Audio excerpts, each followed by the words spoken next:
Hey friends, hope you're all doing well. We're doing okay too, just really tired since we've been working non-stop. We wanted to answer a question many of you ask: how does our publishing process work? Most of our audiobooks are first posted on Patreon as paid content. They stay behind a paywall for a few months. After that, they become free to access on Patreon forever. Then, a few weeks later, we upload them to other platforms like YouTube, Facebook, and Twitter, X. Lately, our community hasn't been growing much, and we could really use your help. Please share our site in your Facebook groups, Discord servers, Reddit threads, Twitter, X, or with any friends who might be interested. Every little bit helps and we really appreciate it. Thanks a lot for being with us and supporting what we do. When the 9 purple spheres encircled him, the king in yellow understood their nature, and he stared at the Neo-Demon ancestor with shock. These purple flaming spheres were not mere super-compressed fireballs. While Ezequielon the king in yellow fought, Zadiel quietly gathered the surrounding forces and created 9 suns. They were incredibly small, but the amount of energy they radiated surpassed that of a peak rank 6 life form. These 9 spheres were celestial bodies that could grow and become the center of a planetary system. If Zadiel used the 9 suns to attack him directly, the damage they could generate would be tremendous but hardly enough to eradicate him. However, the king in yellow knew things would not be so simple, and his hypothesis proved correct when he saw Zadiel's eyes begin to bleed even more, and the 9 suns shone with such might that they illuminated dozens of continents. Before the king in yellow could even attempt to escape the encirclement, each of the suns began to collapse under their own weight and underwent stellar death. Each of the 9 purple suns began to expel their external layers in the form of shockwaves that started to crush the king in yellow's body. Due to the heavy elements that each sun was releasing into the environment, the space surrounding the king in yellow became extraordinarily dense, trapping him in an invisible gravitational cage. Zadiel could barely maintain his body straight, and even his life force was being affected due to the immense demand this spell generated on his body and soul. Nevertheless, the flames of fighting will in his eyes only burned higher and higher as he put his hands together and fully activated the spell. 9x9 Supernova Blast. The 9 purple suns reached their final collapse point and unleashed all their energy in a single instant.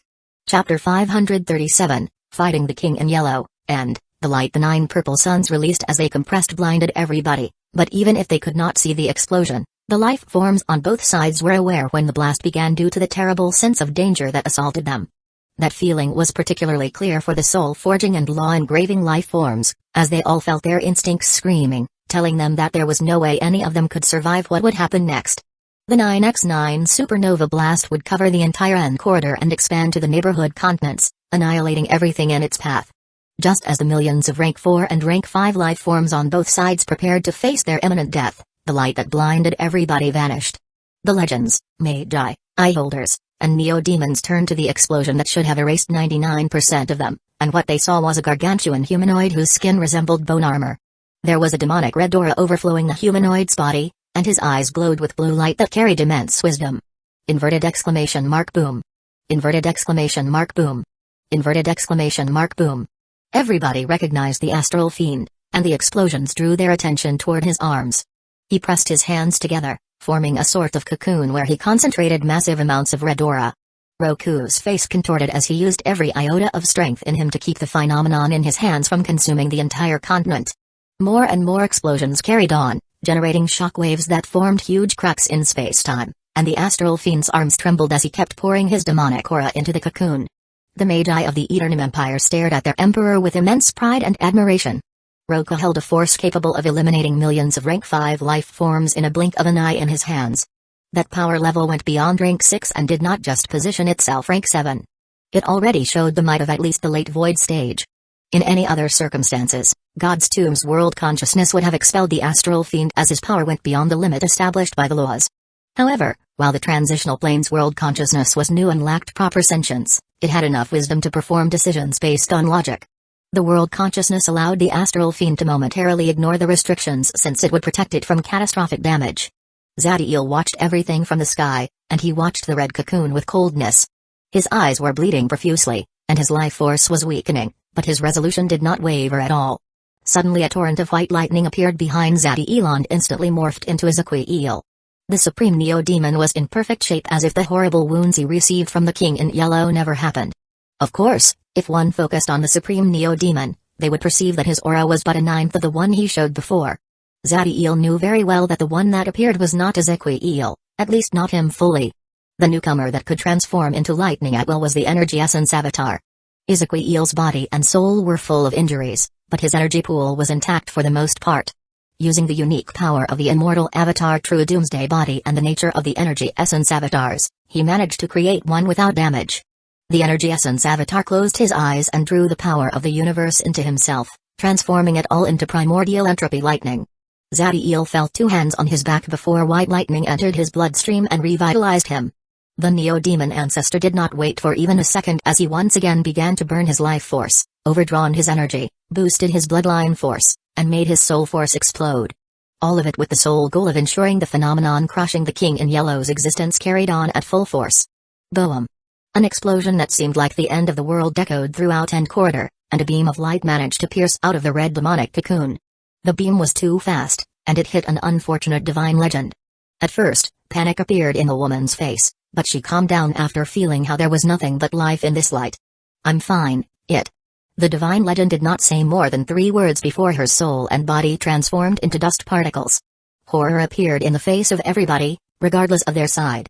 That woman was a rank 6 life form, and she perished without even knowing how it happened. Ah! Roku poured even more red aura into the cocoon, fixing the crack and strengthening it. His entire body trembled, and blood leaked from the corner of his mouth due to the immense pressure he faced.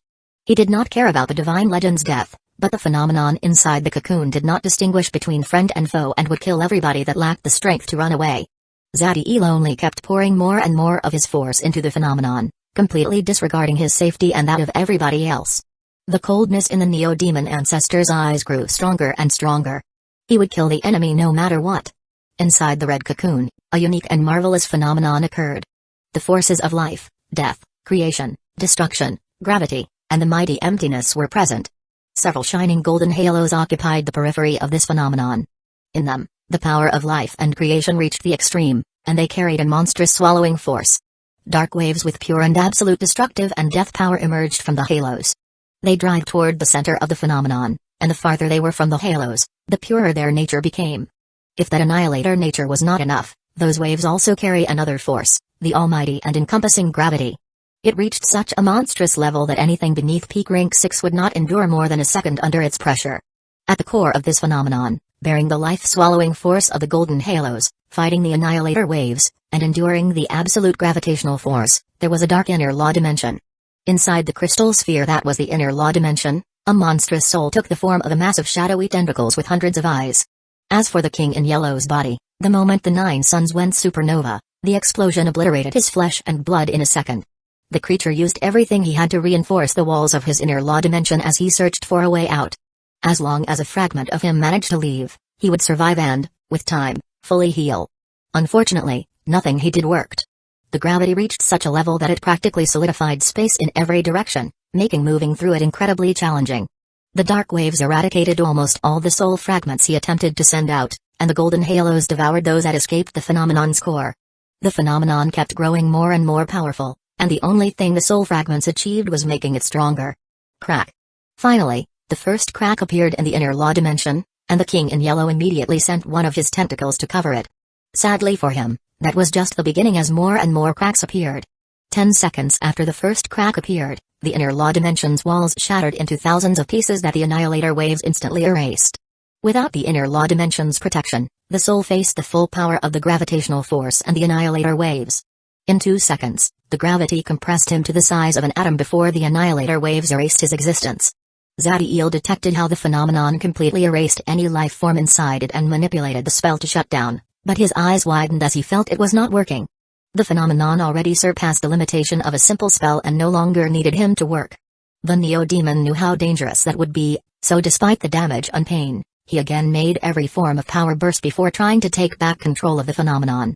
Blood leaked from every orifice in Zadiel's face as his entire body trembled, but after pushing himself beyond his limit, he managed to deactivate the spell. Once he finished the job, the Neo-Demon immediately fell into unconsciousness. The Essence Energy Avatar sent Zadiel into his inner law dimension before flashing away from the battlefield and toward Atlas. Roku noticed the duo exiting the battlefield, but his focus did not leave the red cocoon. Although he felt the phenomenon disappear, he still waited a few seconds before retracting his demonic aura and opening his palm. In front of him, there was a sphere of nothingness. There was no energy, no matter, No soul force, not even time and space. The sphere extended for 500 meters, and when the astral fiend saw the broken multicolored lines in the periphery, utter shock filled his eyes. Those multicolored lines were the transitional planes matrix. The phenomenon those 9 supernovas generated did not just consume matter, energy, and soul. It also devoured the laws to make itself stronger. The transitional planes matrix is still in development, and there is no way that spell would have caused this level of damage in a void or a fully grown high world, but if he used it in a low world. Roku's eyes narrowed as he understood the might of that phenomenon. If it were to appear in a low world, there was a high chance that it would devour the entire law matrix and leave nothing but dust in its path. Chapter 538, Letting himself loose. Roku was not the only one baffled by the destructive might that Zadiel's 9x9 supernova blast created. While a rank 7 life form could provoke even greater destruction, they achieved that feat by depending on raw power and not on their supernatural abilities. It is like comparing the destructive might of 20 tons of TNT with a small nuclear weapon. While both could theoretically provoke the same damage, there was no question on which one was superior in their efficiency and nature. A god's hero named Marcus could not take his eyes away from the area where nothing but emptiness remained. He trained the law of destruction but knew that even if he sacrificed all, he would never be capable of such a feat. Unfortunately for Marcus, his lapse of concentration cost him dearly, as the astral fiend appeared before him without realizing it. The god's hero's eyes widened, and a sense of immense danger assaulted him, but before he could fully activate his energy defenses, 2 fists impacted on his chest. Everybody saw with shock how Marcus' body disintegrated after those fists clashed on him. There were no shockwaves, no explosions, nothing. It was like all the force in that attack focused solely on the god's hero. Roku smiled as he saw the outcome of his attack. The astral fiend race have a physical might that neared the level of Dawn Titans, but their most impressive feat was their cognitive abilities and exceptional comprehension skills. During the entire battle between Zadiel, Ezequiel, and the King in Yellow, the astral fiend pushed his perception to the limit, and the gains he obtained were not small. Although he was exhausted, having used almost all of his energy and astral fiend's aura, Roku still could employ the full power of his body, which once focused correctly, proved capable of monstrous might. Once the god's hero lost his body, his true soul immediately escaped, deploying unique abilities that allowed him to achieve incredible speed. Roku saw the true soul flying away, but he did not chase. The chance of him catching it was little, and there was a better use of his time. KLL. The astral fiend roared those words, waking everybody from their dazed state. Bloodthirsty smiles appeared in the Magi, eye-holders, and neo-demons, while the legend's eyes showed panic and horror. One side had an invincible death god, while the other saw their champion crumb to nothing under the might of 2 singularities. There was no need to mention whose morale was higher. The Magi Divine Slayer forces' killing intent exploded as they marched forward, ready to deploy every iota of power left in their bodies. As for the Divinity Faith Army, they ran away immediately. While it could be considered cowardly on their part, only a fool would fight a lost battle. One side fleeing while the other chased was not new for the 2 groups, but there was no golden wall helping the legends escape this time. Hundreds of legends perished every moment as the Divinity Faith Army flew with all their might toward their headquarters, the only place that could protect them from the astral fiend now that their divine champion was gone. As the Magi Divine Slayer force chased and butchered the Divinity Faith Army, another bloodbath occurred in the remote area of the Divinity world. In the center of a massive ocean infested by mighty magic creatures whose power could allow them to sink continents, there was a small church. To the naked eye, this church was nothing special. It had wooden walls and a small statue of an older man on the top. People would find it hard to believe that this was the holiest place in the entire divinity world, the home of the overgood Supreme Pontiff. There was not even a particle of dust in the church's wall, a sign of its immaculate state, but the scene inside it was the complete opposite. Blood and broken bodies covered the church's interior. The faces of those who died displayed the immense shock and horror they felt before their demise. A woman crawled through the floor, and the expression on her face was the definition of utter hopelessness. The lower half of her body was gone, and there was a power sealing her soul, energy, and physical force, making her no different than a mortal. She was just about to reach the door when a giant shadow appeared above her. Before she could do anything, monstrous tentacles grazed her broken body and rose her into the air. Divine Father. Please. Why? The woman cried as she stared at the person responsible for such carnage. The culprit was an older man with a plump body, and even now, there was nothing else on his face but a kind smile full of love. She could not believe what was happening. The man who raised her from the moment she was a tiny baby, who always treated her like his own child, just killed everyone she held dear. The older man said nothing, but the tentacles began to tighten around the woman, slowly shattering her inner organs, making her experience a horrible and painful death. Once they finished their job, the tentacles returned to the older man's body, and bulges appeared beneath his skin as that happened. Anyone seeing that would think that the older man's body was nothing but a vessel, holding a truly monstrous being. The older man gazed at the carnage he provoked, and although his expression did not change, he did release a sigh. While this scene may seem like the work of a monster that could not control his emotion, that could not be farther from the truth. People handle stressful and annoying situations in many ways. Some like to meditate, and others enjoy long walks. This older man enjoyed butchering people and letting loose his wild and maniacal nature. Those who lived on this small island were the Overgid's supreme pontiff's adopted children, and everybody believed they were his most precious possession, but the truth was that their lives were meaningless. As the madness vanished from his eyes, the older man's aura became calm and collected. Good, very good. Not only did you destroy me, but you also made sure to erase every piece of my true soul. I guess I need to step up my game. After giving one final glance to the bloody scenery around him, the older man waved his hand, making the broken corpses vanish before walking out of the church. Chapter 539, Inner Universe. Atlas' lowest floor was a restricted area that almost no one could access. The reason for such high-level security was that it contained that magic tower's energy pool. As its name suggested, the energy pool took the form of a large reservoir where the pseudo-rank 7 magic tower stored massive amounts of natural energy and origin power. Due to its level, Atlas' energy pool contained extremely potent, wild, and unrefined forces. The liquid that filled the reservoir took a grayish-golden color, and the flesh of average rank 5 life forms would melt if it entered into contact with it. Even rank 6 life forms would not dare to maintain extended contact with the grayish-golden liquid in the energy pool. Despite all that, there were 2 large bodies submerged inside the energy pool at this moment. They were both badly wounded, and the energy that most life forms considered poison due to their wild and unrefined state was like a panacea for them. Actually, the grayish-golden liquid could not directly touch their bodies due to the white lightning and purple fire that wrapped them. It will take around 2 months of healing to stabilize my condition. As for fully healing, that would take about 1.5 years. What about you? My physical wounds will stabilize after 1 month, but the damage to my soul was too significant. Once the army returns and I know everything is fine, I will enter a 2-year coma. I should be fine by then. 2 individuals were watching the bodies inside the energy pool. One of them was a humanoid made of purple mind force reinforced by yin runes, while the other was energy made flesh and blood. Shutting down their bodies was the best choice if they wanted to speed up their recovery and purge the eldritch aura infecting them. Once Zati-Elon and Ezequiel reached Atlas, they immediately threw themselves into the energy pool before stopping all non-vital body functions. The duo easily hacked the security measures since they knew the magic tower's matrix protocols. Of course, things would have been much harder if Atlas recognized them as enemies. Zati-El created an incarnation made of mind force and Ezequiel used his energy essence avatar to remain active and still interact with the outer world. While staring at his body, a thoughtful and solemn expression appeared in the mind force's incarnation. After a long period of reflection, he stared at the energy essence avatar. What are your thoughts about the last fight? The supreme Neo-Demon turned towards Zati-El, and after a few seconds, coldness appeared in his eyes. Too easy. Lethal wounds covered his entire body, half of his head was missing, and cracks filled the walls of his inner law dimension, and yet the word Ezequiel used to describe the fight was easy. Anyone else hearing that would think the supreme Neo-Demon was delusional or too arrogant, but Zati-El knew that was not the case. Their enemy was the mighty King in Yellow, the Eldritch Universe's champion, an existence that equaled the incarnation of death and destruction and whose schemes allowed him to infiltrate a principal world controlled by a prime arch. The fact that they could defeat him without using their 2 most powerful trump cards did not make sense. Zati-Elon and Ezequiel neither activated their bloodline apocalyptic metamorphosis nor summoned their battle partners, Myriad and Entropy. Although one of the reasons they kept them hidden was that their raw battle power would easily jump beyond the half-rank 7 level if they activated them, the most important was that they did not want the King in Yellow to learn all their abilities. Regarding the entity they erased in End Corridor, Zati-El was 100% sure that it was not a mere clone or avatar and was indeed a being with a true soul made of the King in Yellow's primordial essence.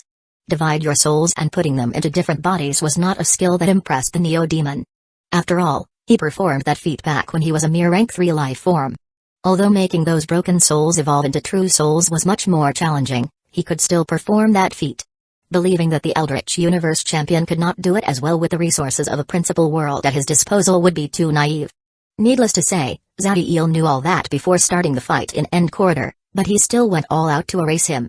The Neo-Demon knew that the value of each true soul would be astronomical, and the entity in the first layer of the final purgatory should have erased all the ones outside of the divinity world from space-time.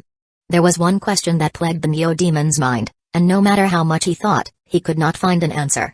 How does he do it? How can he possess multiple true souls that act independently in different worlds and stop new egos from rising? He can even keep control of a soul in a different universe. Of all the abilities of the King in Yellow, that was the most shocking one for the Neo-Demon. When he created the Neo-Demon race, he and the Bear Niloths worked tirelessly searching for such an ability. After all, what better survival technique would be than to possess multiple souls that do not need to remain in the same body? Unfortunately, even with all the resources and knowledge of the Prima Universe at his disposal, he failed. While a Neo-Demon possesses multiple entities made with their primordial essence, new egos would form if the true will is not in the same body as the true soul and true doomsday body. That power must certainly not originate in the Prima Universe. The only origin for such a special force that can stand above even Omega laws must be the primary laws that sustain the Eldritch Universe's law matrix. As that thought crossed his mind, a grave light occupied the Neo-Demon's eyes. The Prima Universe's primary laws were the law of space and the law of time. They were the core of the law matrix and allowed all other laws and Omega laws to exert their power and form reality. Since the Eldritch Universe's level was equal to the Prima Universe, its primary laws should be at the same rank as well, but Zadiel knew very well that was not true. The Eldritch Universe's primary laws were a force that stood above Omega laws, something whose power could defy what even Primarchs thought to be impossible. The reason for it was one of the multiverse's greatest secrets. While every life form thought that the Eldritch Universe was just a foreign universe that happened to cross paths with the Prima Universe, the truth was something different. Even for Zadiel, that was something he only learned once he fought the final battle in Nexus and learned the truth about the Prima Universe's greatest threat. The Eldritch Universe, a super-universe capable of holding Primarch-level entities, is connected to the existence whose name even the incarnation of death and destruction and the champion of justice and order were cautious of mentioning out loud. The primary laws of that individual's inner universe are really that incredible? Chapter 540, Orin Zadiel did not waste time analyzing the eternal darkness involvement in the Prima Eldritch multiversal war. As for a reason, it was very simple. That individual was not in either of the two universes. What truly mattered to the Neo-Demon were the schemes of the King in Yellow. The ultimate goal of the Eldritch Universe was straightforward, consume the Prima Universe and grow stronger, but there was no way to say how the Eldritch Champion planned to carry on that mission. No matter how hard he tried or how much time he spent, Zadiel knew he would not be able to figure out the King in Yellow's moves with the information he currently had about him. The King in Yellow sought to submerge everything into chaos, anarchy, and madness. Still, his wisdom and patience were terrific, so thinking he would make a mistake without external interference was foolish. If I wait until becoming a being of laws, my power and influence will grow to the level I could handle him. Unfortunately, there is no time. The reason why Zadiel chose to enter God's tomb before reaching rank 6 in his true soul path of power, despite knowing a great fight awaited him, was the feeling that something hazardous was gestating in this place. Sadly, the feeling only grew stronger after erasing the King in Yellow in the end corridor. Thanks to his incredible instincts and connection with the universe's laws, Zadiel figured out that whatever made him feel threatened was in the heart of the Divine Faith Army's territories. The situation was similar to what he felt in the Beta Heavenly world when the King in Yellow infiltrated the world and took control over the Heavenly race's leaders. Still, there was a significant difference this time. Back then, the Neo-Demon was a rank 3 life form and lacked the power to defend himself, and while in the grand scheme of things, he is still extremely weak, Zadiel battle power reached the peak of the transitional plane, and there was nothing that could force him to stay if he wanted to escape. The danger is growing each day, but I have time. I should fully heal and make proper preparations before doing anything else. Zadiel's eyes narrowed as he turned to the lightning humanoid inside the magic tower's energy pool. Ezequiel, hand me the pearl. The energy essence avatar turned towards Zadiel and nodded before waving his hand, making a shining blue pearl come out of his space ring and land in the Neo-Demon ancestor's hands. Although the pearl was the size of a marble, its energy reached an extraordinary level, as was the power of the law of space in it. The pearl was an special artifact they obtained in the Prima Eldritch Universe final battlefield. After being enhanced by Hades, it became a one-time use rank 7 artifact with the power of space origin essence. Zadiel knew how dangerous the fight with the King in Yellow would become, and while he and Ezequiel could escape from the battle, the rest of the Neo-Demons would not. In a worst-case scenario, Ezequiel would have used the pearl and unleashed a spell that could teleport all Neo-Demons from End Corridor directly into Atlas. Actually, the Supreme Neo-Demon almost used it when the 9x9 supernova blast went out of control. Of course, the power of the pearl was finite, and other than the Neo-Demons, the Magi and Eye Holders would have had to fend for themselves. Although his actions almost cost the life of 90% of the Magi Divine Slayer force, Zadiel would not have hesitated for even a second in sacrificing all those Magi and Eye Holders if it allowed him to harm the King in Yellow. Zadiel may think twice about sacrificing even a single Neo-Demon to achieve his missions, but would not doubt in letting entire worlds perish if that improved his chances of achieving his ultimate goal. While he sought to become a paragon of justice and order, the Neo-Demon knew when to compromise. After all, if he failed, every Prima Universe's life form would perish. The Neo-Demon stared at the blue pearl as hundreds of calculations crossed his mind. His previous life-saving cards, like the Mirage Rune, were not helpful when the enemies could use the power of the law of space at the grand completion level, so he needed a new exit plan.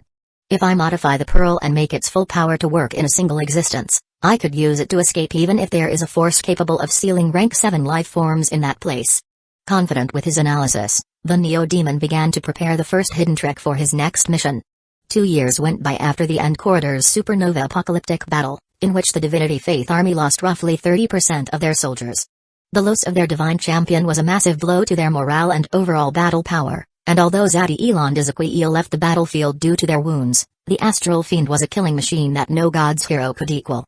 That massacre was just the beginning of their torment, since the situation for the Divinity Faith Army grew direr every day.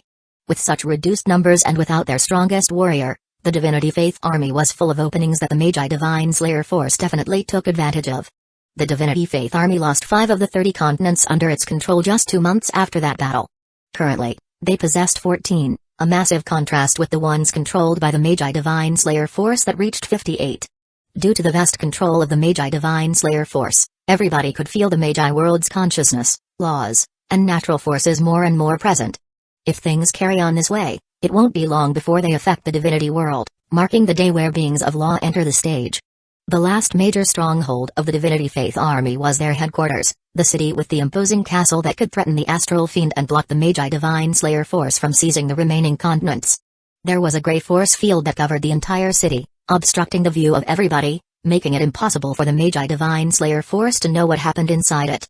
From their headquarters, the Divinity Faith Army kept an eye on the remaining continents under their control and sent reinforcements and resources to those in need. Of course, the God Slayers would not allow them to act freely, and a form of siege occurred around the headquarters. The city's surroundings were empty at the plain view, but all the legends knew of the great dangers lurking in the shadows. Suddenly something triggered a fluctuation in space, and a group of 15 divine legends appeared 100 kilometers away from the city. The divine legends' eyes widened, and panic filled the hearts of many. Their teleportation spell should have brought them into the city and not out of it. Live forms like them would take less than 20 seconds to reach the city's force field from their current location, but the one responsible for affecting their teleportation spell did not bring them here so that they could watch the scenery. Everybody, march forward at full speed. If we stick together, we may have a chance. A divine legend at the early supernova domain stage roared those words to the rest of the team, trying to give them courage. Unfortunately, just as he finished those words, a dark and cruel aura assaulted them all. Ha ha ha, none of you will leave this place alive. The divine legends turned toward the voice and saw a crystal skeleton appear in the sky. His eye sockets glowed with an azure fire that carried the might of the law of destruction, more specifically, the one found in Potter. A God Slayer. A divine legend spoke those words with a voice full of despair. God Slayers were all life forms with peak rank 6 battle power, while other than their leader, none of them reached the supernova domain stage. Most of them were at the Hollow Sun domain stage, making them practically useless in a fight of this level. The crystal skeleton did not waste time gloating. He clasped his hands as his energy exploded, firing a giant azure fireball that clashed with the divine legends, generating a massive explosion. That exact instant, as the azure flames were about to consume the bodies and souls of the divine legends, a flash so fast that not even the God Slayer perceived it entered the explosion. The crystal skeleton turned around and was about to leave, sure the divine legends could not survive his spell when the azure flame in his eyes shivered. Roar! A demonic roar echoed through the sky, and the azure explosion was split apart by a black flame. The God Slayer was not the only one surprised, as the divine legends were also shocked by the black fire that saved them from being consumed. He turned toward the black flame's origin and saw a young man in its core. He was not very handsome, but Abyss Law of Destruction's power made his aura display a demonic might. Strange expressions appeared in the divine legends as they focused on the man's power. His name was Orin, and he was part of their group, but his cultivation should reach the late primary sun domain stage, which was nowhere near the current battle power he displayed. What truly disturbed the Divine Legends was that his aura differed from the legend path of power. Due to the battles with the Magi Divine Slayer force, the legends learned new paths that did not end at rank 6, but the gods prohibited those and marked anyone who trained them as a heretic. Orin looked at the people he had just saved and saw how some of them displayed disgust in their faces. The man's eyes only showed courage as he focused on the god's lair. Run. Orin said nothing more before making his energy explode and flashing toward the crystal skeleton. Chapter 541, A Hero's Welcome. Gilligan was the Grand Elder of the Nether Arcane School, one of 11 great organizations of the Magi world. His mission was to interfere with the troops coming in and out of the Divinity Faith Army's headquarters, Saint City. For a peak rank 6 life form that earned the title of God's Lair, this should have been a pretty straightforward job, but just when he thought he took care of a group of ants, an unexpected genius showed up. When Gilligan saw the power of those abyssal flames, his aura exploded, and the supernova law domain manifested itself. He raised his hand, making a giant azure fire snake appear. Despite the demonic nature of his power, Orin's aura was that of a hero as he faced the absolute enemy that targeted his group. A black supernova domain materialized, and a red spear appeared on his right hand. A torrent of abyssal fire began to converge in the red spear, coating the weapon into plasma-like energy. The legend and the magus stared at each other for a second before making their energy explode and attack. Orin resembled a demonic meteorite as he flashed forward and pierced toward the azure fire snake coming toward him. Azure hellish flames and black abyssal fire permeated the sky when both attacks clashed, burning every atom of oxygen in a radius of 1,000 kilometers. What are you waiting for? Run now. The man at the early supernova domain stage yelled toward the rest of the divine legends when they saw how they kept looking at Orin. Bastion, he used a power forbidden by the gods. We must punish him for that sin. A woman yelled back toward the man, and loathing filled her eyes as she stared at Orin. Instead of showing support for the man that just saved her, she only displayed hate, to the point she seemed ready to help the one who just attempted to kill her a moment ago. That was the power of religion. Even if it was irrational and lacked any form of logic, it can implant a level of hate so deep in your soul that you could kill a person that did not harm you in any way. Of course, not everybody who followed a religion was fanatic trash. There were those who knew how to think for themselves and repaid the kindness shown to them. Bastion was one of those, and when he heard the woman's words, disdain appeared on his face. But the divine legend knew how to control his emotions and that he needed to handle this tactically since others in his group also shared the fanatic garbage's belief. We can discuss Orin's crimes later. Right now, the most important thing is to reach safety. We can relay what we saw here to our superiors when we are inside the city. Bastion's words made everybody focus on one goal, to survive. As for the last part, while it seemed to align with the zealots, the truth was that the divine legend had a different plan. Inverted exclamation mark boom.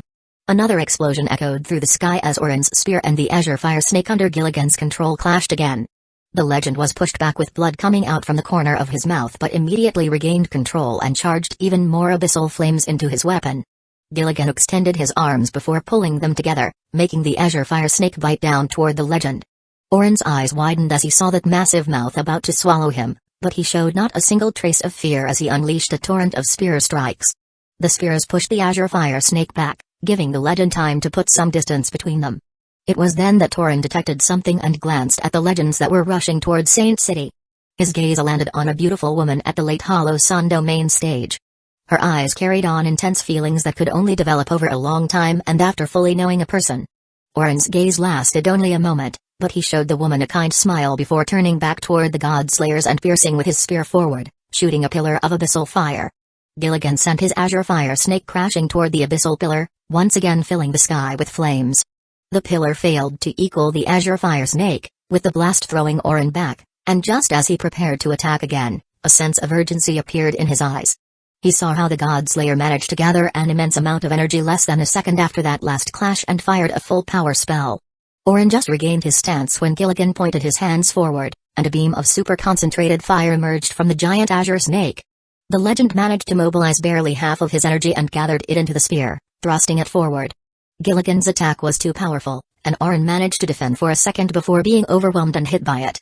Orin's counterattack was not useless as he managed to split the beam into several minor attacks, saving his life. Despite his wounds, Orin was fine, but panic appeared on his face when he saw where one of the broken beams aimed to. No. Orin roared with all his strength as one of the broken beams managed to reach the divine legends, killing 4 of them, with one of the casualties being the woman at the late Hollow Sun domain stage. The beam carried so much power that the woman's true soul shattered instantly. As for the surviving members, they were able to enter the Grey Force Field and reach safety. With the Divine Legends now inside Saint City, Orin did not need to keep fighting the God Slayer, and he could also run to safety. However, the legend did not move his body, and his eyes did not leave the place where the woman was present just a few seconds ago. I will kill you. Orin roared as his life force began to feed his abyssal flames. Pure hatred could be seen in his face as he stared at the God Slayer and flew toward him at full speed. Gilligan only showed disdain when he saw the behavior of the legend. As a Magi, he had a firm belief that emotions must never cloud your judgment or guide your actions, especially in a battle. Humphrey, despite your power and talent, you are no different than a child. Gilligan sneered before his energy and soul force burst, making 3 giant azure fire snakes emerge from his supernova law domain. Orin's eyes burned with hatred, and it seemed he could not even hear the Magus words, as the only thing in his mind right now was to kill. He thrust his spear forward, generating a pillar of abyssal fire that destroyed one of the azure snakes before fending off the second one. Burning his life force increased Orin's battle power, but he was still no match for the God Slayer. That was proven when the third azure snake hit his back, tossing him away as he vomited blood. Orin seemed to have suffered severe wounds, but the rage burning in his heart allowed him to ignore the pain. He immediately got back control over his body and pointed his spear toward Gilligan before flashing forward with all his strength. The God Slayer saw the humanoid spear covered in abyssal fire coming his way, and he waved his hand, making the azure snakes shatter into thousands of orbs. The orbs positioned themselves in the path between Orin and Gilligan and did nothing else. While the legend felt something wrong, it seemed that his rage did not allow him to do anything but push forward. Once Orin was in the center of the azure orbs field, Gilligan clasped his hands, making all of them explode simultaneously. Inverted exclamation mark boom. A devastating explosion covered the sky, and Orin was in its core, with azure flames submerging him from every direction. Gilligan smiled as the azure flame enveloped the legend, but that expression lasted little, as his enemy managed to come out from the blast and appeared right in front of him. The distance was too little, and his energy was still in disarray due to that powerful spell, so Gilligan could not stop the abyssal flaming spear from piercing his stomach. It was the God Slayer's time to vomit blood, although it was azure plasma in his case. The spear carried such momentum that it pushed the God Slayer to the ground, where he created a giant crater. Despite the damage received, he immediately stood up and filled his surroundings with azure orbs. Gilligan expected Orin to chase after him due to the emotional state of this one, but to his surprise, the legend took the chance to flee into Saint City. The God Slayer chose not to pursue the legend, as the fight surely caught the attention of the God's heroes inside Saint City, and his condition was not optimal. He took out the spear from his stomach before vanishing. On the other hand, Orin barely crossed the Grey Force Field and entered Saint City. Burn injuries covered most of his body, with one of his eyes missing and his left arm scorched. Instead of the warm welcome that a hero who battled a God Slayer and saved his team should get, what received Orin was a group of armored guards led by a peak rank 6 divine legend. It seemed the zealots wasted no time and immediately notified his unforgivable sin to the higher-up. Orin felt the force field pressure him, sealing his power, but that was unnecessary as he blacked out the next moment. Chapter 542, Limbo. Once Orin fell unconscious, a divine legend unleashed a monstrous killing intent. That murderous aura came from the woman who was ready to side with the enemy to kill the one who saved her life a few minutes ago. A nasty smile appeared in the fanatic face as she mobilized her energy and was about to strike Orin, but a powerful soul force assaulted her before she could act. "What do you think you are doing?" She immediately turned around and saw Bastien staring at her with cold eyes. Her cultivation at the early primary sun domain stage could not put any resistance against the man's soul force. "Bastien, do you dare to protect a heretic who defied the god's decrees?" Usually, the woman would never dare to speak to the man like that, but her zealot mentality pushed her forward regardless of the danger. "Humphrey, since when someone who is not even at the supernova domain stage dares to speak in the name of the gods? Your arrogance could easily be considered a grave sin." After speaking those words, Bastien's soul force pressured the woman with even more strength. When a battle appeared imminent, a new voice echoed through the city. "Enough." It was a simple word spoken in a calm tone, but its power neutralized both Bastien and the woman. The peak rank 6 divine legend gave a sharp glance at the duo, making them look down. His name was Kurt, and he was the god's hero stationed in Saint City. He had a muscular body, and the power of the earth and fire essences impregnated every fiber of his being, making his aura appear like a raging volcano capable of erasing entire civilizations in a fraction of a second. After handling Bastien and the woman, he turned toward the unconscious man on the ground, and a thoughtful light appeared in his eyes. Usually, someone of his status would not bother with these petty disputes, but the events that led to this current situation were extremely bizarre. The world was not a fairy tale where the hero would display his power at the last second and save his friends. Although it was not impossible for such a thing to happen, it raised the god's hero's suspicion. Kurt's consciousness infiltrated Oren's body and soul, thoroughly inspecting him. Still, after an entire minute, he found nothing out of the ordinary other than the sign of a different path of power in his soul dimension, something that fitted the information received from the duo. Tell me everything that happened, and do not skip a single detail. Bastion and the woman did not dare to disobey and immediately began to relate everything that transpired, this time with more details. While their histories were full of biases, with the woman constantly downplaying Oren's courage and Bastion doing the opposite, Kurt got a pretty good picture of the events outside the city. Basically, Oren was a brave hero who cared very much for his friend and hated the Magi.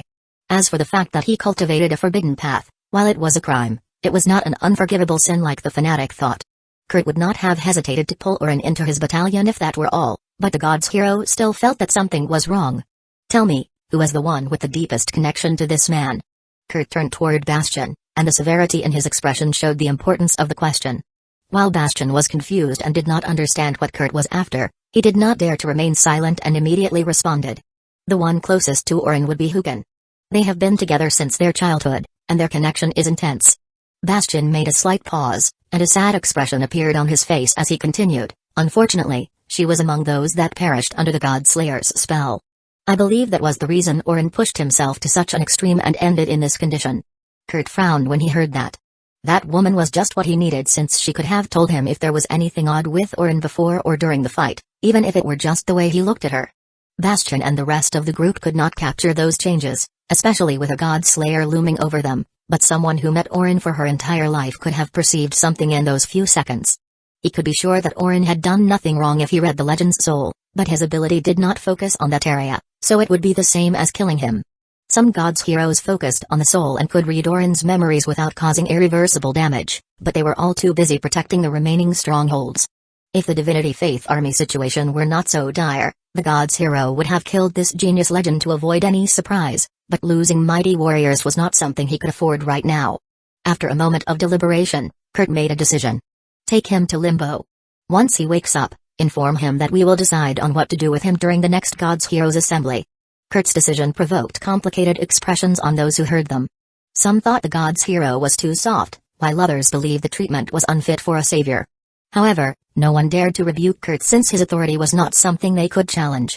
Two heavy armored divine legends took the unconscious Oren from the ground and flew toward the center of Saint City, where there was a grand and majestic castle.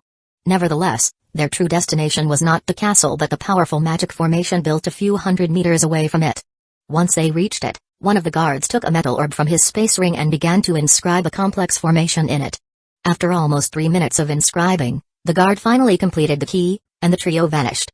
Chapter 543, Let the Carnage Begin. Once they activated the formation, the guards and Oren appeared in a gigantic structure. It was rectangular, with metallic walls containing more than 10,000 cages. Powerful eyes focused on the trio, and their auras equaled suns, but the guards did not pay too much attention to them and just descended. Limbo was the name of a facility that worked as both a prison and energy source for the Divinity Faith Army. Some of the prisoners committed grave sins during the lapse of the war, while others were individuals brought here from the divinity world with the sole purpose of being put in those cages. Although a new prisoner was a novelty, they soon lost interest and returned to their meditation. Every single one of them spent their whole day training. They meditated every second, not with the hopes that their cultivation could increase, but to remain alive. There was a special force in Limbo that constantly swallowed their energy and soul origin, and if they were to run out of them, the next thing they would begin to lose would be their life force. That same swallowing force acted over Oren when he entered Limbo, devouring his soul origin and energy, worsening his condition. The two divine legends carrying Oren noticed that, but none showed any concern.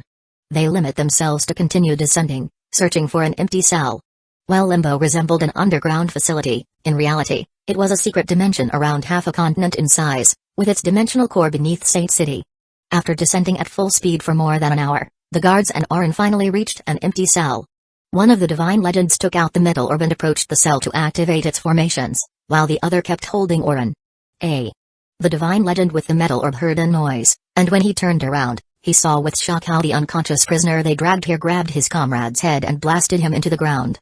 Fear and apprehension appeared in the divine legend's eyes when he saw that. He and his comrade were both at the early supernova domain stage, so for someone to take them by surprise, Their power must be insanely high. He was also very smart and understood that whatever this person wanted, they were not their goal, and an immense danger loomed over Saint City. Unfortunately, before the divine legend could activate any form of alarm or contact anyone, Oren's right eye shone with purple light, pulling his consciousness into a nightmarish purple plane. Absolute terror invaded the divine legend's heart and soul, and he could not do anything as a shadow monster appeared in front of him and entered his body. The duo endured the same torment, and once their wills were broken and spiritual defenses weakened, purple seals appeared in their true souls.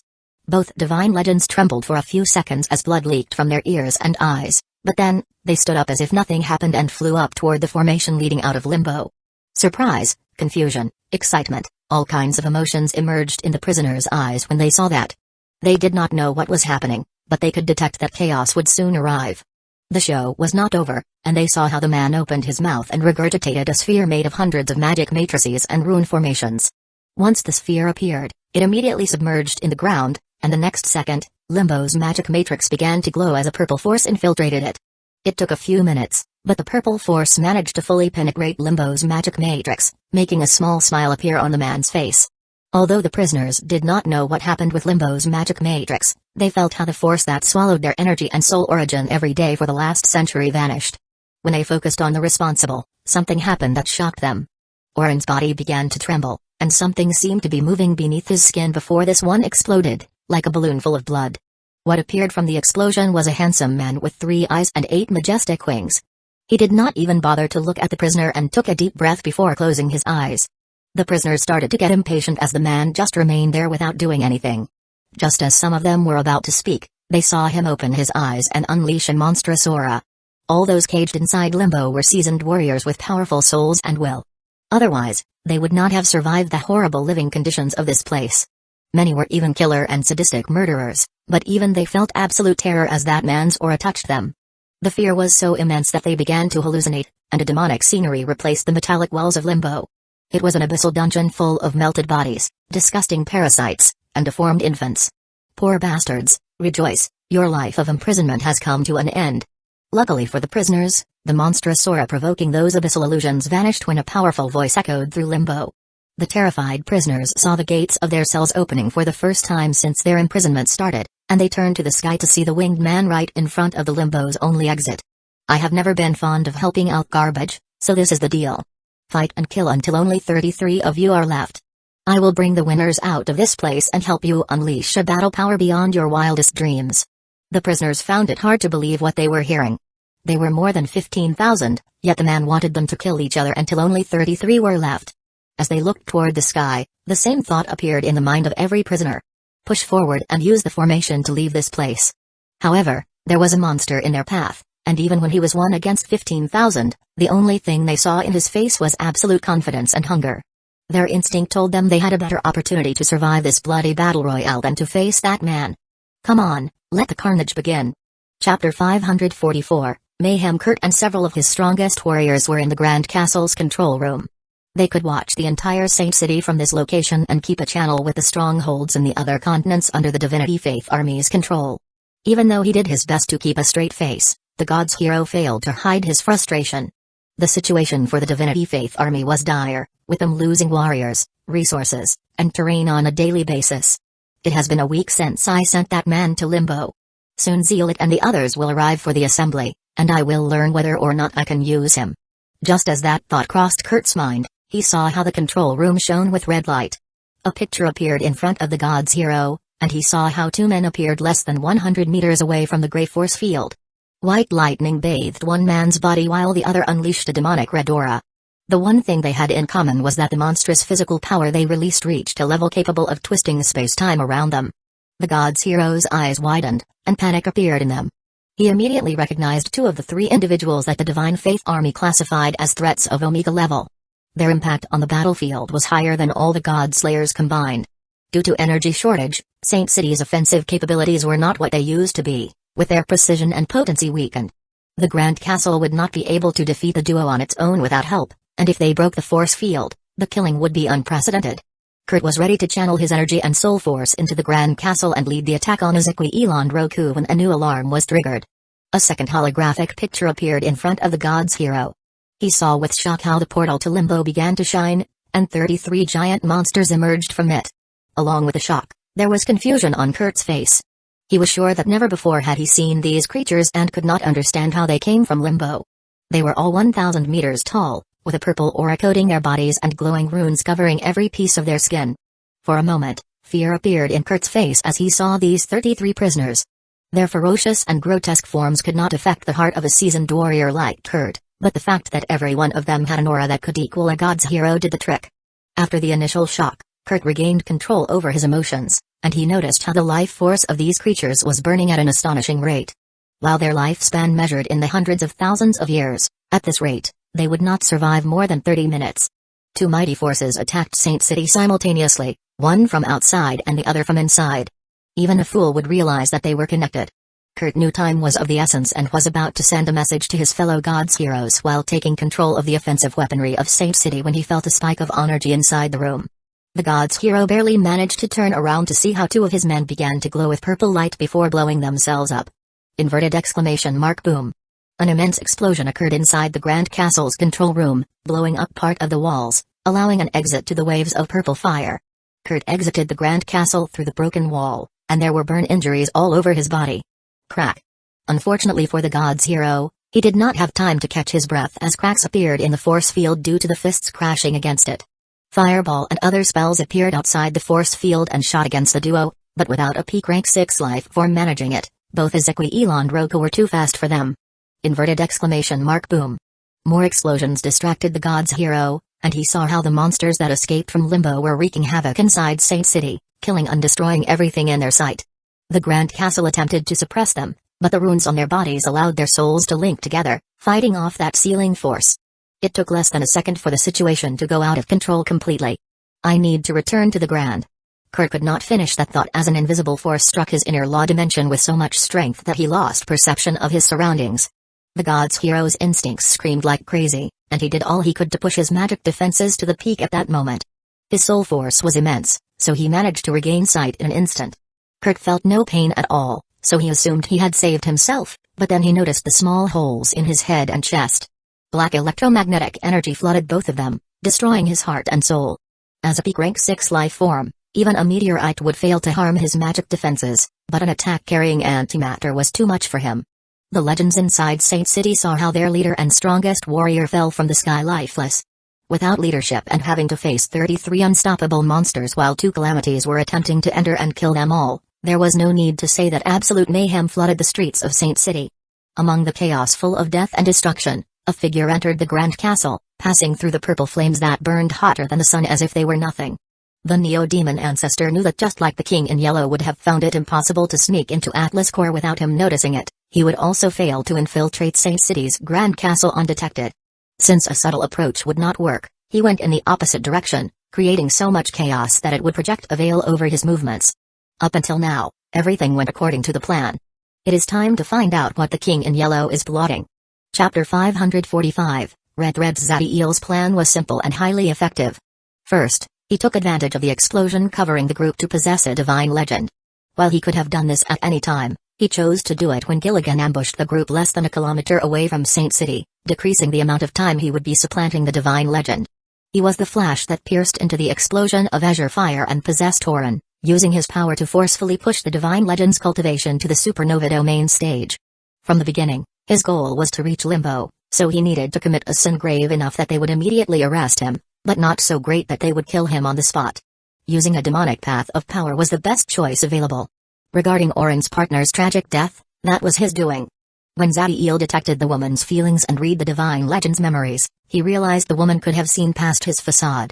That is why he broke Gilligan's azure beam and secretly used his mind force to send a portion to the woman, shattering her soul and killing her. The woman's death also gave Zadiel an excuse to overexert himself, accumulating enough injuries so that he could pretend to fall unconscious the moment he entered Saint City, avoiding an initial interrogation. Once inside Limbo, he rewrote the magic matrix and took control of it before forcing the prisoners to fight until only 33 of them were left. That carnage had the goal of granting him enough life force, soul force, and blood to write the runes that transformed the prisoners into absolute killing machines.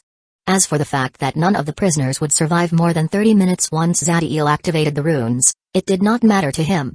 With all the pieces in place, Zadiel signaled Izakui Eland Roku to attack Saint City before releasing the 33 monsters. Killing the god's hero guarding Saint City was just a side mission.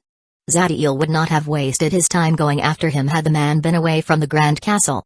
The moment he was inside the Grand Castle, the first thing Zadiel did was to head at full speed toward the energy core located on the lowest level. The energy core was the most secure location in the Grand Castle, so it would make sense that the King in Yellow would keep anything dangerous enough to threaten him there. His instincts also guided him to that place, with a growing sense of urgency appearing in his mind. There were still legends inside different levels of the Grand Castle, but Zadiel did not care as they couldn't delay him for even a second. Of course, that did not mean he completely ignored those legends. He fired a wave of mind force whenever he reached a new level, killing everyone beneath the primary sun domain stage and stunning the rest. The closer he got to the Grand Castle's energy core, the more powerful was the pull of his instincts to that place, urging him to move faster. Zadiel began to frown as he got closer to the energy core. While trusting your instincts was extremely important, their exaggerated response made the Neo-Demon feel that something was wrong. His instinct's response made sense if one considered that he was getting close to the threat gestating in that place, but he still felt odd. The Neo-Demon stopped just as he was about to reach the level containing the energy core. He stood still for a few seconds before all the doubt in his eyes vanished. Zadiel pushed forward as he fused with his Law Avatar, activated Doomsday Incarnation, and unleashed the all-devouring domain. He prepared 2 years for this mission, creating trump cards that could allow him to get rid of anything they shot him inside the transitional plane. Zadiel reached the final level, and in front of him appeared a massive gate. It was the last obstacle between him and the energy core. It would take him several minutes to breach the defensive protocols without the access key and soul force of a god's hero. Zadiel had already spent 10 minutes reaching this place and was unwilling to waste more time. After making his energy explode and coating his bone sword with antimatter, he drove forward at full speed, generating incredible momentum. Inverted exclamation mark boom.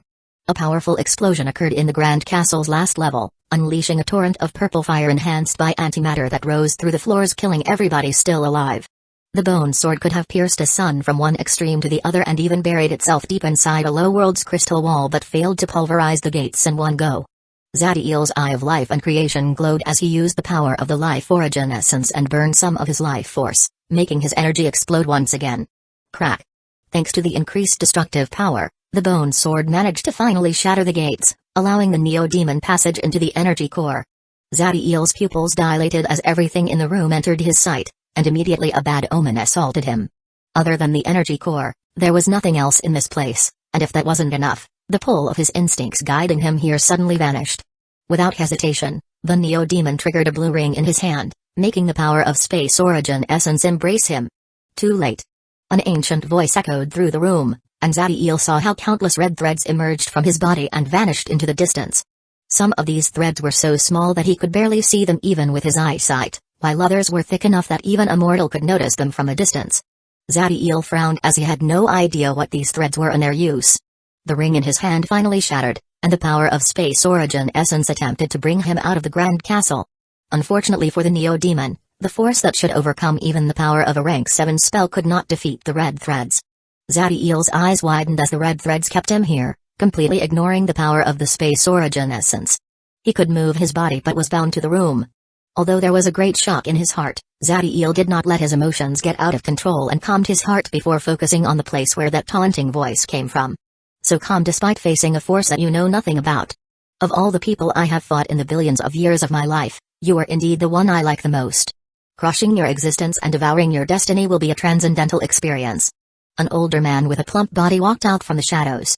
There was a kind smile full of love on his face, but Zadiel could see how tentacles moved beneath his skin.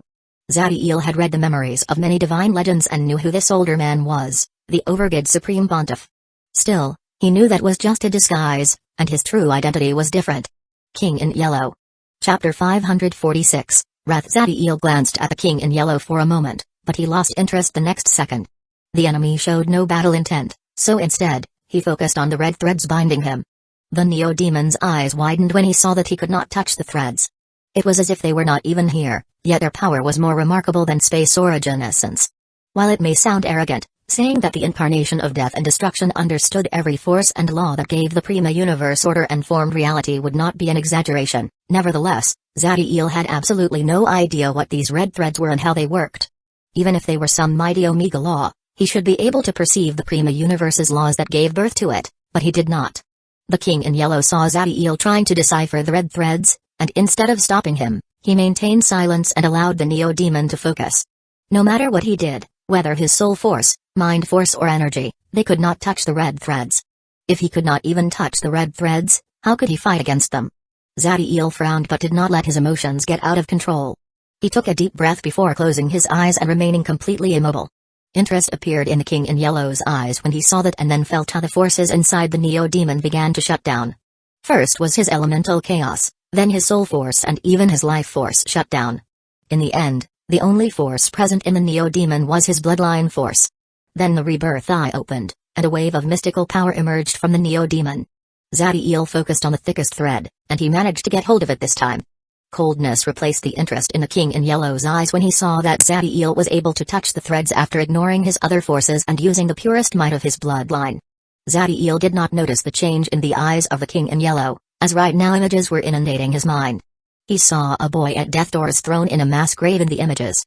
Then he saw the same boy many years later standing proudly in the sky as a lightning paragon, coldly watching millions of demons that were worshipping him as a god. There was no need to say that the boy was the supreme Neo-Demon, with the first image being the first time he saw Zadiel. As for the second, it should be his time as the Demon Lord Evil. A profound light appeared in Zadiel's eyes as he saw the effect of this thread. He let go of it and went for the second thickest. Once again, a set of images appeared in Zadiel's mind. First, they depicted a girl with a deformed body and a weak spirit, afraid of everything. Then what they showed was a woman so beautiful that the word perfection fell short, and her eyes were like suns full of willpower. The second red thread showed him images of Sophia, from their first encounter when the woman was afflicted by her deformities, until now when she was one of the most beautiful women in the universe. Finally, Zadiel touched the third red thread. He saw a soul born of a miracle with a body resembling a giant brain, and then a handsome young man whose blood burned like 1,000 suns full of pride due to his heritage. The three most potent red threads showed him images of the three most important people in his life. The man with whom he shared a bond stronger than blood, the woman who made him feel love for the first time, and his firstborn. Zadiel emptied his mind of any thought and focused solely on the information he received. These threads, their power comes from the bonds I have made with those around me. The stronger the bond, the stronger are the threads. Could this be?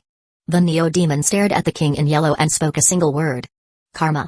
When the king in yellow heard that word, shock appeared in his eyes, but soon an even greater coldness replaced it.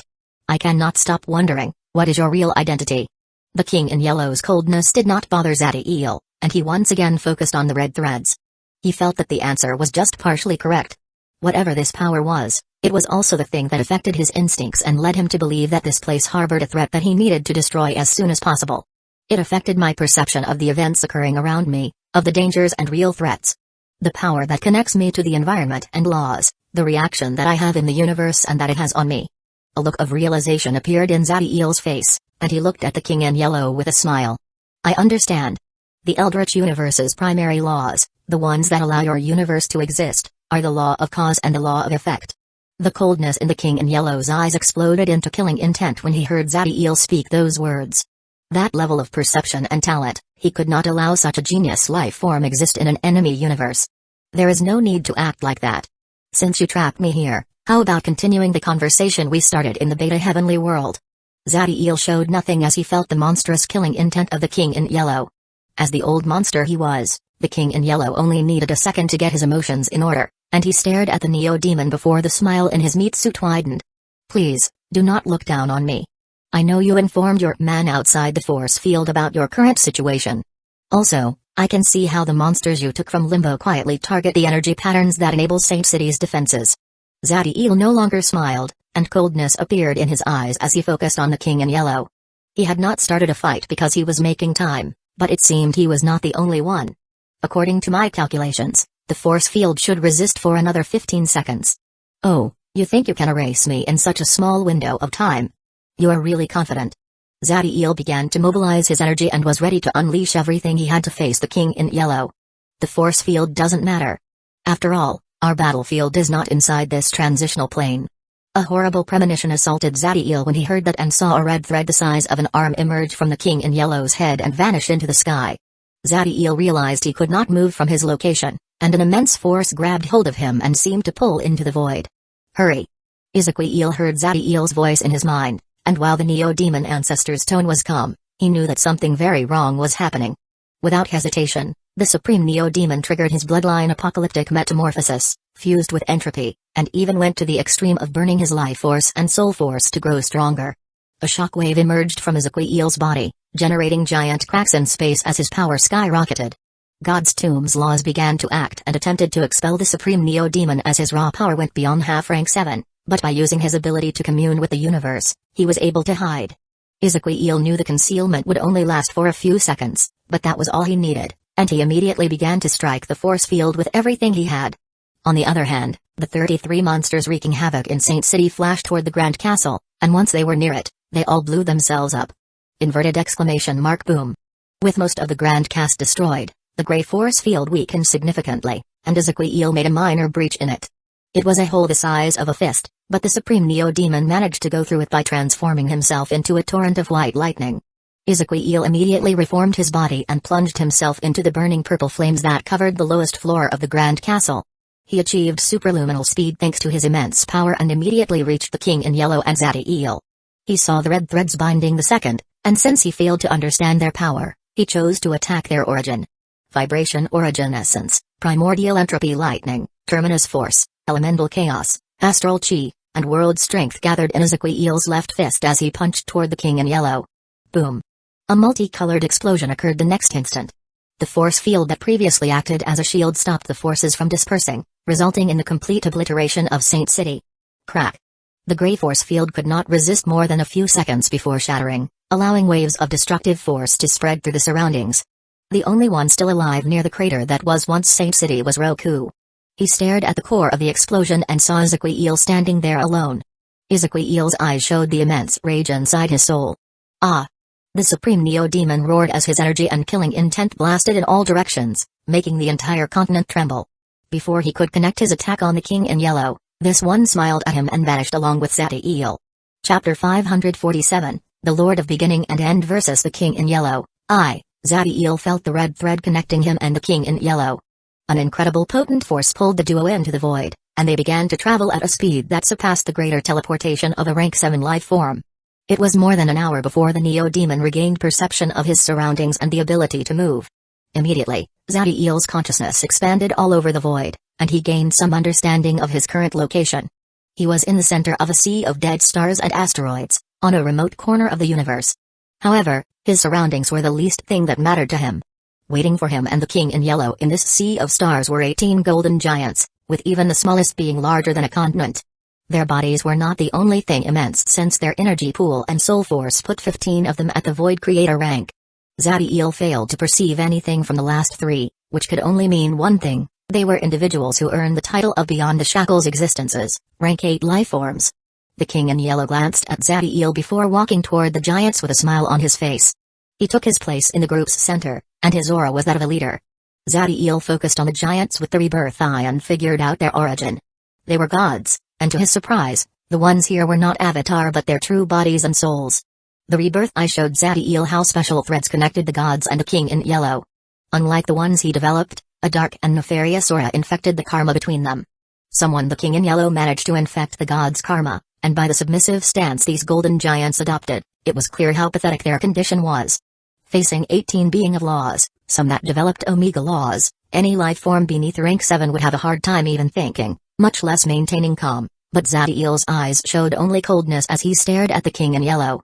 The price you must have paid to achieve this should have been exorbitant. Although I don't truly understand your power, using karma to control those rank 8 life forms surely was not easy, especially since your cultivation is limited to rank 6. You flatter me, but isn't this too much?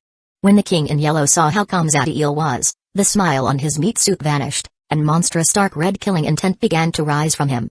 Zadiel was right regarding how much the King in Yellow sacrificed to achieve this. Just the 15 Void Creator existences should have been more than enough to overwhelm his opponent completely, but he was not willing to take any chance and brought 3 rank 8 gods. Those were life forms that could destroy worlds, yet they were here to handle a rank 6 life form. You are wrong. I believe that no price is too great as long as I can end you. Initially, I did not intend to display this ability until a decisive point in the next Great War, but you have become a threat so great that I cannot let you grow anymore.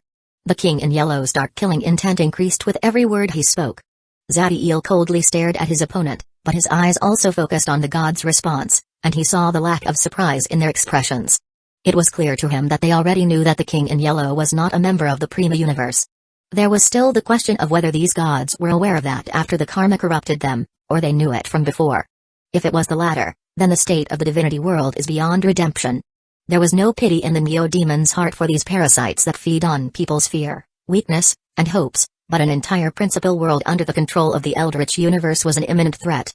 The power of cause and effect is undoubtedly impressive to allow you to display this might. Although I guess between leeches, the bond is easier to achieve. The moment the king in yellow heard Zadiel's words, a flash of immense wrath appeared in his eyes. The idea of being placed in the same category that the Prima Universe's gods triggered a powerful emotional response in him.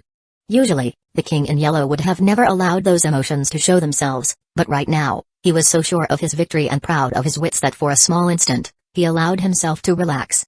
Humphrey, don't put me in the same category that these slaves that need to feed on something so pathetic as faith. The king in yellow did not bother to hide the disdain and contempt he felt for the gods. Complicated emotions emerged on the golden giants' hearts when they heard the king in yellow. Every day, billions of life forms worship them as omnipotent entities, yet now they were nothing but pawns at the order of someone who saw them as insects. I was born to stand above everything, with the karma of the king. Everything must serve me, the king in yellow, the true god. The sole purpose of existence is to evolve until I see fit to plunge it into chaos and madness to devour it. For the first time since he infiltrated the Prima Universe, the king in yellow allowed himself to express the core belief that guided his actions. Those words carry willpower so monstrously pure that the gods by his side could not stop themselves from kneeling, as they felt themselves in front of a life form whose destiny was that of the king of the multiverse. The king in yellow understood the mysteries of the universe and the might some life form could achieve. The Prima Universe Primarchs and the Eldritch Universe Great Old Ones were existences that could alter reality with their thoughts. Even knowing their power, the king in yellow saw them as nothing more than food and slaves. From the bottom of his soul, he saw himself as a life form whose destiny was that of the one and only king.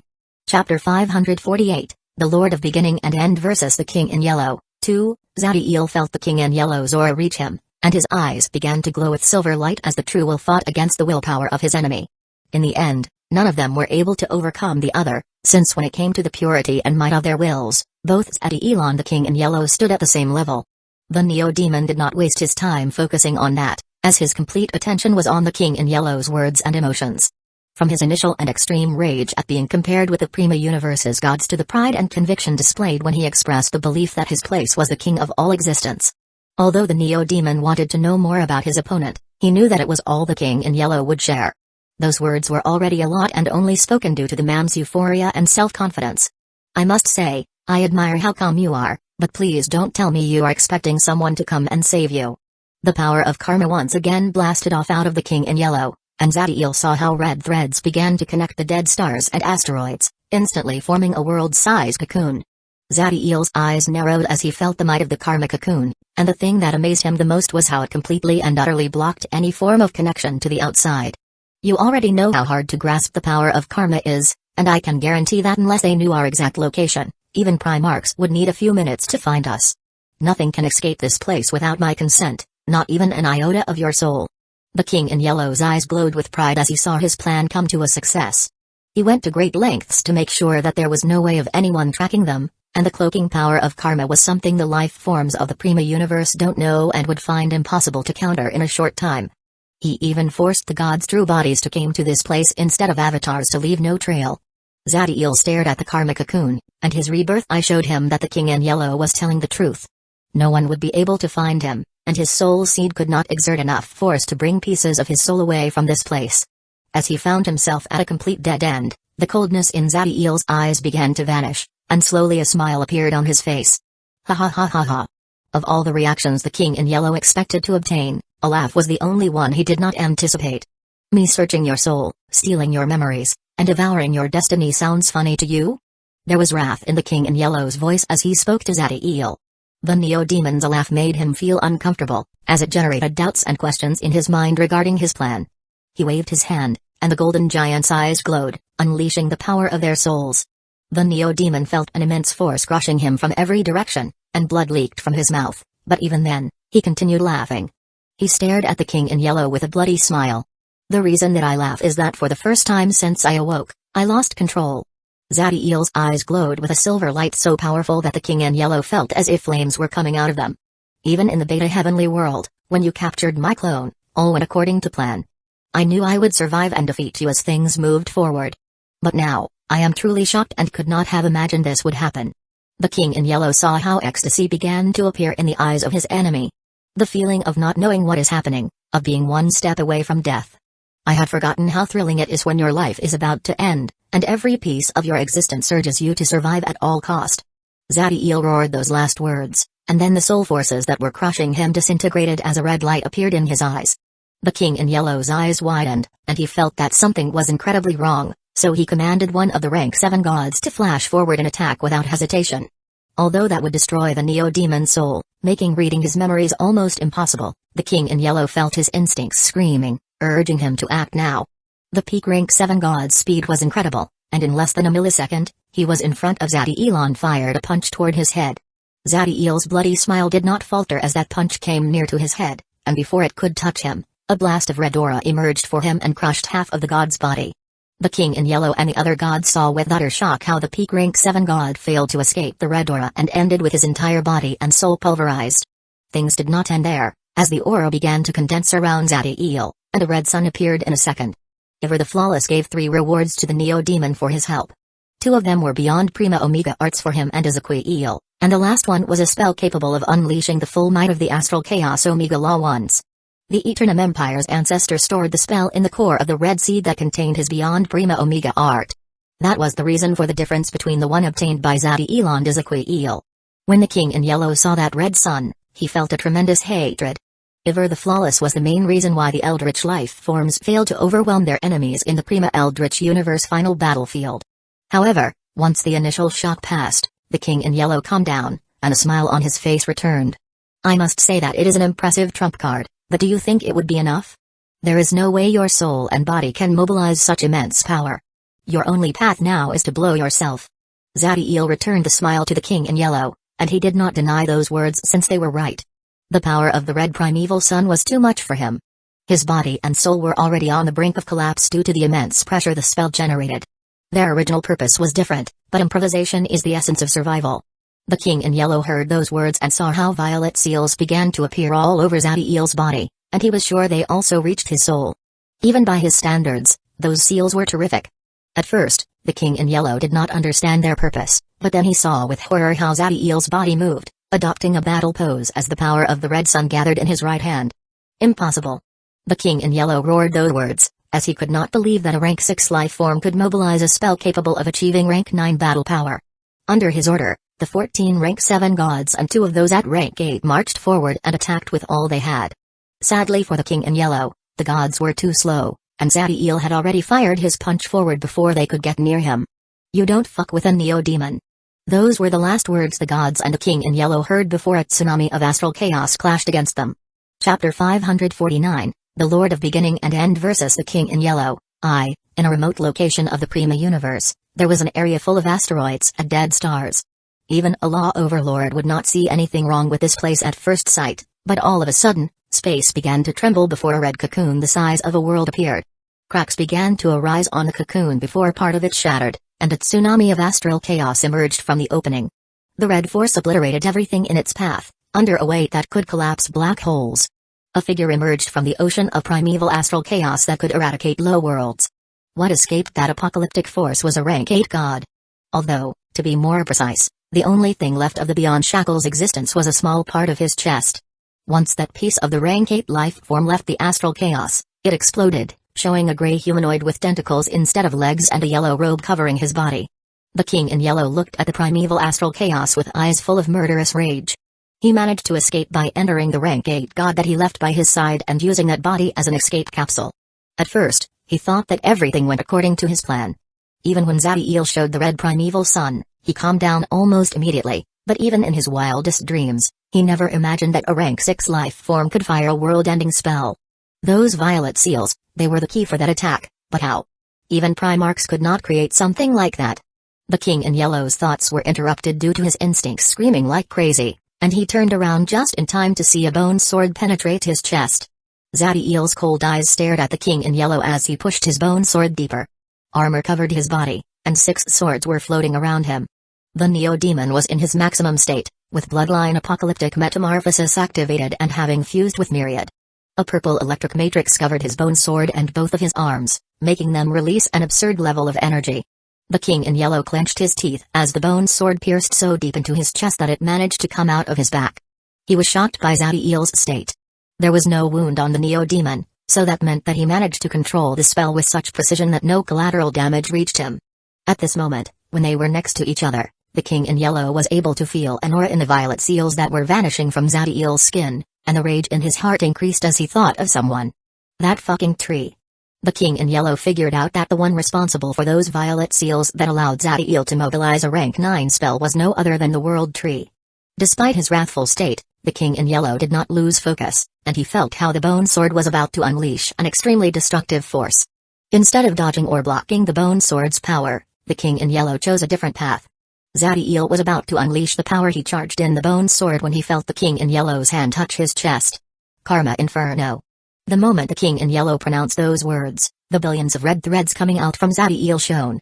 An immense sense of danger assaulted the Neo-Demon, but no fear appeared in his eyes, and he only focused on unleashing all the power of his next spell. Apocalyptic Supernova Immolation. The purple matrix covering the bone sword glowed before extending into the king in yellow's insides at a monstrous speed. They both started together. The karma threads ignited, making a red fire cover Zadiel's entire body, while the purple matrix torched the king in yellow's insides. As the flames of karma and rebirth inundated their bodies and harmed their souls, the king in yellow and Zadiel felt unbearable pain, even for individuals with their level of willpower. However, the only thing in their eyes was killing intent, and instead of trying to separate, they channeled more energy into the flames. Inverted exclamation mark ah. Inverted exclamation mark ah. They screamed as the power of karma and rebirth reached a level capable of instantly incinerating anything beneath rank 7. The king in yellow sensed the purple matrix extending deeper into his insides, now covering every corner of his body except for his brain. He felt how the purple matrix attached to his life essence and used it as food to deploy the purple fire that destroyed his insides. On the other hand, Zadiel felt the karma threads piercing deeper into his body, allowing the red fire to infiltrate his bloodstream, but that was only part of its power. The Neo-Demon felt that the memories of all the people he cared about were being distorted, changing those joyous moments with horrible and treacherous experiences. His willpower was powerful enough to allow him to fight back, but he could not stop the negative emotions from invading his soul. Zadiel's eyes showed the rage and madness plaguing his mind, but he kept control and began to raise his bone sword, enlarging the cut inside the king in yellow.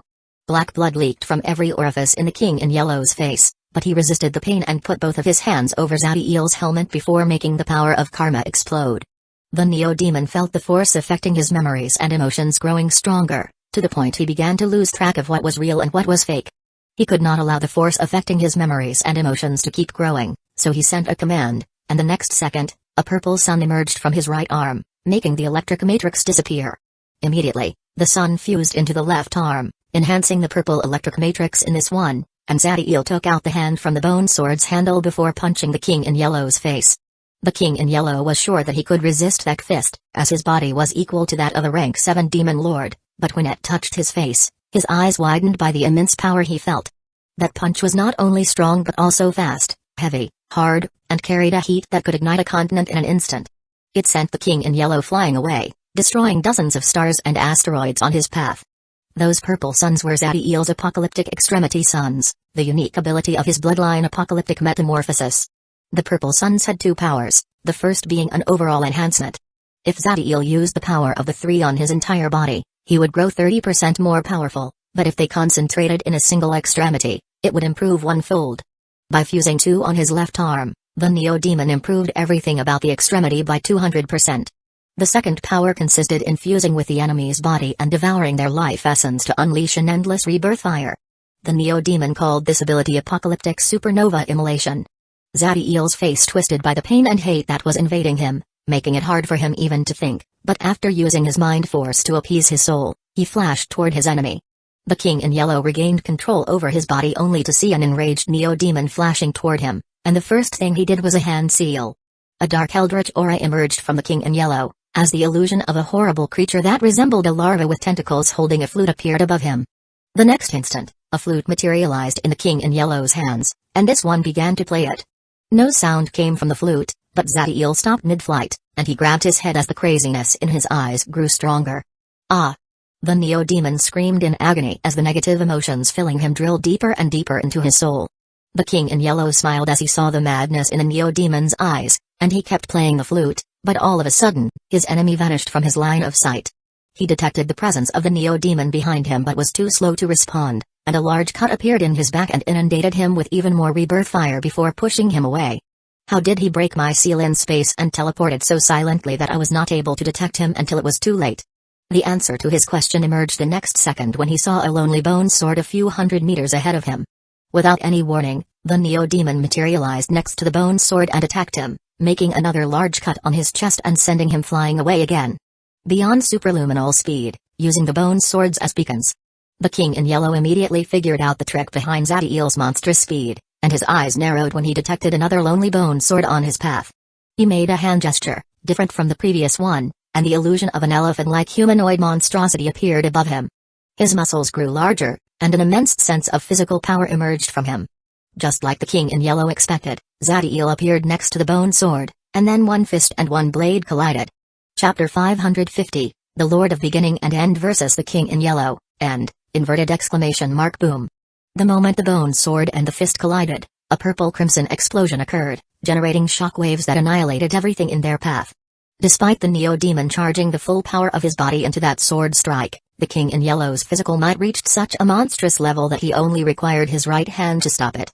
At the exact moment when the fist and sword clashed, the King in Yellow fired his left fist toward the Neo-Demon's head.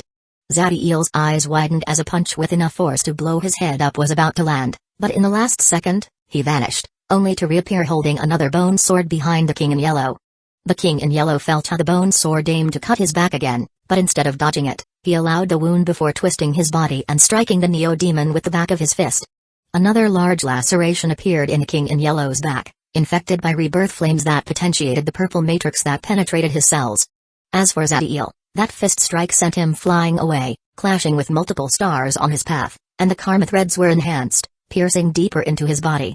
Crimson fire already filled his circulatory system, burning him from the inside out and even affecting his bloodline.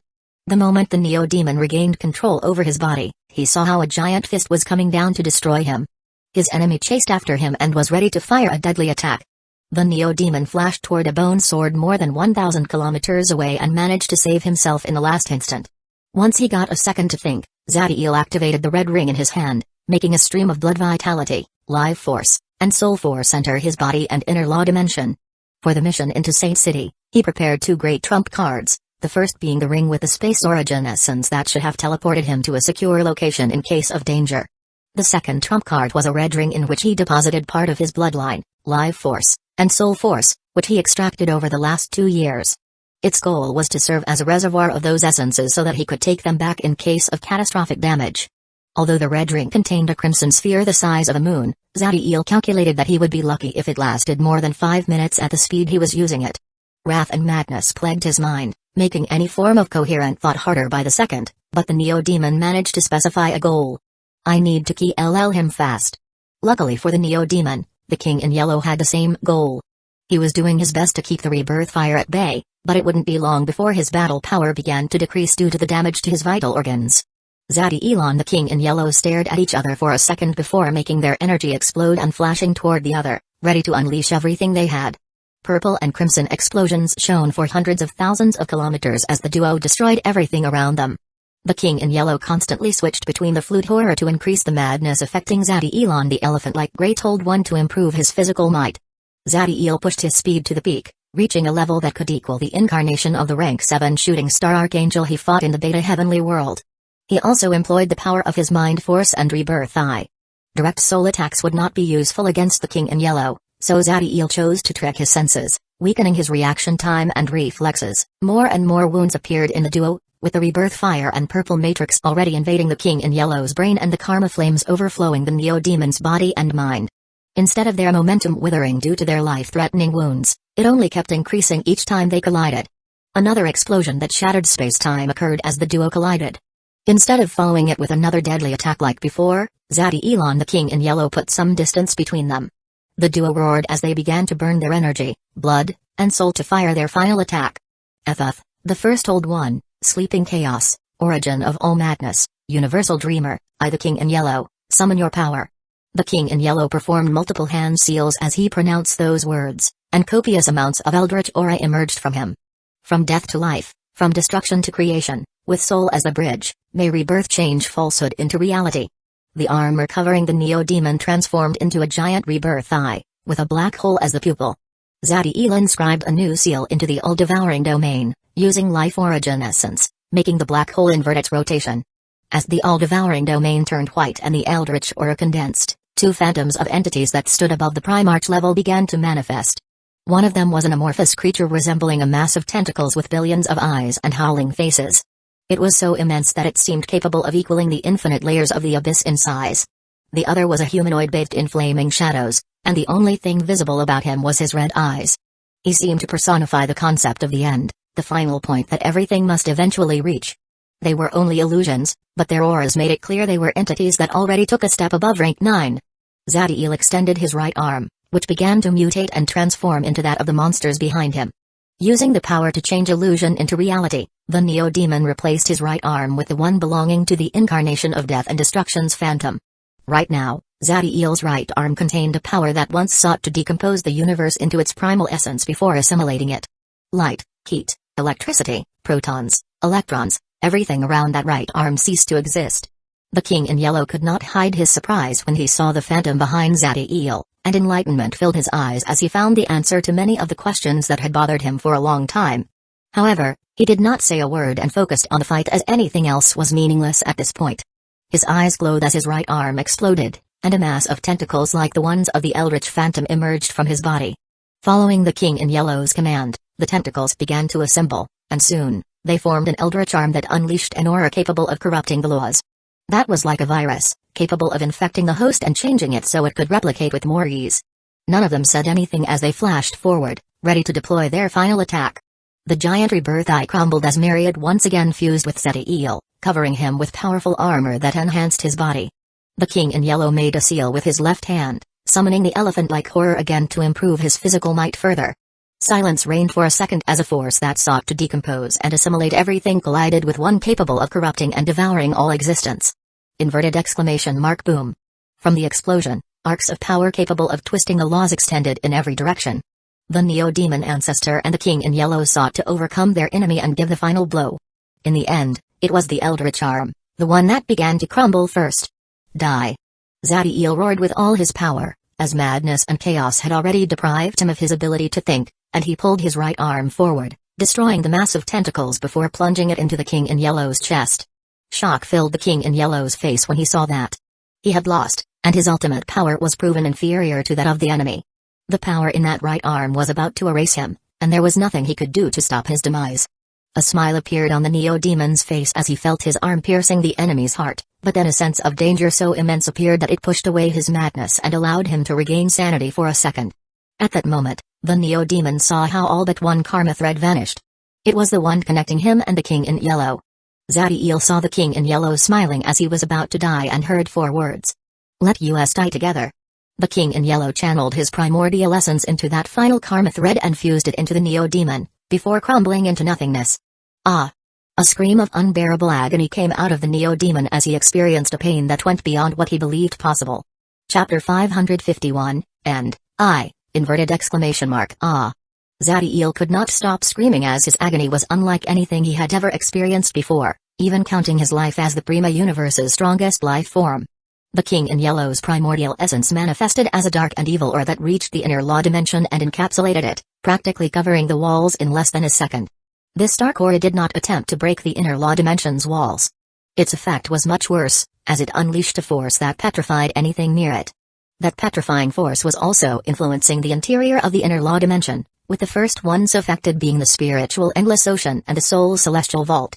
The primordial essence also enhanced the karma flames consuming the Neo-Demon's flesh and blood. It reached the point that they inundated every corner of his body, including his dream dimension.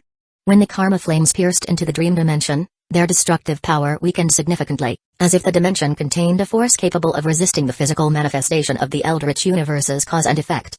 Zadiel could have taken advantage of this to improve his chances of survival, but with an evil aura petrifying his soul and his mind plagued by madness and chaos, he could no longer think, much less control the flames that were eating him. All of the Neo-Demon's power-ups were deactivated, as he could no longer maintain them active, and instinctively his body turned them down so it could focus its energy on resisting the karma flames. His armor reformed into a Leviathan draconic creature.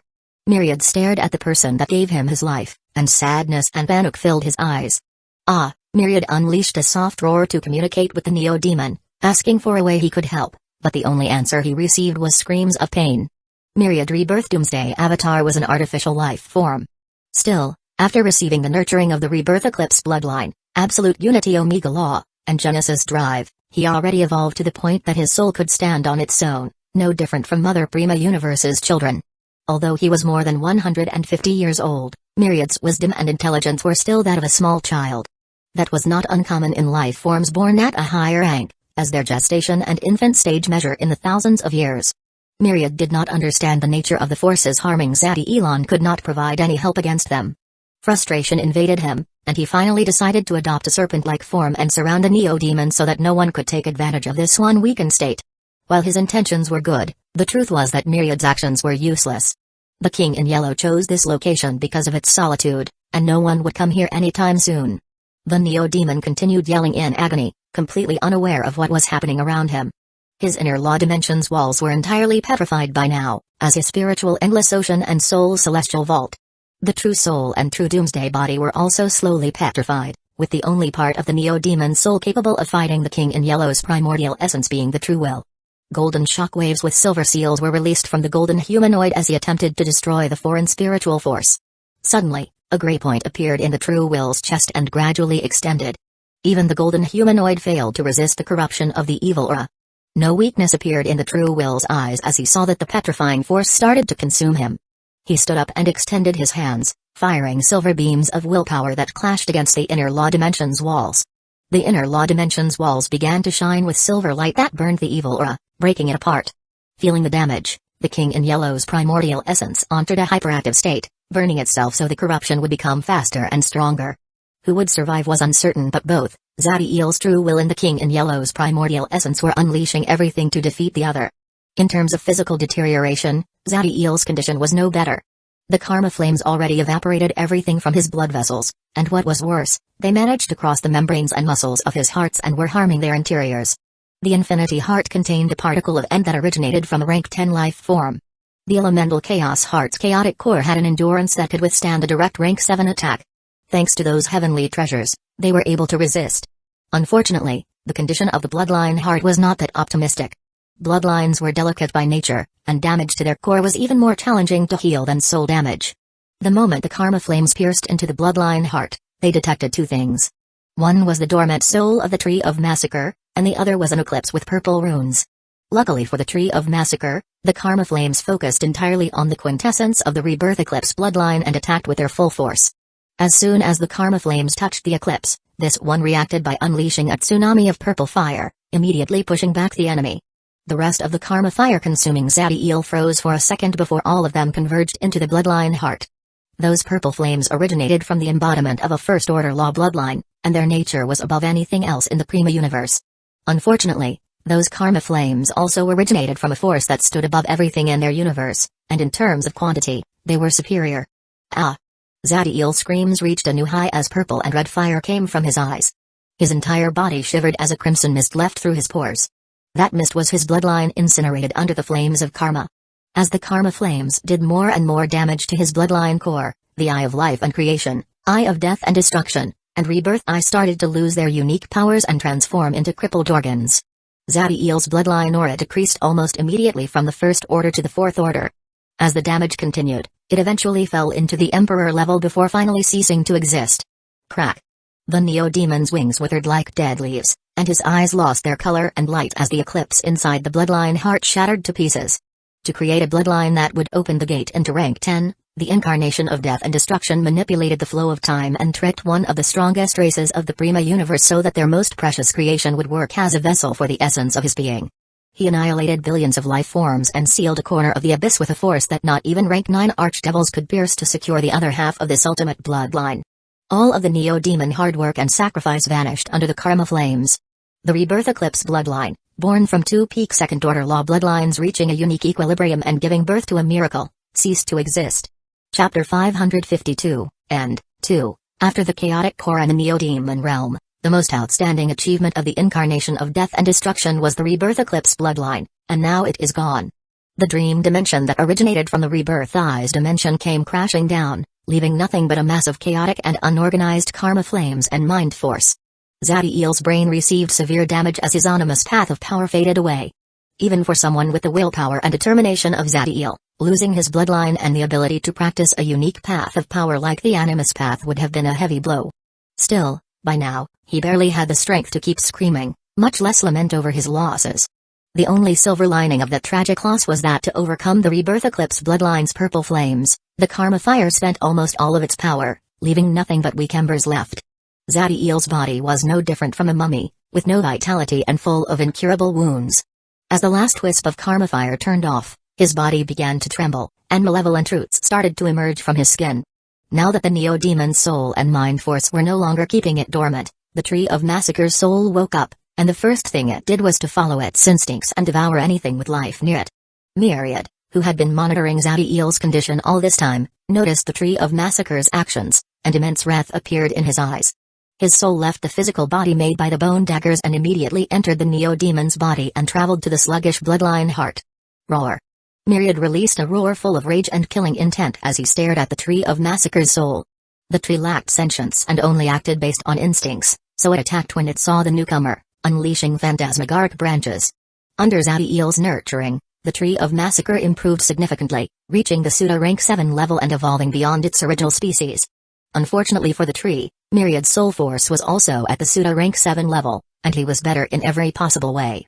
The battle between the two souls did not last much, as Myriad tore apart the enemy in a matter of minutes. As the Tree of Massacre's soul crumbled and was about to dissipate, Myriad opened his mouth and swallowed it. That was not simply devouring the opponent, since Myriad Rebirth Doomsday Avatar managed to partially assimilate it, becoming the new core of the Tree of Massacre's body. At that moment, the branches stopped hurting. Zadiel and began to mutate, becoming metallic and much more powerful. Just when that fight ended, the one between Zadiel's true will and the King in Yellow's primordial essence also reached its conclusion. The true will managed to pulverize the evil aura into harmless energy, but the price he paid was equally high, as his entire being ended petrified. Myriad, who was just getting used to his new body, felt how Zadiel's life force vanished, his brain waves turned off, and his soul force showed the last sign of fleeting vitality. He panicked and immediately began to use his new body to channel elemental chaos and origin power around him into the Neo-Demon. He even pierced the asteroids and stars in the surroundings with his branches and sucked what little life there was in them.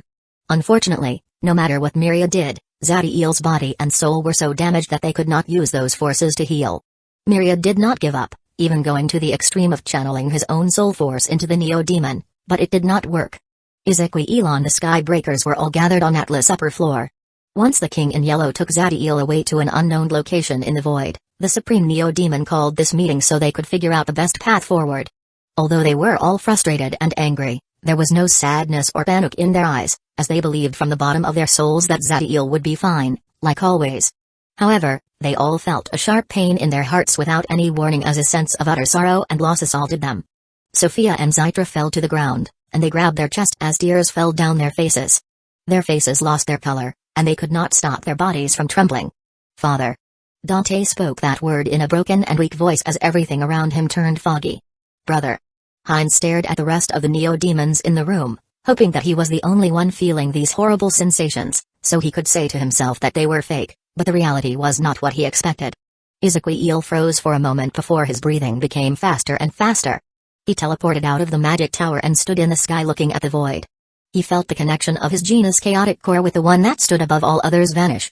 If Zadiel's soul had shattered, the soul seed would have saved his primordial essence, and he would not feel this way, so there was only one answer. No. The Supreme Neo-Demon roared with all his strength as primordial entropy lightning blasted everything away, and his emotions were out of control. Ezequiel's breathing did not calm down, but the sadness in his eyes slowly became something else. Dark killing intent emerged from him as he turned toward the location where the rest of the Divinity Faith Army's troops gathered after the loss of Saint City. Well, you all. An arc of primeval white lightning bathed in dark killing intent flashed away like a bloodthirsty shooting star signaling the start of a slaughter. There was a cocoon made of metallic branches in that desolated corner of the Prima universe where the Lord of Beginning and End and the King in Yellow battled to the death. It had copious amounts of refined elemental chaos, origin power, life force, and even soul force inside it, but their target could not use them, as his body and soul were beyond the point of healing. Zadiel Daybreak, the incarnation of death and destruction, the Neo-Demon ancestor, perished.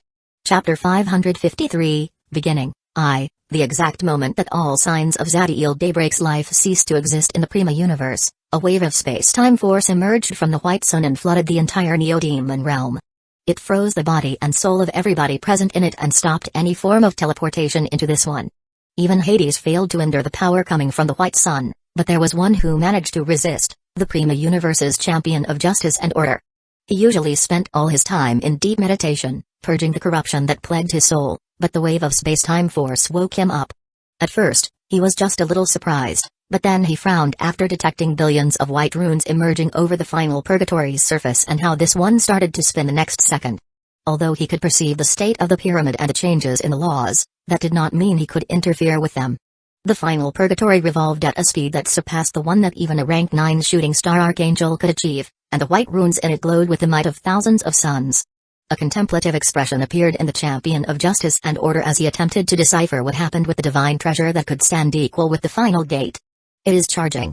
Just as that thought crossed his mind, the final purgatory shot a white beam of incredibly powerful energy. He detected how the beam immediately left the Neo-Demon realm and headed to someplace in the void. What was that? The champion of justice and order was astounded. The powers and energy in that beam were like nothing he had ever seen before in his life. Unfortunately, no one would give him an answer, and the moment the beam left the Neo-Demon realm, it abandoned his range of perception. The white beam did not travel through the physical plane of existence and instead moved through the layers of space. That was very lucky for the worlds in its path, as the power in it could have pierced a principal world's crystal wall in an instant.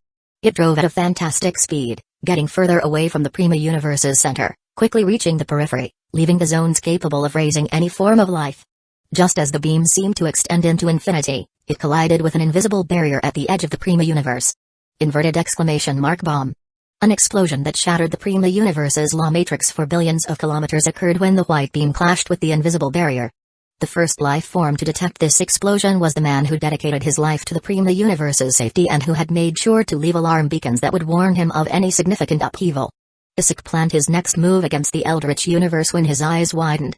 He immediately turned to the Prima Eldritch universe final battlefield but saw nothing wrong with it, so he focused his consciousness on detecting the origin of the alarm. The white explosion did not take long to appear in his consciousness, and when the raging energies vanished, he saw an invisible barrier that began to turn gray, with a large area of it full of cracks. Impossible. Isaac was shocked since that gray wall at the edge of the Prima universe was the cosmic wall, something that even Primarchs should not be able to harm, and yet now, a part of it was packed with ruptures. Although Isaac did not know how that could happen, he understood the great danger the Prima universe would face if the cosmic wall broke. He sent a message to the other Primarchs, and then he headed to the wound in the cosmic wall, using the portals he assembled through the universe to improve his speed. Thanks to his preparations, Isaac reached the location in less than a minute. When he saw those giant scars with his own eyes, the Magus found it hard to imagine what could carry such destructive power. Luckily for the Magus, the scars were fixing themselves at an extremely fast rate, and it would only be a matter of minutes before they vanished, and the cosmic wall returned to its invisible state. Good, I just need to guard it until... Crack. Before Isaac could finish his thought, he heard the sound of glass breaking and saw something that startled him. A hand bathed in white flame so immense that words could not accurately describe it pierced the cosmic wall from outside the Prima universe. Crack. The Magus did not even have time to process what was happening before another hand bathed in white fire pierced the cosmic wall again. Both hands began to pull, enlarging the wound on the cosmic wall, generating a passage. The idea of someone using his bare hands to open a cosmic wall was inconceivable for the Magus, but it happened right in front of his eyes. A wave of incredible pressure and origin power woke the Magus out of his shock, and he felt the presence of the universe will that started to pull the broken edges of the cosmic wall back together, fighting back against those hands. The speed at which the passage enlarged diminished but did not stop, meaning that the universe will could not surpass the creature outside the Prima universe. Isaac knew that there was no way to defeat the creature, but doing nothing was not an option, so he made his energy explode, generating a powerful golden aura that contained the pure and fierce power of truth. He gathered all that power in his right hand and was about to fire a spell more potent than hundreds of supernovas, but at that exact instant, the passage opened wide enough for him to stare at two giant red eyes. At that moment, Isaac, the universal truth, the Magus Primarch, the Dark Tower's leader, froze as an absolute fear assaulted him. Looking at those two red eyes made him feel so incredibly inferior that his body and soul stopped working. ZN. ZN. The sound of two powerful teleportations echoed through this corner of the universe as a giant the size of a principal world and a dragon with a crown made of flaming worlds appeared. These were the Primarchs of the Titan race and Dragon race, behemoths of the Prima universe, feared and respected by everybody, individuals that no one would dare to offend. Nevertheless, when they stared at those red eyes on the other side of the passage, the same terror that assaulted Isaac's soul paralyzed them. Ah! A roar full of resolve woke the giants, and they turned to the Magus, who overcame the spiritual pressure of the creature by sheer willpower. Isaac once again gathered the golden aura on his hand and fired his spell, generating thousands of golden palms that came crashing down in the creature's face. A golden explosion covered the passage, and the fear assaulting the Dragon Primarch and Titan Primarch vanished. The duo stared at the Magus with respect, and deep inside, they felt ashamed of their weakness. None of them had time to speak about what just happened as the golden explosion vanished almost immediately, and the trio saw the creature's face again. To their shock, those golden palms that could have killed a weak rank 9 life form only weakened the mantle of white flames covering the creature.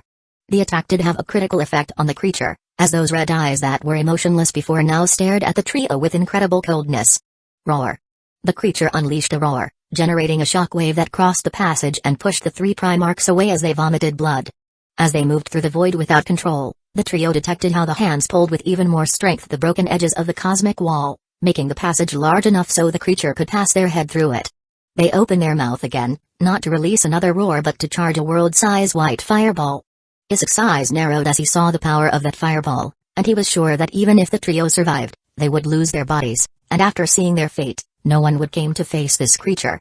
Instead of fear, the emotions that appeared in the Magus Primarch's face were determination and rage. He burned some of his life force, forcefully mobilizing his energy to regain control of his body before a golden matrix appeared on his skin and eyes. When the Dragon Primarch and Titan Primarch saw the golden matrix, they understood what the Magus would do, and the respect they felt for this one grew even more, as did the shame they felt for their weakness. The creature noticed the changes in the Magus and kept charging the spell, but just as they were about to attack, those giant red eyes that terrified the trio a moment ago widened as shock and disbelief appeared in them. They no longer bothered with the trio, deactivating the white fireball, turning their head to the left, and focusing on a distant point in the Prima universe. Isaac was surprised by the sudden change in his opponent, and although the creature was distracted, he did not take the chance to attack. He believed that using the golden matrix could allow him to harm the creature, but delivering a fatal blow was out of the question, so unless it were absolutely necessary, he would not use it. The one question that appeared in the mind of Isaac, and the other 2 Primarchs, was what could have shocked this invincible monster so much that they decided to stop their attack. Chapter 554, Beginning, 2. In that small barren spot of the Prima universe, where the Lord Beginning and End and the King in Yellow fought to the death, an event as meaningful for the multiverse as the White Monster's arrival was happening. Zadiel, who had been immobile after having his soul petrified and every cell of his body perished, trembled. Myriad, who had been wailing in sadness inside the bloodline heart, could not believe what was happening. He had done everything in his power to help the Neo-Demon, but nothing worked, and now out of nowhere, this one started to tremble. It did not take long for the Neo-Demon to tremble again, and this time, a dark purple arc of lightning fire emerged from his body and traveled through his skin. When Myriad saw that arc, he was utterly baffled by it. The nature of that dark purple lightning fire was like nothing he had ever witnessed before, superior to rebirth force, and even primordial entropy lightning could not compare. Once the initial shock passed, curiosity appeared in Myriad's eyes, and he extended his consciousness over the Neo-Demon's body. Inside Zadiel's dead body, there were 2 primordial forces right now. One consisted of traces of chaotic karma fire and the fragmented dark primordial essence of the King in Yellow. This force carried the essence of the Eldritch Universe's cause and effect at its purest. The other was embers of rebirth eclipse bloodline that appeared as Zadi's tissues degraded combined with amorphous mind force. The highest truths of the Prima Universe's beginning and end were present in this force, a concept highly superior to creation and destruction. At first, these 2 forces repelled each other, but as the will of their masters faded away, they deteriorated to their most basic state. Usually, they would have left the Neo-Demon's body and wilt into the void in this state. Yet, the waves of origin power, life force, soul force, and refined elemental chaos that Myriad gathered inside the metallic cocoon formed a sort of barrier that did not allow them to leave. Forced inside the Neo-Demon's body and with nowhere to leave, they began to clash against each other, generating these arcs of dark purple lightning fire prime force. More and more arcs of this prime force emerged from Zadiel's body until the bulk of the Prima Universe's concept of beginning and end and the Eldritch Universe's cause and effect clashed. The Neo-Demon's body shocked uncontrollably as dark purple lightning fire prime force emerged from his eyes and mouth and covered every corner of his body and soul. The prime force touched Myriad's soul in the bloodline heart, making him feel a burning sensation and pain. He refused to leave Zadie's body and continued monitoring what was happening with expectancy in his eyes. Unfortunately, even this prime force that stood above rebirth force and primordial entropy lightning could not heal Zadiel's petrified soul or heal his body, whose life the karma fire extinguished. Just as Myriad was about to lose hope, he saw that one part of Zadiel's existence managed to react to the dark purple lightning fire prime force. Attacks to the body are so common that even the most basic life form can do it. Those targeting the consciousness were more challenging, but most rank 2 life forms could do it easily, and every life form at rank 4 could target the enemy's soul. As for the ones capable of directly injuring a will, while they were more mysterious, they were not so hard to learn. However, not even the mighty incarnation of life and destruction or the eternal king in yellow could directly damage the metaphysical manifestation of a life form's destiny, their true name. They were the top powerhouses of their respective universes, capable of crushing primarchs. Still, they could not destroy true names, and that is why while Nadux and Terminus were frozen and lost their marvelous light once Zadiel's soul was petrified, they were still capable of reacting to the prime force. When the dark purple lightning fire prime force touched the true name, they regained their vibrant state and began to glow with even more power, like 2 suns symbolizing life and death.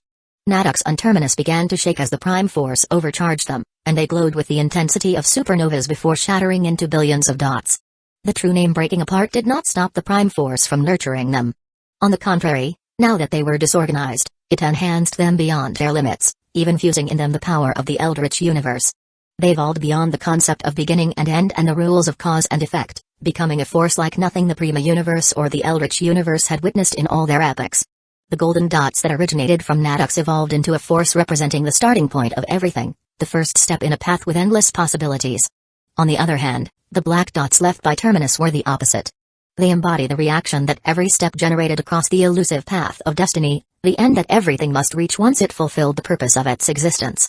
The dark purple lightning fire prime force kept strengthening the golden and black dots until they grew to their highest stage, achieving an evolutionary step that surpassed what any super universe could achieve on its own.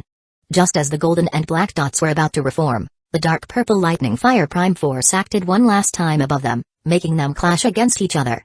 Their clash triggered a dark purple lightning fire explosion that blasted Zadiel's petrified soul and lifeless body, shattering them so thoroughly that only atoms remained.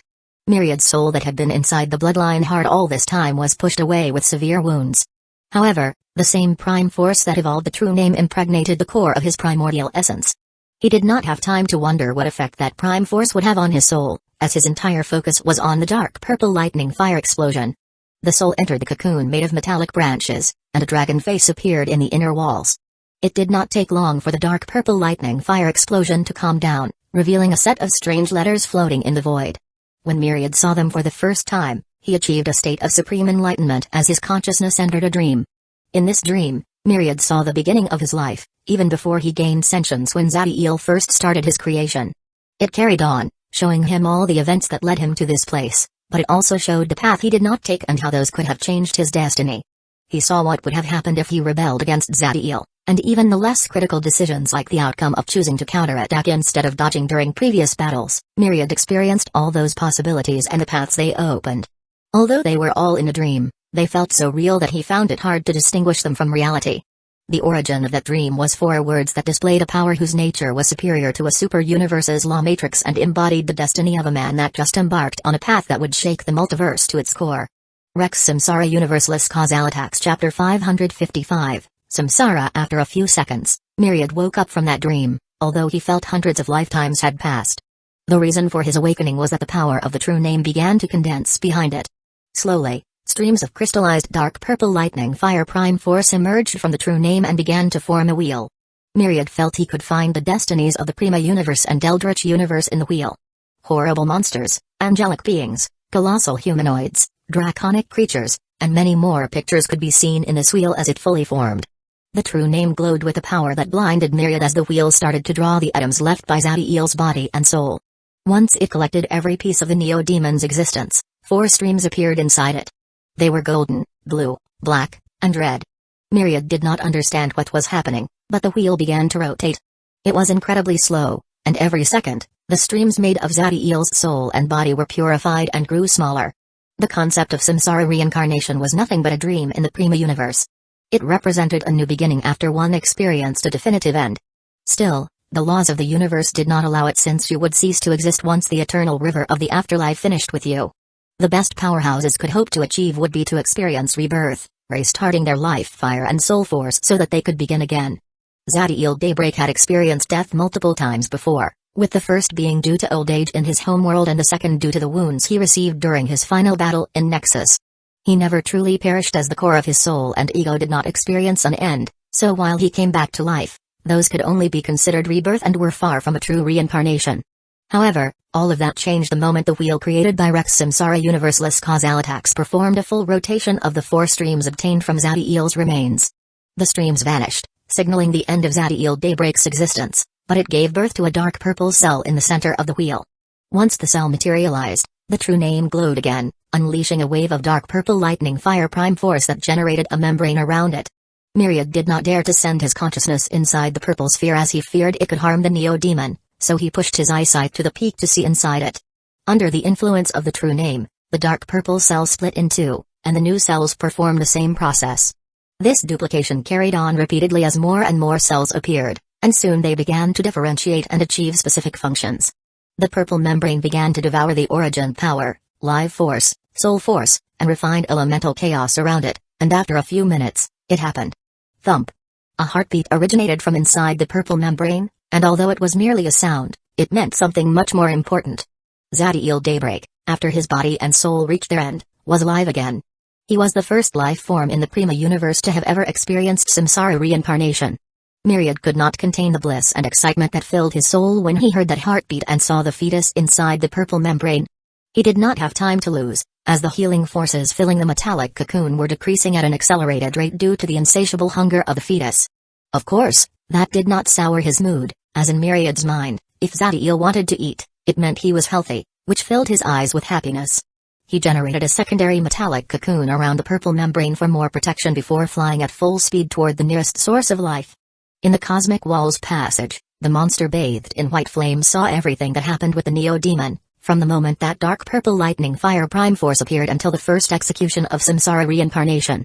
The surprise changed to confusion, then came a combination of delight and killing intent, until a thoughtful light appeared in those red eyes. Isaac, along with the Dragon Primarch and Titan Primarch, limited themselves to watching the monster. None of them believed they could take the creature by surprise, and since there was no hostility in him anymore, they decided to wait and see. After a few minutes, a flash of enlightenment appeared in the creature's red eyes, and then Isaac and the other 2 heard something that shocked them. Inverted exclamation mark, ha ha ha ha ha. The monster bathed in white flames that managed to open a passage in the cosmic wall with his bare hands, who seemed to embody the end of the Prima universe, began to laugh. However, the trio did not have time to relax, as the monster stopped laughing after a few seconds and then focused on them. He first stared at the Dragon Primarch and Titan Primarch, and the duo felt that those red eyes witnessed all their experiences, from their birth until this moment. HPHM. You two believe that being born with a law bloodline and the protection and care of a race that stands at the peak of the universe was an amazing lucky chance, but you don't understand that is the exact reason why you cannot leave rank 9. The monster spoke with a voice that carried an ancientness that made even the trio who had lived for billions of years feel like they were children. When the Dragon Primarch and Titan Primarch heard those words, they were baffled. The monster that almost killed them a few minutes ago was now guiding their cultivation. Although they did not know what he referred to and could not be sure he was telling the truth, if there was anyone who had the right to speak about surpassing rank 9 was this creature. Unfortunately for the duo, the monster no longer looked at them and focused on Isaac before giving a soft nod. Of all the law overlords in this super universe, you may guess are the one with the best chance to go beyond the eternal detachment rank. The reason is simple, you were born weak and forced to fight every second of your life. Isaac could not help but show pride in his eyes as a smile appeared on his face, and luckily for him, unlike with the duo, this time, the monster bathed in white flames explained the meaning behind his words. It is not your soul, body, energy, or even your Omega Law. While they are critical, and if you push them beyond the limits of the universe, you can obtain a semblance of battle power above the limits of rank 9, they are still secondary. The key to achieving rank 10 is willpower. The Primarchs felt their hearts accelerating as the answer they had searched for their entire lives had just been presented to them. As they engraved those words in their minds, they immediately adopted battle positions as the white monster opened his mouth again. Luckily, this time, what came out of it was not an attack but a torrent of silver blood that fused with the Law Matrix and the Cosmic Walls passage. Isaac saw how the Law Matrix changed, pushing the universe will several light years away. As for the passage's edge, it was reinforced and stabilized. Once he did that, the white flames covering the monster weakened significantly. He gave one last glance at the trio before retreating from the Prima universe. Just as the monster figure left the passage, Isaac and the other two Primarchs saw three figures crossing in. One wore a harlequin costume with a white mask over his face, and another seemed like a life form made entirely of metal. The last one was a handsome young man with black hair surrounded by shadow streams. The three had in common their monstrously powerful aura and the 9 silver stars revolving around their heads, like crowns. I will take the giant one. The humanoid with a metallic body focused on the Titan Primarch. Then I will handle the dragon. The man in the harlequin costume focused on the dragon Primarch as cards appeared in his hands. The young man surrounded by shadows stared at Isaac with a smile before glancing at the other two. Remember, this is not a fight to the death. We only need to see how strong they are in comparison to us. The duo nodded before bumping their fists with the young man. Now, brothers, let us prove the power of the Alpha Universe. Chapter 556, Vengeance, I, Book 7. The incarnation of death and destruction awakens in the inner regions of the Prima Universe, where natural energies were full of power and life could be found everywhere. There was a shining golden principal world named Solaris. A young and yet mighty race once took control over this world, nurturing and caring for it, pouring a massive amount of heavenly resources in its core for its growth. Unfortunately, just as Solaris was about to make the jump into a principal world and allow this new race a home where no one could bully them, disaster struck. That disaster came in the form of the most xenophobic race of the Prima universe, the heavenly race. Although the young race fought with all their might, they could not overcome the older and stronger heavenly race and had to escape after most of their people perished. Those actions drew the ire of many races across the Prima universe. The forceful occupation of a new principal world was considered taboo due to the immense price everyone in control of one had to pay for them, and since they did it once, what would stop them from doing it again? However, even if it got people angry, the heavenly race could not care less. Besides, everybody already hated them, and their power allowed them to do as they wanted. Right now, in the deepest part of Solaris, right beside the golden core that was the principal world's origin, there was a 15 meters tall man with golden hair and 8 red wings. Every fiber of this man's body contained a monstrous physical might, and each of the feathers on his wings appeared to have a collapsing heavenly body. The origin of the principal world contained energies and forces so potent that even beyond the shackles existences would have a hard time resisting them for a long time, but this man had been beside it for the last 5,000 years. His name was Jupiter, a law overlord, an existence at the eternal detachment rank, a rank 9 archangel with the collapsing star bloodline. As someone with a peak second-order law bloodline, Jupiter's cultivation path was very straightforward, as all the answers were inside his blood. Besides forming an Omega Law, everything else was easy, but everything changed after reaching peak rank 8. His bloodline no longer had any guidance for him, and due to him never being forced to overexert his perception and comprehension abilities, every minimal advance was incredibly hard. Luckily, he ruled over a principal world. If he did not have the origin at his disposition all the time, Jupiter would have never advanced into rank 9. Even with Solaris Origin's help, Jupiter remained at the first stage of the eternal detachment rank but improved over the last couple million years. Today started like any other day, with the rank 9 archangel meditating beside Solaris Origin when all of a sudden Jupiter's eyes opened, and a blast of killing intent emerged from him. The reason for the rank 9 archangel's behavior was that he felt how someone performed a sealing of space-time that covered not only the entire world but also several light years around it. Who dares? Jupiter knew that the only reason someone would go to that extreme and spend so much energy would be if they wanted to make sure that no one could escape. Although his pride and xenophobia made him look down on every other race in the universe, Jupiter was a seasoned warrior and understood that anyone capable of such a feat would be extremely powerful. The first thing he did was connect with Solaris world consciousness and channel the power of its origin, making his aura rise from the first stage of rank 9 to the third. A confident smile appeared on Jupiter's face as he felt the immense power running through his body. He was sure that with his strength, the only ones that could defeat him would be Primarchs, and there was no way one of the Great Nine would attack a law overlord of the heavenly race and risk all-out war. Let's see how dares to attack a principal world controlled by the invincible heavenly race. Just as Jupiter roared those arrogant words, an invisible soul attack reached him and almost made him slip into unconsciousness. Humphrey, puny. The rank 9 Archangel had not finished that thought when shock appeared in his face as he felt his aura plummeting back to its original level. He looked behind him and understood what had happened. That soul attack did not target him, but Solaris world consciousness, putting it into a comatose-like state and making it impossible for him to channel the power of the world's origin. Before Jupiter could understand what was happening, his instincts began to scream like crazy, and he detected that someone appeared right behind him. Instantly, the rank 9 Archangel made his energy explode and began to rotate as he sent his elbow toward the enemy's face with a force that could break a world. Jupiter had fought countless battles, and his martial skills were top tier across the Prima universe. Hence, the attack was potent and swift, aiming directly at the zone where the target's eyes should be, as it was the weakest point in the skull. He was sure his attack would land before that of the enemy, but the power of time invaded his body and soul, slowing him down long enough for the enemy to put a hand over his back. The next second, Jupiter and his enemy appeared in the void near the principal world. He understood that things grew more dangerous as he no longer could rely on Solaris in any form, but that only made his killing intent even more powerful. Jupiter burned a fragment of his life force, allowing him to overcome the time force slowing him down, and sent his elbow toward the enemy at full power. A red explosion that could crush black holes appeared in the void once Jupiter's elbow connected.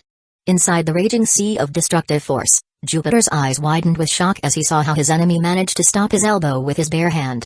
He was an archangel with the collapsing star bloodline, and in terms of pure strength, no race in the universe should be able to equal him at the same cultivation rank. If the enemy were at the second or third stage of the eternal detachment rank, he could have accepted it, but Jupiter could clearly feel the man's soul force that put them both at the same level. The man was 10 meters tall, with long white hair and a perfectly balanced body, but his most striking feature was the blue eye in the center of his forehead that seemed capable of controlling the very essence of space-time. Although he seemed young, the ancientness and viciousness in his eyes resulted from a long life of hardship and struggles capable of tempering the will beyond its limits. Supernova race. Jupiter uttered those words as he remembered the original owners of Solaris. Nothing but coldness could be seen in the man's eyes as he stared at the Archangel. Vengeance. He spoke that word before attacking with all his power. Chapter 557, Vengeance, 2, Vengeance. Along with that word, a heartbeat echoed through the void, and from the infinite space-time supernova eye's chest, a blue force emerged, running through his veins and filling his body with monstrous strength as he connected his right fist in Jupiter's ribs. Jupiter clenched his teeth and felt how several of his ribs were fractured. That fist not only carried immense power, space's severing force and time's withering power were also in it. Despite the pain, Jupiter fired a punch toward his enemy, with much more power this time. Although the infinite space-time supernova eye managed to block it again, the attack pushed him away, and bruises appeared in the arm he used to intercept Jupiter's fist. The infinite space-time supernova eye regained control over his body almost immediately, and his aura grew stronger along with his heartbeat and the blue force running through his veins. He no longer needed to hide his presence, so there was no need to contain his power. Jupiter's face grew solemn as he felt the power of his enemy. Not only did he recognize his enemy's race, but he also recognized him personally. When he led the heavenly race army to Solaris, this man was the one that stopped him from completely eradicating everybody. Back then, he was only at the first stage of the Beyond the Shackles rank, but by thoroughly burning his soul and life force, he managed to teleport all members of the supernova race still alive to a location unknown to him. If not for this man, Jupiter was sure he could have eradicated the supernova race instead of just killing 2/3 of it. Although he saw how the infinite space-time supernova eye burned his soul and life force, Jupiter knew he could come back to life due to the power of the Omega Law, but he was sure that his cultivation would have taken a severe blow. However, not only did the infinite space-time supernova eye manage to enter rank 9, he equaled Jupiter's cultivation level despite this one having a principal world's origin for more than 1,000,000 years. Our physical strength is around the same level, and I am weaker in terms of speed due to his space-time mastery. Running away is not feasible, so I can only fight him. Jupiter understood that his chances of winning in a one-on-one battle were not good, but a small smile appeared on his face as he felt the movements in Solaris. Thousands of heavenly race warriors rose from the principal world and soon reached the void. Most of them were rank 6 life forms, but there were also almost 100 void creator, and there were even 9 beyond the shackles existences. On their own, they could barely equal the infinite space-time supernova eye in a direct battle, but if they focused on assisting Jupiter, then their help would be a game changer. As he saw the army rising from Solaris, a smile appeared in the infinite space-time supernova eye, and the eye on his forehead glowed, shaking the void. Jupiter frowned when he saw that, as he felt that something terrible was about to happen. The next second, just like he feared, an army almost 3 times larger than that of Solaris' heavenly race appeared in the void. Every member of this army had a third eye on their forehead, and a powerful bloodline force ran through their veins. They were all armed with mighty artifacts and runes, and a monstrous killing intent emerged from the bottom of their souls. Rank 6 life forms made the bulk of the supernova race army, but there were almost 300 void creator in it, and the number of rank 8 life forms reached a shocking 17. When Jupiter saw the supernova race army, he understood that they were not here to carry on some simple assassination. Their goal was something much worse. What do you think you are going to do? Is it not obvious? We are going to carve the name of our race in the Prima universe, and we will use heavenly race's blood to do it. Jupiter trembled when he heard those words, as they did not come from the infinite space-time supernova eye but from behind him. Someone else managed to sneak up on him, and before he could do anything, a fist landed on his back. The fist carried so much strength that the rank 9 archangel felt that his spine almost shattered, and that was not all, as a wave of destructive force spread through his body, harming every vital organ. That punch sent the rank 9 archangel flying away, and before he could take back control over his body, the infinite space-time supernova eye appeared right in front of him and kicked his jaw. Jupiter felt his brain trembling as that kick sent him flying away again, and felt how someone else appeared behind him. He once again burned a piece of his life force to forcefully regain control over his body, allowing him to turn around and intercept the fist coming to his back with his own. Now that they were face to face, Jupiter could get a good sight of the second opponent. His facial features were similar to that of the infinite space-time supernova eye, but his body was larger, and the eye on his forehead carried a force born of pushing death and destruction to the extreme. The newcomer was the eternal death and destruction supernova eye, the one with the highest destructive power in the race, and just like his brother, he was a rank 9 life form. What? A second eternal detachment existence. Jupiter was beyond shocked. It was incredible for a race to give birth to not 1 but 2 rank 9 life forms. Despite their ancient heritage and resources, even the heavenly race had only generated 5 eternal detachment existences, including Jupiter. Unfortunately for the rank 9 archangel, he had not recovered from his shock before a kick landed on his chest, right where the infinite space-time supernova eye's punch first landed, this time breaking his right ribs. Jupiter's body moved without control through the void as this one puked mouthful of blood, and chasing behind him full of killing intent were the infinite space-time supernova eye and the eternal death and destruction supernova eye. The heavenly race army saw with shock how the duo was beating the mighty rank 9 archangel, but they did not have the luxury of worrying for anyone else as a wave of killing intent reached them. They looked up toward the supernova race army and saw a young man walking forward. He was a peak void creator, but his aura surpassed some rank 8 life forms. The key to this man's power was the eye on his forehead that had 2 pupils, blue and black, unlike the rest of the supernova race. Space-time force, along with the power of death and destruction, ran through his veins. Leave no one alive. He spoke those words with pure coldness before flashing forward. The supernova race army immediately followed him, making their energy and bloodline force explode as they prepared to slaughter the heavenly race army. Colorful explosions filled the void as the supernova race fought the heavenly race, and from the start, it was clear which side was stronger. Not only were the supernova race's powerhouses superior in terms of personal power to those of the heavenly race, but they outnumbered their enemy, in some cases almost 3 to 1. In less than an hour, the supernova race butchered more than 50% of Solaris' heavenly race army, and they made sure to erase their enemies' souls from the Prima universe. Although the heavenly race still had many rank 7 and rank 8 life forms alive, that cry of pain signaled the war's end. The supernova race army and the heavenly race army stooped their fight for a second as they turned to the origin of that wail of agony. A cold smile appeared among the members of the supernova race. At the same time, the heavenly race felt absolute terror, as they saw how the infinite space-time supernova eye and the eternal death and destruction eye stroked Jupiter's neck from the front and the back, decapitating him. Immediately next, the torrent of space-time force entered Jupiter's brain and destroyed his soul, as a dark aura reached his heart and devoured the bloodline inside it. For Solaris' heavenly race, Jupiter was a sacred and almighty existence whose words were powerful enough to bend reality, but they saw how the duo destroyed his soul and body. What happened next transformed the terror in the heavenly race's hearts into utter hopelessness. The infinite space-time supernova eye and the eternal death and destruction supernova eye stared at each other as they roared and burned their life force. Both of their auras combined as their power reached beyond their peaks. After a few seconds, A giant eye with blue and black pupils appeared in the void above the duo. A monstrous amount of energy gathered in that eye before a dark blue wave emerged for it. That wave did not harm anything in the physical plane of existence, but the rank 7 and rank 8 members of the heavenly race felt the change in the Prima Universe's matrix, and they could not believe what had just happened. Jupiter's Omega Law shattered, signaling the end of his existence. They were exhausted and barely able to remain conscious after that combined attack. Still, a bloody smile appeared on the faces of the Infinity Space-Time Supernova Eye and the Eternal Death and Destruction Supernova Eye as they looked at the rest of the heavenly race army. Chapter 558 Gluttony. The passage to the Alpha Universe triggered a chain reaction inside the Prima Universe, making more and more mind-blowing events come to be. It was like the universe will push its children to thrive beyond their limits, fight for what they desired, and have a chance of eternal glory. The most meaningful of all was the rise of a new super race, the Supernova race. They rose to fame 50 years after the arrival of the entity known as Flame Imperator and made their grand entrance by reclaiming the world that was once theirs and erasing a rank 9 archangel from existence. Of course, the death of an eternal detachment existence from the heavenly race infuriated the Archangel Primarch. Still, by the time she and the rest of her race's powerhouses reached Solaris, the Supernova race had already fortified the entire world. Dozens of rank 9 artifact and runes covered Solaris and drew their energy from its origin to the point that they could unleash multiple attacks at once. That, plus the pressure the principal world could generate on enemies and the enhancement on their controller, made that even the Primarch would have to be extremely careful of fighting near it.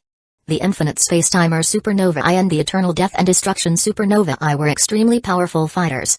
Together, they could fight someone at the second stage of rank 9. If the heavenly race wanted to fight the duo while they enjoyed the help of Solaris, the Archangel Primarch would have to be ready to pay a harsh price, and the worst part is that she was unaware of the full power of the Supernova race. There was no way to guess what kind of trump card the Supernova race would unleash if the heavenly race pushed them into a corner. In the end, the Archangel Primarch decided to leave Solaris without a fight. Part of the reason behind her decision was that if the battle with the Supernova race severely weakened them, the other races that loathed them could take this chance to attack. The other part was the rise of an even larger threat for her race, known as Apex. The peak rank 8 Fallen appeared a few years ago inside the void ring of the Prima Eldritch Universe final battlefield. Apex's might shocked everybody as he displayed rank 9 battle power. While his strength was still slightly beneath that of Ivor the Flawless, no one could deny the man's monstrous talent. There was a rumor that the Archangel Primarch had attempted to ambush Apex as this one moved from and out of the Prima Eldritch Universe final battlefield. Unfortunately for her, Apex was under the protection of the Dark Tower Alliance. Unlike their previous Comdominor, the Magus Primarch, Titan Primarch, and Dragon Primarch had been extremely overbearing lately. When the Archangel Primarch threatened them with war and recklessed herself from helping against the Eldritch Universe, the trio made it clear they were not afraid of fighting her. Those major events drew everybody's eyes, but the truth was that something much more meaningful for the destiny of the multiverse occurred in a place that no one paid attention to. Inside a dimension resembling a gas vortex as giant as a principal plane lived billions of void creatures. Hundreds of thousands of battles occurred every day, either between the void creatures themselves or against individuals from other worlds to come to this place to hunt. However, over the past few decades, all the alien life forms that visited this nebula stopped doing it, but that did not mean the fight diminished. On the contrary, more and more battles occurred every day. All of a sudden, a whale-like void creature emerged from the nebula. This creature was larger than a moon, and its power surpassed the limits of rank 6, but the only thing in its size was terror. Sadly for the void creature, just as its entire body exited the nebula, metallic branches chased after it at a fantastic speed. The whale-like void creature could not do anything before those branches penetrated its skin and extended all over its body. Immediately, its eyes lost their light, signaling its death. What came next was what the whale-like void creature saw happening to other life forms inside the nebula and the reason for the terror that had invaded its soul. A dark purple lightning fire prime force extended from the branches and devoured the creature's body, energy, and soul until there was nothing left of it. The prime force was so thorough that it took it less than 5 seconds to completely and utterly devour the void creature. It ended the creature's existence as it ate everything of it, leaving nothing for the eternal river of the afterlife. Once it finished its job, the prime force returned into the metallic branches as this retracted. More and more void creatures attempted to leave the nebula, but they all suffered the same fate, as it seemed that the branches could extend indefinitely. After 7 more years, the explosion and wails of agony inside the nebula finally ended. The reason for the silence was simple: every void creature inside it was gone, utterly devoured. However, just as it seemed that the nebula reached peace, it began to tremble and shrink at an astonishing speed. An ocean of dark purple lightning fire flooded it and began to devour every iota of energy and type of force in it. 5 more years passed like that until the nebula that once could compare with a principal plane in size was gone. Like before, the prime force returned to the metallic roots once it finished the job. What appeared the next second in the void could only be described as a metallic dark purple sun. Giant arcs of lightning fire ran through its surface, generating a plasma mantle. The alien life forms that saw this creature and were able to return to their homes alive gave it a name born of fear and awe. Gluttony, the Voracious Sunday Chapter 559, Rank 7 Gluttony, or more accurately Myriad, devoured billions of life forms over the last 72 years. The power of Zabiel's true name and the radiation that the life inside him generated allowed him to evolve into a unique life form like nothing the Prima universe had seen before. The dark purple lightning fire prime force became a part of Myriad, allowing him to display an extraordinary battle power and devour any form of energy, matter, or soul force. Inside Myriad's prime force, there were the powers of antimatter, Genesis drive, rebirth force, karma power, and even the essence of the absolute unity Omega law. While devouring others was a fast way to improve your cultivation, some flaws could arise in your foundation due to the alien forces polluting your soul and body. However, that dark purple lightning fire handled that perfectly. As it devoured every piece of an individual's existence, at the same time, it purified it leaving nothing but raw forces that one could use without repercussion. Myriad's mind never diverted from his goal, to provide the life inside him as much food as possible, so he made sure to channel everything he devoured toward this one. However, despite Myriad's best intentions, around a third of everything he devoured was absorbed by his body and soul before they could reach their final destination. Thanks to the prime force, Myriad grew stronger and stronger the more he devoured, as his body became larger and his soul force heightened. Usually, Myriad would immediately start looking for another food source after finishing with the nebula. Still, he did not move as his massive body began to tremble, and his aura rose higher and higher. Myriad's centers of power had reached rank 7 levels a long time ago, but only after he devoured the unique forces inside the nebula that his soul, body, and energy achieved equilibrium and drove his entire existence into the next realm. In the Prima universe, cultivation was divided into the 3 great realms. The physical realm would be the first realm and the starting point for more than 99% of the Prima universe's life form. You must strengthen your physical shell and nurture your consciousness and soul in this realm. After that came the soul realm. In this realm, your soul is no longer bound to your physical shell and can stand above the power of fate and natural energies. Now you can directly strengthen your soul, so it can grow powerful enough to bear the law's weight and slowly transform the soul dimension into an inner law dimension. Once your soul grew powerful enough and your inner law dimension evolved into an inner universe, you shred the shackles of mortality and enter the law realm. At the law realm, your life force is strong enough to fight back the power of time, and you will never experience natural death. The goal of this realm is to go beyond merely understanding and using the laws. You need to become a cosmic force powerful enough to fuse into the Prima universe's matrix. Regarding the next step in cultivation, rank 10 or the 4th realm, there is not a name for it. In the Prima universe, you only need one hand to count those who got a glimpse of it. However, those who stood at this level should wield power above the laws, above the matrix that formed reality. That is the reason why they are so incredibly powerful. Rank 7 is known as the Void Creator rank, and 3 stages compose it: the Void stage, Seed stage, and Rudimentary Form stage. As a rule, the higher the rank, the harder it is to jump a level in battle power. Roku and John Eric were life forms at the peak of Soul Realm and could fight against those at the Loreem. But that was limited to the Void stage. Against someone at the Seed stage, the duo could at best escape with their lives. Myriad did not follow the true soul path of power. His cultivation grew by simply devouring others and strengthening his centers of power, so rank 7 was divided into early stage, middle stage, and late stage. As Myriad entered rank 7, his body grew larger and larger, as did his soul force. Lore runes that contained the essence of the dark purple lightning fire prime force began to engrave themselves in every piece of his existence. The void trembled in that corner of the universe, and multicolored lines appeared in it as the law matrix manifested itself. Suddenly, blue and gray threads began to shine with incredible power, and from them, a river of origin power emerged and bathed Myriad. As any other life form that reached rank 7, Myriad enjoyed the Prima Universe's law baptism. Usually, the power of the principal laws of the Prima Universe would nurture the inner universe, but since Myriad did not have one, all that power fused into his body and soul. In any other life form, the help the Prima Universe's principal laws would provide to the body and soul would be limited as these could only endure a finite amount of their power, but Myriad was different. His aura became exponentially stronger, and runes containing prime force and space-time were in every piece of his body and soul. The mantle of dark purple prime force that covered his metallic body grew extremely dense. Myriad's advance into rank 7 went on for 42 hours until the Prima Universe's law matrix vanished, and his body and soul stabilized and stopped growing. He had become as large as a low world, and his soul force equaled someone at the seed stage. After his advance into rank 7 ended, the first thing he did was to ensure that the life inside him was fine. At the core of the metallic cocoon, protected by countless physical and magic shields, Myriad saw a dark purple membrane with a small child inside it. The child looked around 2 years old, with black hair and 3 eyes. Although the embryonic stage went by fast, the growth became extremely slow once the body fully formed. Nevertheless, despite his fragile appearance, that body could unleash a physical might capable of tearing apart a rank 4 demon, and the soul force was even more terrifying. Myriad calmed down after seeing that Zadiel was okay but was starting to get worried about his growth. After a moment, he came with an idea and began to concentrate. His consciousness extended into the void and began to perceive red threads. Those were karma threads that life forms generated due to the power of casualty.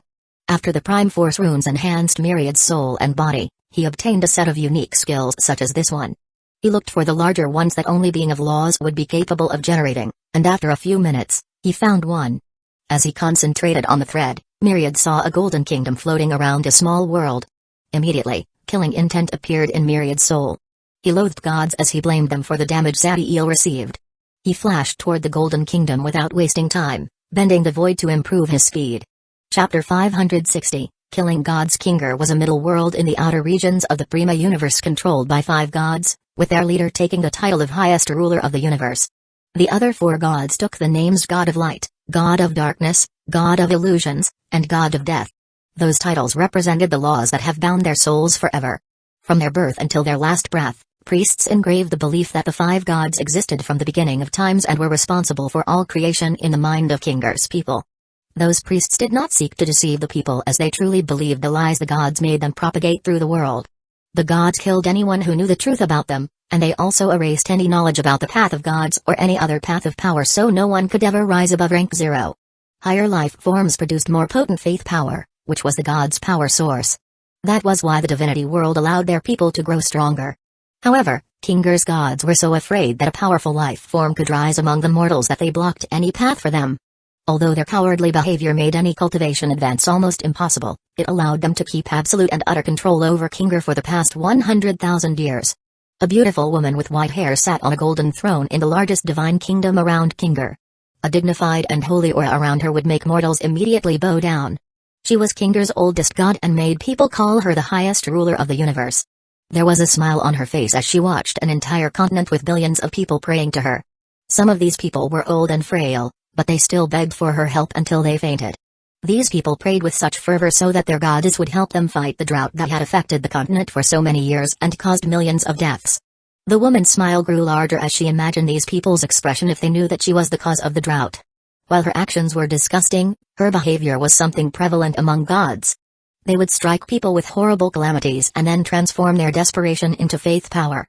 I should keep the drought for a few more years to get rid of the defective ones. The way that woman looked at those people worshipping her was no different from a farmer inspecting his cattle. For her, the only purpose of those people's lives was to give her faith power, nothing more. As those sadistic thoughts crossed her mind, the woman's body trembled, and she stood up from her throne and looked into the void. What is that? She saw a giant dark purple sun the size of a low world approaching Kinger at a fantastic speed. The killing intent and devouring aura in the sun terrified her, as she felt like a rabbit facing a lion. Dozens of questions appeared in her mind as she saw that sun approaching her location, but the most important one would be how it found them. Locating a world by chance in the void among the massive waves of elemental chaos was almost impossible, especially since Kinger's gods did their best to hide the world in a space-time spell. Unfortunately for those gods, Myriad used a power beyond their understanding. A god's divine kingdom was the core of their path of power, and losing it would mean she would lose most of her cultivation. For someone like her, that was a fate worse than death. So despite the creature's horrible aura, the woman decided to fight. Kryn, Jaker, Junus, Aleph, converge on me and prepare to fight an intruder. The highest ruler of the universe roared those words, calling the other 4 gods by their real names. After a few seconds, the 4 divine kingdom converged into that of the women, combining their power and then making a golden force field emerge from them and extend into the void. That was just the start, as the highest ruler of the universe began to channel the power of Kinger's origin, making their power skyrocket. The highest ruler of the universe was at the bottom of the seed stage while the other gods were at the void stage. Still, their power increased significantly by combining their energies and channeling the world's origin. Pride and arrogance appeared in the woman's face as she felt her aura reaching the rudimentary from stage. Although she had difficulty measuring her enemy's power, she knew he was not a rank 8 life form. As soon as the dark purple sun entered the golden force field, the power of their divine kingdom would suppress him, which would help them. Myriad kept driving forward at full speed despite all the trump cards the gods were showing, and just as he was about to enter the golden force field, his aura exploded, and a wave of dark purple emerged from him. The moment that golden force field came in contact with the dark purple wave, it shattered instantly, making the gods inside the divine kingdoms puke blood. Sadly for the gods, the prime force effect was not just that. It also affected their karma, temporarily severing their connection with Kinger and the people in it. Impossible. The highest ruler of the universe could not believe what was happening. Before she could even get hold of herself, dozens of giant metallic branches emerged from the purple sun and pierced their divine kingdoms. The barrier around the kingdom could not resist the branches' piercing power due to the prime force reinforcement. Once they were inside the divine kingdoms, the metallic branches split into smaller ones and reached every corner of them. Panic and horror appeared in the gods' faces as they felt how the dark purple sun devoured their divine kingdoms. The pain they felt was like hundreds of teeth pierced their flesh. No. The highest ruler of the universe screamed in agony as she rose from her divine kingdom and sought to escape into the void. She had barely left the divine kingdom before hundreds of small metallic branches pierced her entire body before prime force decomposed her. That was a day the people of Kinger would remember forever, the day the dark purple sun butchered the gods. Chapter 561, Awakening. Myriad's metallic branches reached every corner of the gods' divine kingdoms, unleashing waves of dark purple lightning fire prime force that devoured everything in their path. Like the highest ruler of the universe, the god of illusion, god of death, god of light, and god of darkness attempted to escape into the void, but they suffered the same fate as their leader. However, the god of darkness managed to survive for a more extended period than the others. Using the law of darkness, the god hid his presence and attempted to teleport, but Myriad found him using karma and then devoured his body, energy, and soul. The divine kingdom soon shattered, but Myriad was unwilling to lose even an atom of them, so he unleashed thousands of metallic branches to encapsulate the pieces and continued with the devouring process. Although the quantity of the raw forces Myriad obtained from these 5 gods was inferior to the one he got from the nebula and the countless void creatures in it, the quality was at a completely different level. Regardless of the path of God's flaws, it was still a very powerful path of power, and a god was a being at the lower realm who had attained the baptism of the Prima Universe's principal laws. After the Prime Force devoured and purified every piece of the gods' bodies, souls, and energies, the raw forces entered Myriad's body. Around 70% reached the space near the dark purple spheric membrane. The raw forces around the dark purple membrane were incredibly dense and abundant. Zadiel consumed tremendous quantities as he grew, but his consumption speed was still inferior to Myriad's devouring rate, so the surplus began to gather over the last couple of decades. Myriad's full attention was on the spherical membrane as he wanted to see if his plan worked out and providing higher quality raw forces would help Zadiel. Utter bliss appeared in Myriad's soul when he saw how the raw forces generated from the 5 gods' bodies, souls, energies, and divine kingdoms acted like a catalyzer. The child inside the spheric purple membrane started to devour the raw forces at speed hundreds of times faster than before, with his body developing and soul force becoming denser. Inside the child's body were 2 hearts. One contained a sphere made of billions of complex runes and the other a wheel with phantoms of every race in the Prima and Eldritch universe. His blood was a dark purple plasma that burned stronger than a sun's core and nurtured every cell of his body with force better than any panacea or heavenly treasure in the Prima universe. Lore runes that surpassed those found in the Prima Eldritch universe final battlefield were engraved in his flesh, muscles, bones, marrow, visceral, and consciousness. This child's body was by itself a heavenly treasure beyond anything like the Prima universe could give birth to. A simple drop of his blood would be enough to make even the worst garbage a great genius. Like his body, the child's soul force grew stronger, and more importantly, his soul dimension became stabler. Inside the soul dimension, there were 3 humanoids made of primordial essence. One of them was golden and carried the might of willpower, the second was blue and contained the endless potential of the soul, and the last one was black and held the extraordinary power of the flesh. Over the decades, just like the child's body, they have enjoyed an endless amount of raw forces that allowed them to fully form, but once they reached their initial stage that equaled the beginning of rank 4, someone halted their growth. The one that did that was not Zadiel, who was still in an unconscious state, but the one who allowed the Neo-Demon to undergo samsara reincarnation. Rex Samsara Universeless Causal Attacks. The true name ensured that the humanoids made of primordial essence were in an utterly immaculate state.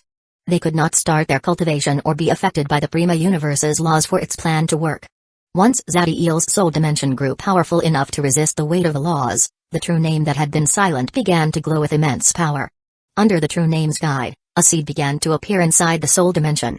It was not a simple law essence, and even the origin essence that one could find inside a tier 10 star would be inferior. There were two paths to form an origin essence. The first would be to follow the Prima Universe's guidance and push your comprehension of a law above the grand completion level. That path was the easiest, but it could not give birth to something like the seed materializing inside Zadiel's soul dimension. The second path was much more complicated, and even great geniuses with law bloodlines would find it almost impossible to achieve it. You need to combine your understanding of the laws and principles of the universe and achieve enlightenment into a new way to see things.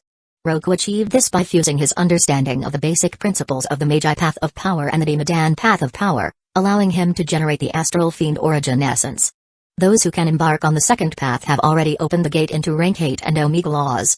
Although Zadiel did not experience the enlightenment needed to create these origin essences, they were engraved in the metaphysical manifestation of his destiny, his true name. The first origin essence to appear inside the soul dimension shone like the most glorious sun in the universe. A force that manifested when the first subatomic particle appeared in the universe. Zadiel's first origin essence came from the enlightenment over the evolution of life and creation. Beginning origin essence. Once true name finished forming beginning origin essence, it carried on with the second one.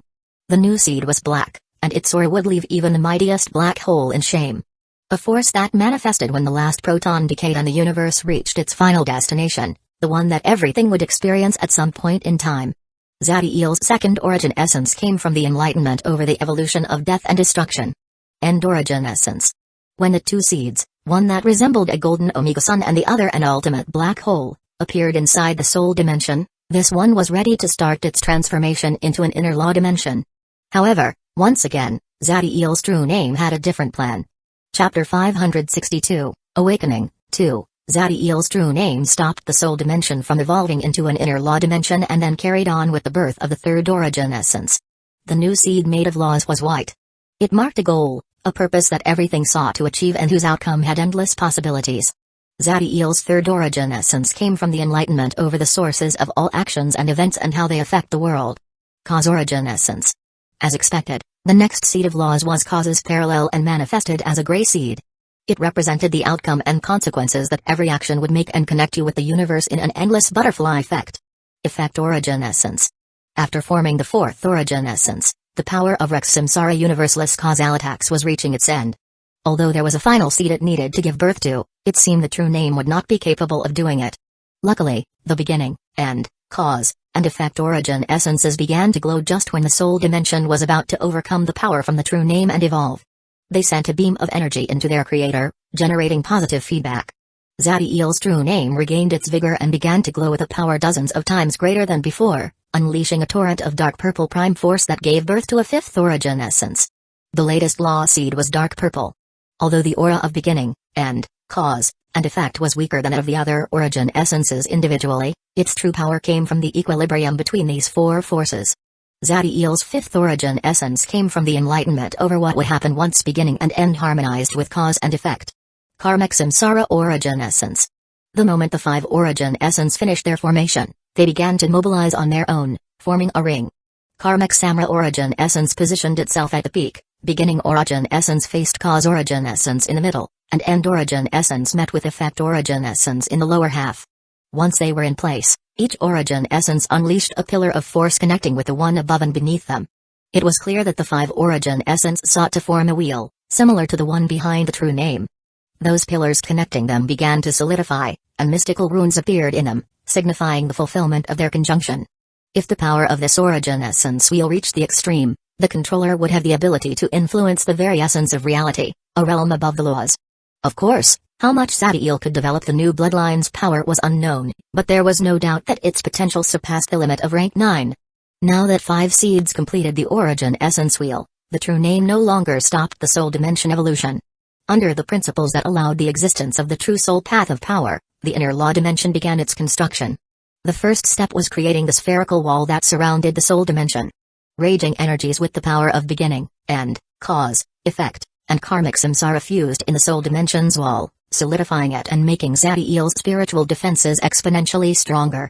Just as the inner law dimension's wall was about to stabilize, the origin essence wheel unleashed a dark purple wave that fused into it. The wave remained inside the wall for a few seconds before returning to the origin essence wheel. The next second, a dark purple stream appeared in the center of the wheel. Billions of runes made this dark purple stream that contained the principles and forces that allowed the creation of the inner law dimension's wall. The origin essence wheel had just replicated the matrix code for the first step into a dimension capable of holding life, which had the potential to transform into a universe. As for the origin essence wheel's purpose for doing this, there was no way to tell. With the wall completed, the true soul, who had remained in hibernation all this time, finally opened his eyes and unleashed a monstrous roar as Zadiel's consciousness carrying his energy pool emerged from the humanoid and fell into the bottom of the inner law dimension. Like earlier, before the spiritual endless ocean could stabilize, the origin essence wheel unleashed a dark purple wave that fused in it. The wave returned after a few seconds to the origin essence wheel, and a new dark purple stream appeared in the center of the wheel. The true soul did not care about the actions of the origin essence wheel, and once he completed the spiritual endless ocean, he flew to the sky. He roared once again, unleashing his soul force and soul aura into the sky, forming the soul celestial vault. A new dark purple wave emerged from the origin essence wheel, fused into the soul celestial vault, and returned to the wheel, generating a third stream. With the soul celestial vault and the spiritual endless ocean completed, the true will and the true doomsday body also woke up, and they headed to their homes. The golden humanoid reached the sky and roared, unleashing a net covering the entire soul celestial vault, making him the soul celestial overlord. As for the black humanoid, he reached the bottom of the spiritual endless ocean and let the crushing pressure of this one assault him with all its power. Rumble. Suddenly the sound of thunder reverberated in the sky, and Zadiel's soul force and soul aura that formed the soul celestial vault started to create storm clouds. Inverted exclamation mark boom. An explosion echoed through the inner law dimension as lightning from the soul celestial vault crashed into the spiritual endless ocean. This lightning was powerful, but the core of its might was not the destructive power but the power of life. Once the lightning landed in the dark gray waters, a change occurred, and signs of life appeared in the spiritual endless ocean. Very soon, magical beasts made of energy started to rise from the waters. They were not real creatures but an extension of Zadiel's consciousness. Life inside an inner law dimension would happen once your law comprehension reached the half-completion level, and Zadiel was way above that point by now. The origin essence wheel did not lose its chance, and a dark purple wave emerged from it and fused with the storm clouds and gray waters. After the wave returned to the wheel, a fourth dark purple stream appeared in its center. More and more lightning descended from the sky, filling the inner law dimension with life when suddenly a vortex appeared in the center of the soul celestial vault and the spiritual endless ocean. A twister made of lightning descended from the sky as one made of gray water ascended from the ocean. The moment they collided, the inner law dimension trembled with such a power that if it weren't for its solid foundation, it would have crumbled to pieces. Right in the middle of the twisters of lightning and water, a golden core that resembled a sun about to explode emerged. Zadiel's law dimension obtained its supernova seed, reaching its final evolutionary stage. Chapter 563, Awakening. Just like it did 4 times before, the origin essence wheel unleashed a dark purple wave that fused into the supernova seed before returning to the wheel and generating a new stream. The inner law dimension achieved its final stage. The only thing Zadiel needed in order to advance in the true soul path of power was to increase the quantity and quality of his soul origin. The supernova seed marked the completion of the inner law dimension in every other life form in the Prima universe. Yet, once again, Rex Samsara Universalist Causalitax had a different goal. Zadiel's true name glowed as the wheel that seemed to contain the destiny of every life in both the Prima and Eldritch universe enlarged and soon became big enough to encircle the inner law dimension's wall. The wheel began to merge with the wall, generating a purple halo around this one, and its power started to integrate into Zadiel's paths of power. Arcs of dark purple lightning fire prime force emerged from the eyes of the true will, true soul, and true doomsday body. Roar! Roar! Roar! The golden, blue, and black humanoids made of Zadiel's primordial essence roared with all their strength as a wheel just like the one that fused with the inner law dimension materialized behind their backs. From now on, whether it was Zadiel's will, soul, or body, they would all be capable of using the power of his bloodline to its fullest. The true will, true soul, and true doomsday body were ready to start training and consuming the ocean of raw forces at their disposal, but there was still something else to do. After duplicating the matrix code for every individual step in which the inner law dimension assembled and evolved, the origin essence wheel revolved, and the 5 streams began to fuse. It did not take long for the 5 streams to combine into a dark purple core, and once it stabilized, it vanished from the inner law dimension and appeared right in the center of Zadiel's brain. The child inside the dark purple spheric membrane at the center of Myriad's body started to frown as an expression of mild pain appeared on his face. Other than the paths of true will, true soul, and true doomsday body, Zadiel had another path of power, the animus path. There was no way that the true name would allow him to weaken in any way after experiencing his samsara reincarnation. Channels emerged from the dark purple core and spread through every corner of Zadiel's mind. There were hundreds of thousands, with dozens of vortexes in each one of them. Once the dark purple core finished its fusion with Zadiel's brain, a new form of power emerged from it, one so superior to mind force that even calling it an enhanced version would not be enough. The origin essence wheel generated a unique path of power to replace the animus path. As for its name, it would be up to Zadiel to decide it since it was something completely new. Now that the 4 paths of power were ready and Zadiel's body and soul became strong enough to resist the pressure of cultivation, it was time for them to advance in the ranks. 5 beams made of raw forces entered Zadiel's mind. 4 of them headed to the inner law dimension, while the last entered the dark purple core in the brain center, which in turn energized the vortexes. Each humanoid received a beam of raw forces, with the 4th one entering the inner law dimension headed to the spiritual endless ocean that contains Zadiel's energy pool. Less than 5 days after they started to cultivate, a change occurred inside Zadiel's body, as inside his stomach, a white whirlwind emerged. The true doomsday body path of power was ready to seal the first apocalyptic star. In the neo-demon realm's void, a whirlwind like the one inside Zadiel's stomach appeared billions of times larger above a small blue star. Despite its size, the gravity this heavenly body generated was high enough to crush a weak rank 4 demon. The reason for the gravity force in the star to be so high was simple. It was a peak tier 2 star. Over the past decades, the number of neo-demon achieving rank 4 reached the hundred of thousands, making these whirlwinds very common, so it did not call anyone's attention. The whirlwind swallowed the star, and the next second, a blue marble appeared inside Zadiel's stomach. Like usual, as the whirlwind crystallized, sealing the heavenly body, the star consciousness began to awaken, arousing the wrath of the true will. However, unlike every past occasion, the star consciousness also provoked a reaction from the true doomsday body. The golden humanoid was about to shatter the star consciousness when he saw the black humanoid stand up and teleport inside the dimension that contained the heavenly body. Instead of suppressing the black humanoid, the true will let him act but kept a close eye on him. The true doomsday body focused on the heavenly body before the black wheel behind him glowed, allowing him to teleport once again, this time directly into the peak tier 2 star soul dimension. Due to his nature, reaching the soul dimension of an enemy like this should be impossible for the true doomsday body, but the power in the black will allowed him to go beyond his past limitations. There was a giant blue dragon with a bulky body in the soul dimension, and every piece of him carried the might of gravity. The blue dragon had just woken up from his forced slumber, and when he saw the small black humanoid invade his home, rage appeared in his eyes. He opened his mouth and was about to attack, but before he could even charge his spell, the black humanoid appeared right in front of him. Absolute and utter terror appeared in the stark and Seussen's right when the black wheel glowed, and true doomsday body fired a punch that broke him to pieces. Once the black humanoid shattered the star consciousness, the black wheel began to rotate, swallowing the pieces until nothing was left. Assimilating the broken pieces of a star consciousness was one of the most arduous and time-consuming parts of cultivating the true doomsday path of power, but the black wheel changed that. The black wheel glowed again, and the true doomsday body returned to the bottom of the spiritual endless ocean. It won't be long before he can seal the second apocalyptic star. Chapter 564, Awakening. If, after using the black wheel to devour every piece of the star consciousness and returning to the bottom of the spiritual endless ocean, the true doomsday body adopted a meditative position. It continued strengthening himself and Zadiel's body. Seeing that the black humanoid acted as he should, the true will also closed his eyes and resumed training. The people of Kingar saw how the mighty purple sun did not leave after ending the gods and could not help but feel frightened by his presence. That entity had killed the deities they believed to be the creators of the entire universe, so they could help but tremble when they thought about what he had planned for them. Chaos raged in every continent as the churches, who had controlled political and military power for thousands of years, lost their might due to the gods' demise. Warlords began to rise, and mayhem covered Kingar.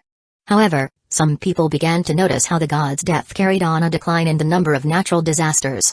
While tornadoes and the like still happened, they were less than a tenth of what they used to be, and their power also diminished significantly. There was also a reduction of plagues and mysterious diseases that came out of nowhere and would only vanish after months of praying to the gods. Among Kingar's people, There were those wise and brave enough to reject the dogma that the church had forced into them from their birth and saw the gods by what they truly were, sadistic garbage. They saw the Purple Sun not as a demon that killed their holy fathers but as a hero that saved them from the cruelty of the real monsters. Slowly, that respect and gratitude transformed into something more significant, and the Church of the Purple Sun emerged. Myriad couldn't care less about what Kinger's people thought of him. He killed the gods because he needed high-quality food, and they were the closest ones, not to mention their mere existence disgusted him. However, as the child grew stronger, his appetite also increased, and Myriad did not know if the reserves of raw forces would be enough until this one awoke. Hunting for other rank 7 life forms would be a possibility. Still, Myriad was afraid that battles could harm Zadiel now that he entered a hyperactive state. Also, Myriad was smart enough to understand that wandering the void was dangerous. He could fight a weak rudimentary form stage existence, but against a rank 8, he would be lucky if he could escape. Luckily, just as he wondered what to do next, he detected a force coming from Kinger. It was weak, but he noticed how the amount increased each day. Over the past decades, Myriad's wisdom had developed, and while his mind was still that of a small child, he could understand what happened around him and interact with his surroundings. It did not take long for Myriad to understand that the power coming from Kinger was faith power.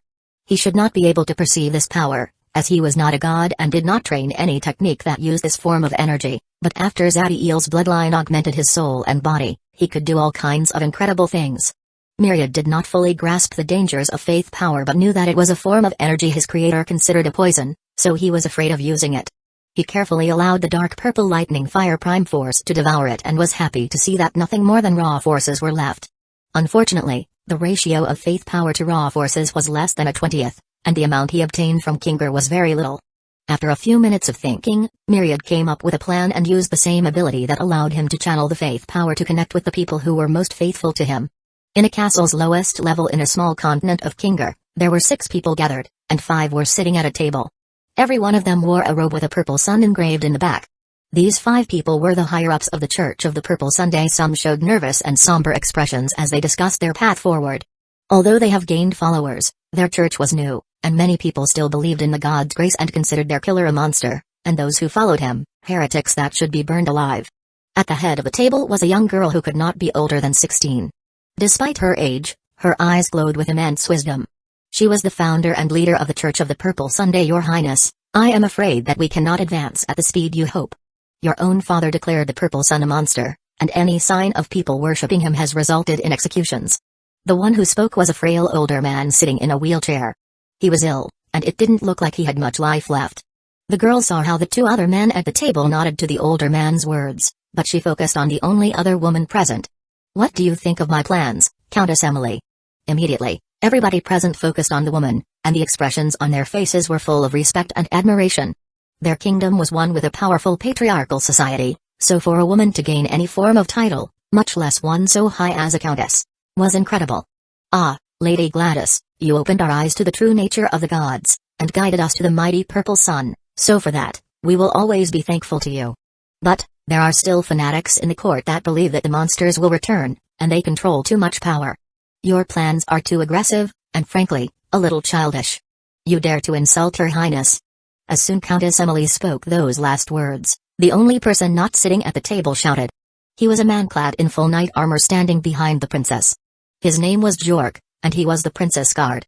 The 2 were always together and considered extremely close.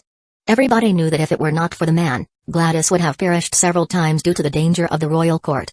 Jork's behavior did not surprise anyone as they knew the man's overprotective nature, but before he could do or say anything else, Gladys signaled him to stop. Power hates a void. You all heard what happened in the other kingdoms now that the gods are gone. We need to act soon and give our people something to believe and rally behind. I understand the danger, but it is the only way to stop us from losing more than half of our population in a meaningless war.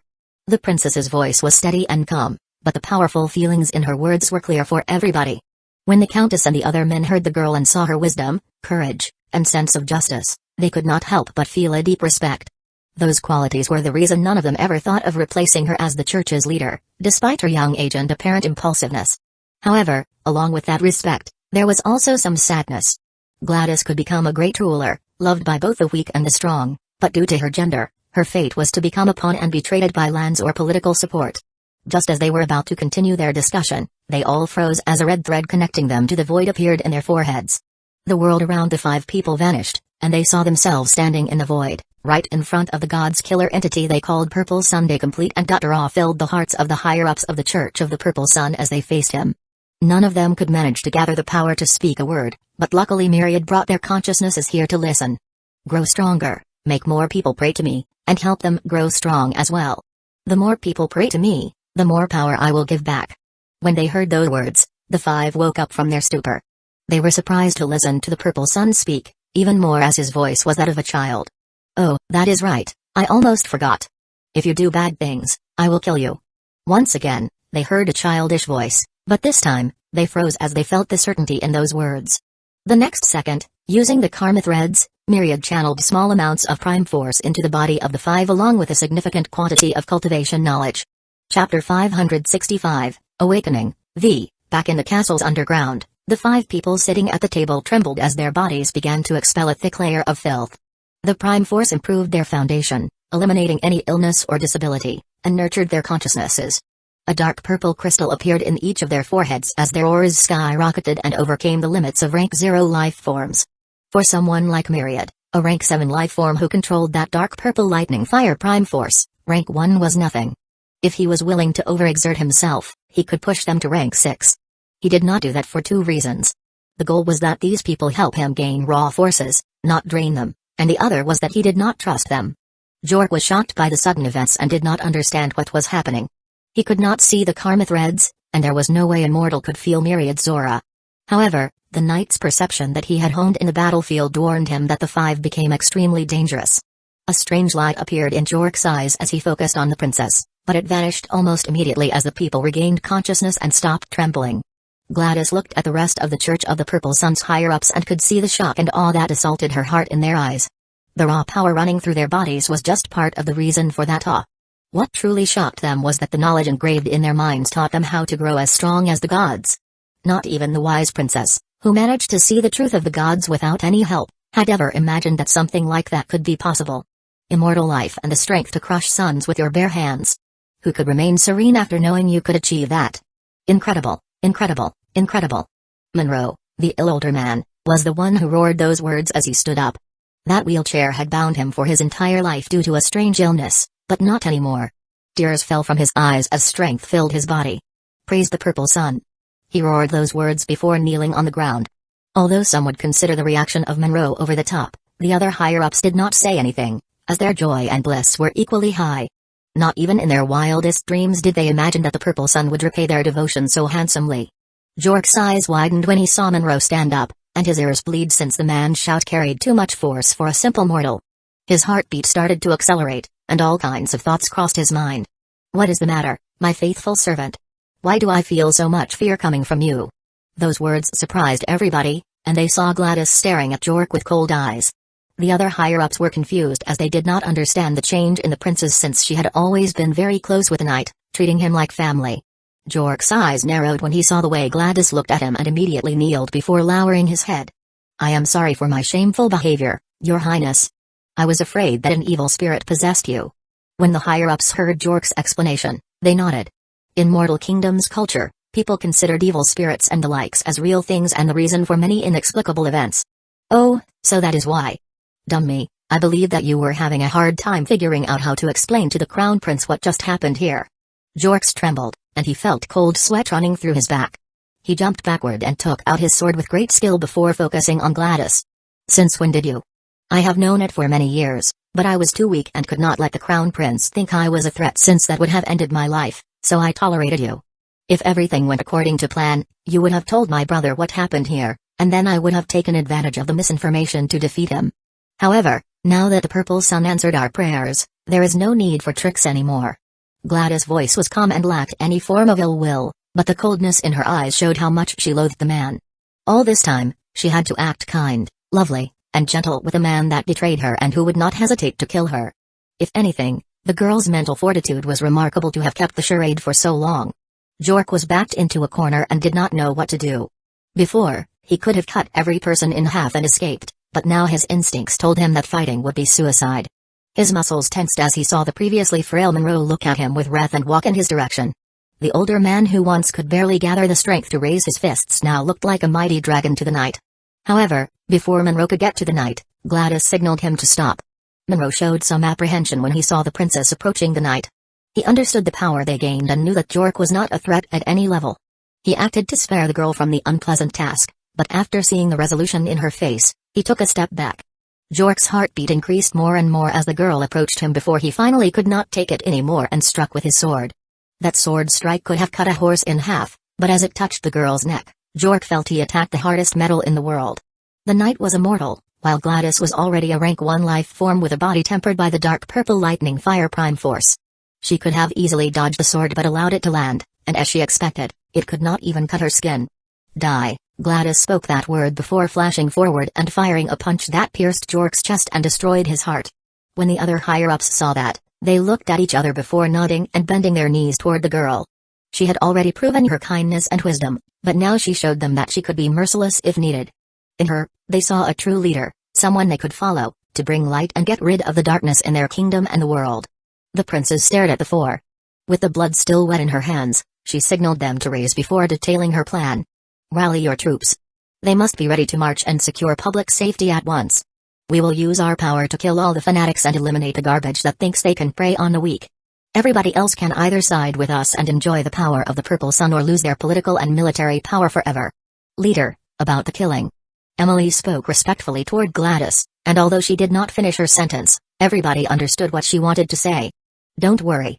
The Purple Sun told us that we could not do bad things, but it is clear that he doesn't have a problem with killing immoral and evil people, and those are precisely our targets. A bloodless coup will generate countless problems in the future. We kill a few hundred to save millions. Gladys' words made perfect sense, and the five made one final prayer to the Purple Sun before leaving the castle and gathering their troops. That night, the people of this tiny kingdom experienced an upheaval. Thousands of soldiers flooded the city, enforcing a curfew and ensuring that nothing disturbed the peace. The soldiers taking control of the city were not those of the royal family, and their actions amounted to betrayal, but no one stopped them. Even the other great families and clans remained silent. How could ordinary people realize that right now, Gladys and the rest were going on a killing spree, butchering those who had caused nothing but terror and beating everybody else into submission? After the night passed, the first ray of light marked the rise of the Church of the Purple Sunday. Chapter 566, Awakening. It did not take long for Myriad to feel a change in faith powers amount coming from Kinger. In less than a week, Gladys had turned her entire kingdom into the Church of the Purple Sun, and in a month, more than 90% of the continent was praying to the god's killer heavenly body. Myriad was very happy to see how the raw forces he gathered increased by the day and would match Zadiel's devouring speed. He kept up his word and returned a fraction of the energy to Kinger's people, helping their cultivation. 3 years after a blue dodecahedron appeared in Zadiel's stomach, the true doomsday body was ready to seal the second apocalyptic star. Myriad was incredibly happy when he saw the white whirlwind appearing inside Zadiel's liver, as he believed the stronger the neo-demon became, the faster he would wake up. He ensured that the raw forces at Zadiel's disposal were at their purest state and focused on the child's condition to ensure nothing went wrong. Inside the neo-demon realm's void, a white whirlwind appeared above a flaming red star that burned with power high enough to incinerate a peak rank 4 demon. Soon a peak tier 3 star materialized in the whirlwind inside Zadiel's liver, and the true doomsday body at the bottom of the spiritual endless ocean stood up and teleported. This time the black humanoid appeared directly in the peak tier 3 star's soul dimension. His enemy took the form of an enormous phoenix bathed in crimson flames. The true doomsday body coldly looked at the star consciousness eyes that burned with pure wrath. A golden layer covered the walls of the soul dimension, signing the black humanoid that he could start the fight. Although the star consciousness did his best, the black humanoid was too strong, and every punch he fired carried the might of the law of gravity. In less than 2 minutes, the only thing left of the mighty phoenix were broken pieces that the black wheel thoroughly devoured. Once he completed the job, the black wheel glowed, and the true doomsday body returned to the bottom of the spiritual endless ocean to resume his training. 7 more years passed, and by now, 16% of Kinger followed the Church of the Purple Sunday. Although there was no one in Kinger that could defeat Gladys and the rest of the church's higher-ups, their mission was to generate powerful believers in the Purple Sun who would pray each day without being told to do it. For that, they needed to establish a proper government, make sure ordinary people would understand the greatness of the Purple Sun, and teach them cultivation knowledge. All that took time, so they could only take things one step at a time. Myriad did not hurry up Gladys and the others, as they were doing a great job, and the raw forces he generated from their faith power were enough for the moment. Inside the dark purple spheric membrane at the center of Myriad, the child started to shake a little as a white whirlwind appeared in each of his lungs. One black marble with a purple edge appeared in each of the whirlwinds. Unlike Zadiel's former third apocalyptic star, this one did not carry the power of the Law of Darkness but something else. This peak tier 4 star contained a power that seemed to combine the law of gravity and the law of space, a very strange yet powerful force.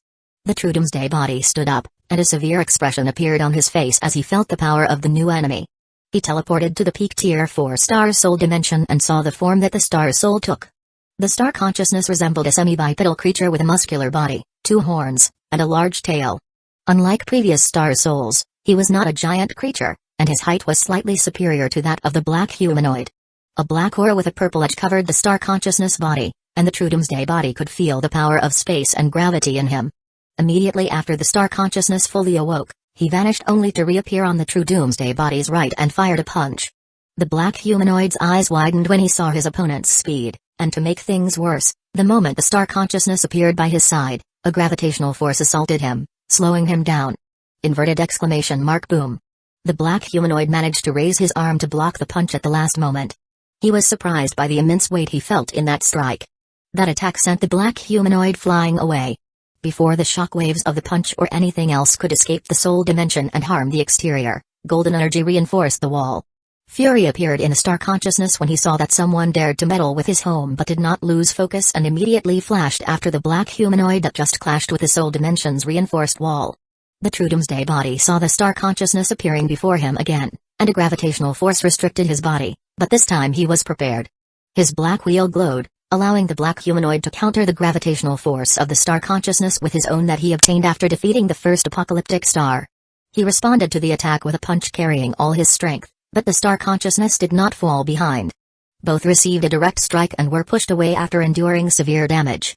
Still, that did not diminish the duo's fighting spirit and immediately launched at the other as soon as they regained control over their bodies. The true Doomsday body could be considered a life form at middle rank 4, and despite the unique powers that the Black Wheel granted him, his enemy was a mighty rank 5 life form that mastered a very powerful law, so the fight would not be an easy one. Blasts of fire and strange black force with a purple edge filled the soul dimension as the battle between the true Doomsday body and the star consciousness carried on. While the star consciousness fought well, in the end, it was the true Doomsday body who came up on top, breaking his enemy into pieces before devouring them. As the black humanoid returned to the spiritual endless ocean to heal and resume his training, a new dodecahedron containing a shining black marble with a purple edge appeared in each of Zadiel's lungs. The oxygen in the lungs fused with the power of the apocalyptic star and began to change Zadiel's cells. Usually, the third apocalyptic star needed an elemental nature to allow the Neo-Demon to gain the elemental constitution ability, which Zadiel's was definitely not. Luckily, Zadiel's constitution had universal qualities that allowed him to employ the black force with a purple edge as the core of his elemental constitution. Gravity and space forces merged into his flesh and blood, allowing him to use them intuitively, and they would grow stronger alongside Zadiel's body.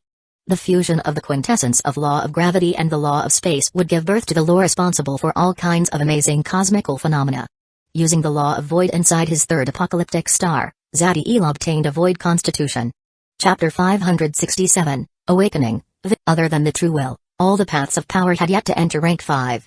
Still, every aspect of Zadiel's existence was more potent than when he became a law-engraving existence before his samsara reincarnation. The Neo-Demon's aura was so absolute and strong that any demon or void creature at the early stages of rank 6 would run away the moment they detected it. It was like an adult deer would instinctively fear a young lion due to its place in the food chain. 16 years passed after the sealing of the third apocalyptic star, and it was already time for the next one. As the organs prepared to receive the next star, a white whirlwind appeared in the bloodline heart and the elemental chaos heart. The true Doomsday body was taking the step into rank 5, and thanks to his hard work and fantastic talent, he managed to strengthen himself and Zadiel's body enough to jump a tier. In the Neo-Demon realm's void, another white whirlwind manifested above a giant red star bathed in dark flames and whose aura matched peak rank 5. This mighty heavenly body whose flames burned with the might of a low-world sun was a peak tier 6 star. Once the whirlwind swallowed the peak tier 6 star, the black humanoid at the bottom of the spiritual endless ocean stood up and teleported. A whale-like creature with 12 wings and a mantle of magma covering his body received the true Doomsday body once he reached the star's soul dimension. Although his enemy's soul force surpassed him by an entire rank, the black humanoid's eyes displayed absolute confidence in himself. He already devoured the soul of a rank 5 life form. And unlike his previous opponent, whose law was the unpredictable law of void, this star consciousness mastered the law of yang. Of course, That did not mean the law of Yang was weak, but it was easier to handle than the law of Void, and since the black humanoid already devoured a star consciousness with the law of fire, he developed some resistance to fire-type attacks. Roar. The star consciousness roared with wrath when he saw the black humanoid invading his home and lunged toward the intruder. Instead of dodging the star consciousness assault, the black humanoid flew directly toward his opponent as the power of gravity and void increased his body's weight and density. One was barely 2 meters tall, while the other was a creature the size of a small continent, but when they collided, the winner was not the one with the largest body, but the one with the highest power. Inverted exclamation mark boom. An explosion occurred as they clashed, and the black humanoid pushed the whale-like creature back before immediately chasing and continuing his onslaught. Inverted exclamation mark boom. Inverted exclamation mark boom. The true Doomsday body pushed the star consciousness against the soul dimensions while using nothing but his punches. Luckily, golden energy reinforced the place, ensuring that the battle did not affect the exterior. He intended to continue his attack, but just as he approached the star consciousness, this one opened his mouth and unleashed an ocean of yang flames. Dodging the attack was impossible due to the close distance between the two. Just as the flame ocean was about to consume him, the true Doomsday body's eyes glowed, and he clasped his hands as the black wheel unleashed a powerful aura. The power of the law of gravity and the law of void fused, making a black force field with a purple edge manifested around the true Doomsday body. A strong gravitational force capable of twisting space-time protected the black humanoid from the ocean of yang flames. Seeing that mighty force field only made the star consciousness attack with even more strength and increase the yang flames heat to the point they could burn weak rank 6 life forms. Pain appeared in the black humanoid's face as he felt his body burning despite the force field protection, but he only focused on expressing the might of the law of gravity and the law of void. After 30 seconds, the star consciousness could no longer keep the attack, and the ocean of yang flames vanished, showing the black humanoid. The true Doomsday body did not wait for a moment before making a new hand seal, transforming his gravitational domain into black whips with a purple edge that tied up the whale-like creature. The star consciousness used almost all his strength in that last attack and could barely move once the black chains restrained him, so what happened next was no surprise for anyone. 5 minutes later, the true Doomsday body used the black wheel to devour the star consciousness fragments. The ceiling of the peak tier 6 star finished, and the black humanoid returned to the spiritual endless ocean as his aura skyrocketed. Zadiel's true Doomsday body path of power surpassed the limits of rank 4. As if waiting for it, the blue humanoid in the soul celestial vault also experienced a change, as his soul origin concentrated pushing the true soul path of power into rank 5. It did not take long for the aura of the black and blue humanoids to stabilize, signaling the end of their advance. Each of their strengths increased exponentially, alongside their control over the powers in the wheels behind them that embody Zadiel's bloodline. The true soul path of power now required that Zadiel engraved laws into his body and consciousness. However, they were already inside him, so he only needed to reactivate them, saving a lot of time.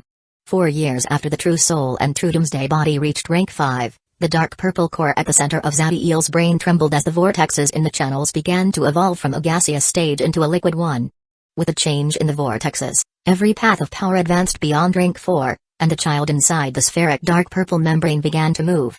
However, those moments were just like the ones a baby would make inside a mother's womb. They signaled his vitality and soul growing stronger, but they did not mean he was ready to be born yet. Rank 5 was not anywhere close to the end of Zadiel's embryonic stage. Chapter 568, Awakening. By a little over 4 decades after Zadiel's paths of powers reached rank 5, the situation in Kinger had experienced an unprecedented change. As the number of people advancing in the ranks grew, the expansion of the Church of the Purple Sun progressed exponentially faster. By now, Gladys and the higher-ups had more than 60% of the population sending faith power toward the myriad day and night. The quality and quantity of the faith power also increased as people's cultivation advanced. Due to the previous restriction of the gods, the natural energy in Kinger was incredibly dense since no one had used it for a very long time, making everybody improve very fast. That was excellent news for Myriad, since the moment Zadiel's existence fully reached rank 5, he devoured raw forces 5 times faster than before. 9 years before Zadiel's 150 Samsara's anniversary, a white whirlwind appeared inside his brain. It was time to seal the 5th apocalyptic star. Once the black humanoid reached the soul dimension, he glanced at the star consciousness, and a solemn expression appeared on his face. The enemy was a 3-meter-tall humanoid with demonic characteristics wielding a flaming sword. Blue yin flames surrounded him, and a cold domain extended from his body. As a peak tier 7 star, the swordsman's soul force put him at the peak hollow sun Dooman stage, an entire tier above the true Doomsday body. What concerned the black humanoid the most was not his enemy's soul force but the yin flames. The law of yin had a spiritual nature, and therefore it could generate significant damage to anything formed by primordial essence. The true doomsday body clasped his hands, fusing the power of the law of yin and the law of fire to form a fiery force field around him. That would help him fight off the star consciousness cold domain. Next, he made another hand seal, and the power of the law of void and the law of gravity manifested as ropes around his arms. They would work as arm guards, protecting him from the sword and improving his fist's weight and power. Inverted exclamation mark boom. As soon as golden energy reinforced the soul dimension's wall, the true doomsday body and the star consciousness flashed toward the other. The sword bathed in yin flames could not cut through the black ropes formed by the combined might of the law of void and the law of gravity, but the strength in it still made the black humanoid's arm tremble. Immediately after they clashed, the true doomsday body sent a kick toward the yin demon's head, connecting right in his jaw. That strike displayed a great martial skill that the black humanoid could not have developed if not for his continuous fights against the star consciousnesses. However, before the true doomsday body could get too happy, the star consciousness sent a kick of his own, striking directly in the black humanoid's chest. This initial exchange proved to the true doomsday body that the fight would not be easy. Still, he did not hesitate for even a millisecond before lunging toward the yin demon once he regained control over his body. 1 hour later, the battle ended as an explosion echoed through the soul dimension. Inverted exclamation mark boom. That explosion originated as the black humanoid launched a fist so mighty that it made the yin demon's chest burst open. He was having a hard time remaining conscious. There was a cut in his shoulder so big that it almost severed his left arm, and his chest had a gaping wound so deep that it almost pierced him. After the black wheel devoured the star consciousness fragments, he immediately returned to the spiritual endless ocean and entered a state of deep meditation. The true will in the soul's celestial vault saw the state of the black humanoid, and the golden wheel behind him glowed, making golden streams of energy enter the black humanoid to help his recovery. A few months later, once the fifth apocalyptic star finished improving the brain, pillars of blood vitality and astral origin emerged from each dodecahedron and gathered between Zadiel's bloodline heart and elemental chaos heart.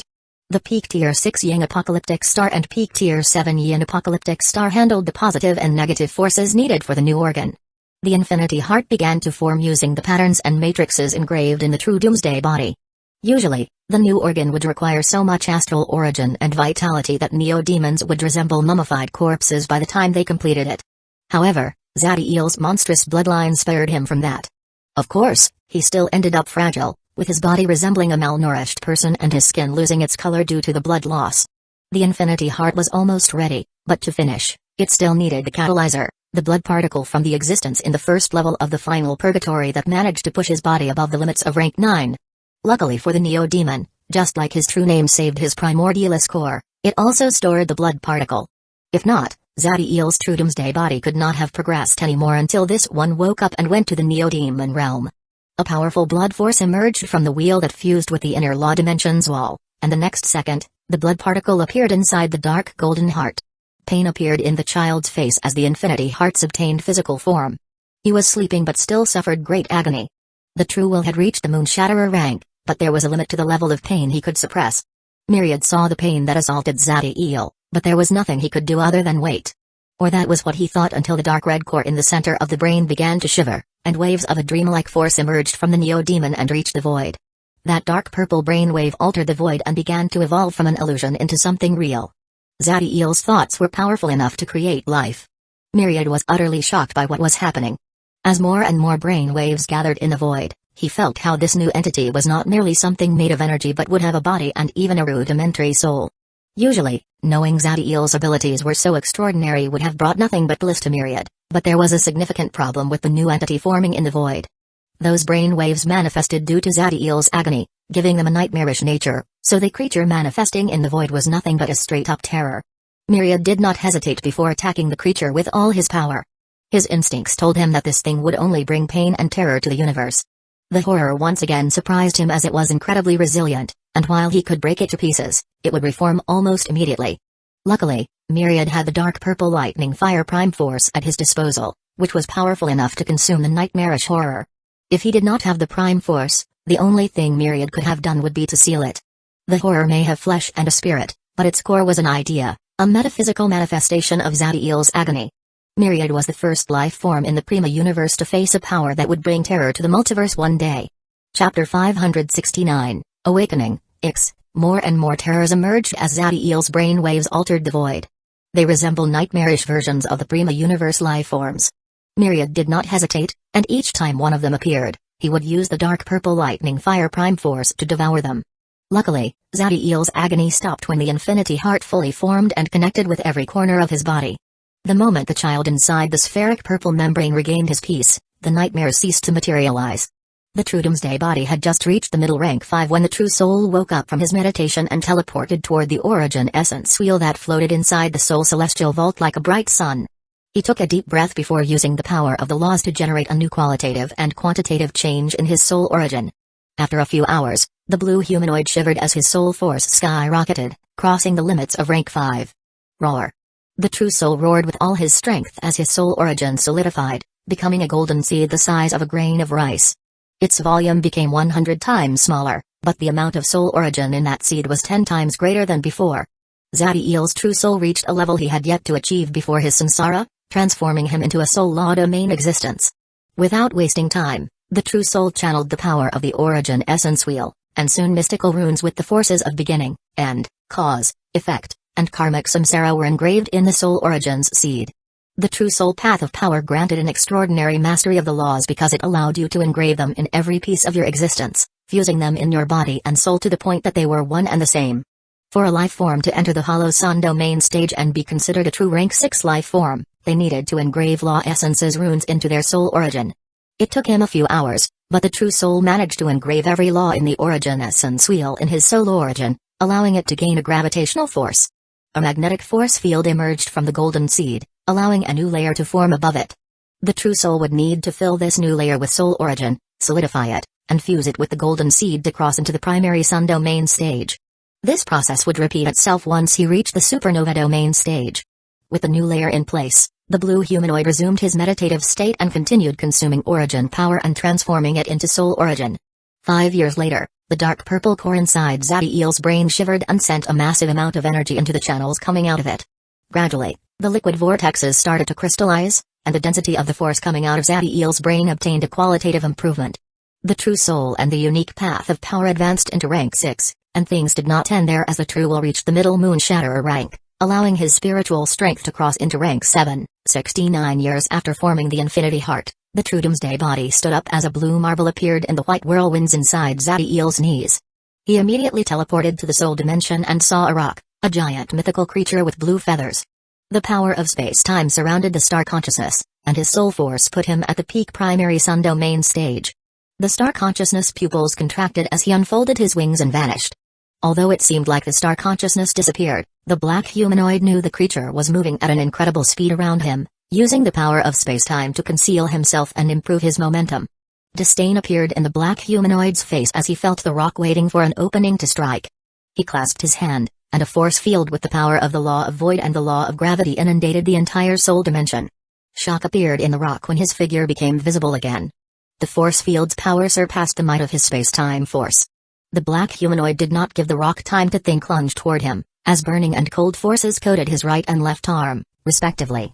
With the Infinity Heart nurturing the apocalyptic stars, the black humanoid's power obtained an exponential increase, and fighting a solar rank above him was no longer a problem.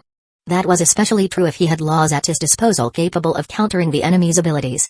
Unfortunately for the rock, the law of gravity and the law of void could twist space-time.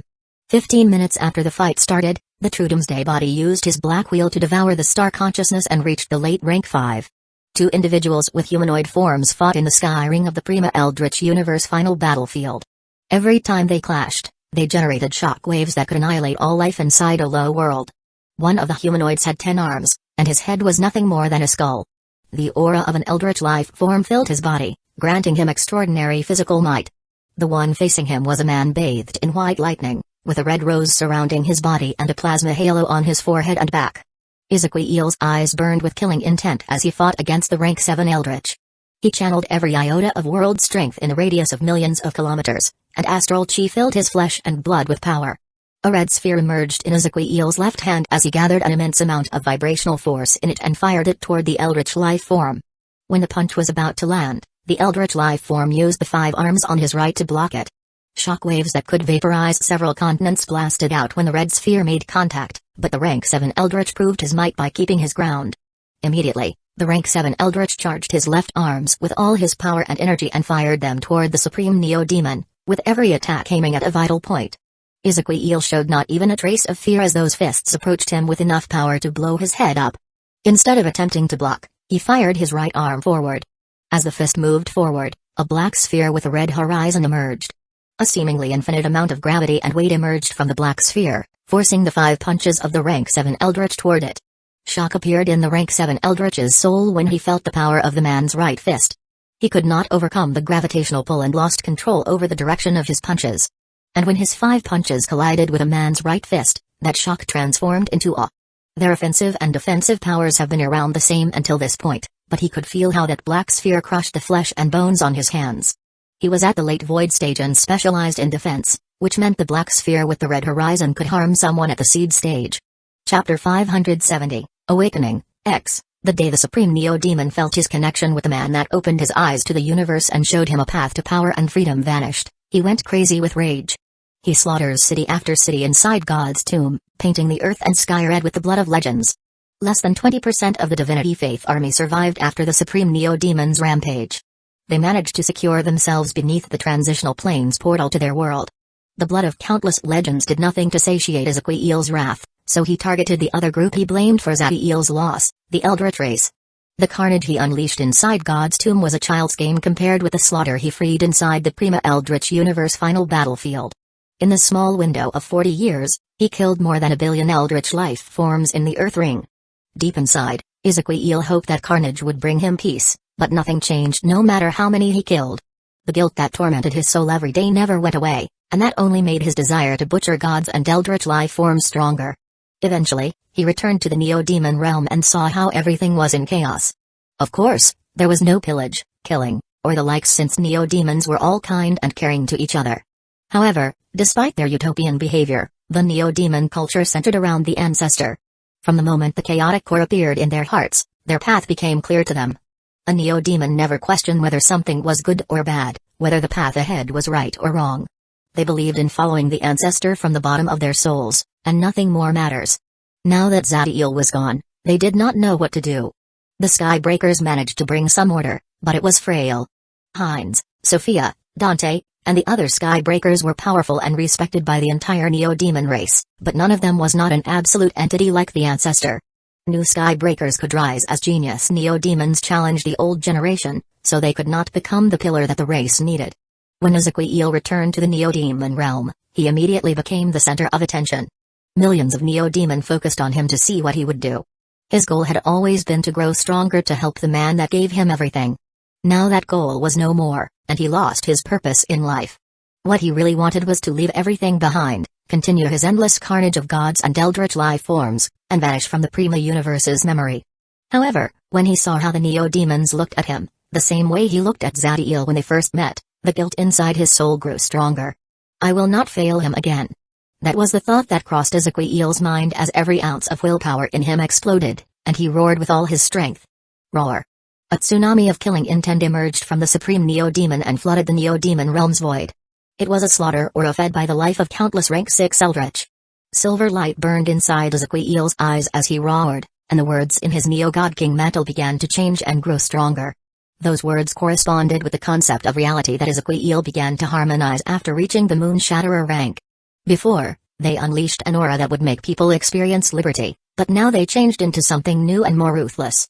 A word emerged in the Supreme Neo-Demon's Neo-God King mantle, a word that would become the credo of the Neo-Demon for the following centuries, and that word was, freedom. The Neo-Demon's race would free the multiverse from gods and the Eldritch universe, evilness and injustice, of anything that went against them. Ezekiel would not run Zadiel's goal of a utopian universe, but his path would be ruthless. Even if it meant to burn the entire Prima universe, he would do it if it allowed the Neo-Demon race to stand above everything. Inside Ezekiel's inner law dimension, the golden humanoid opened his eyes and stood up before also unleashing a roar. When he reached the Moon Shatter rank, silver light appeared in his eyes, and now it extended all over his body and became a silver sun. Ezekiel had reached the peak Moon Shatterer in the Earth Ring, but it was only now that he managed to advance further.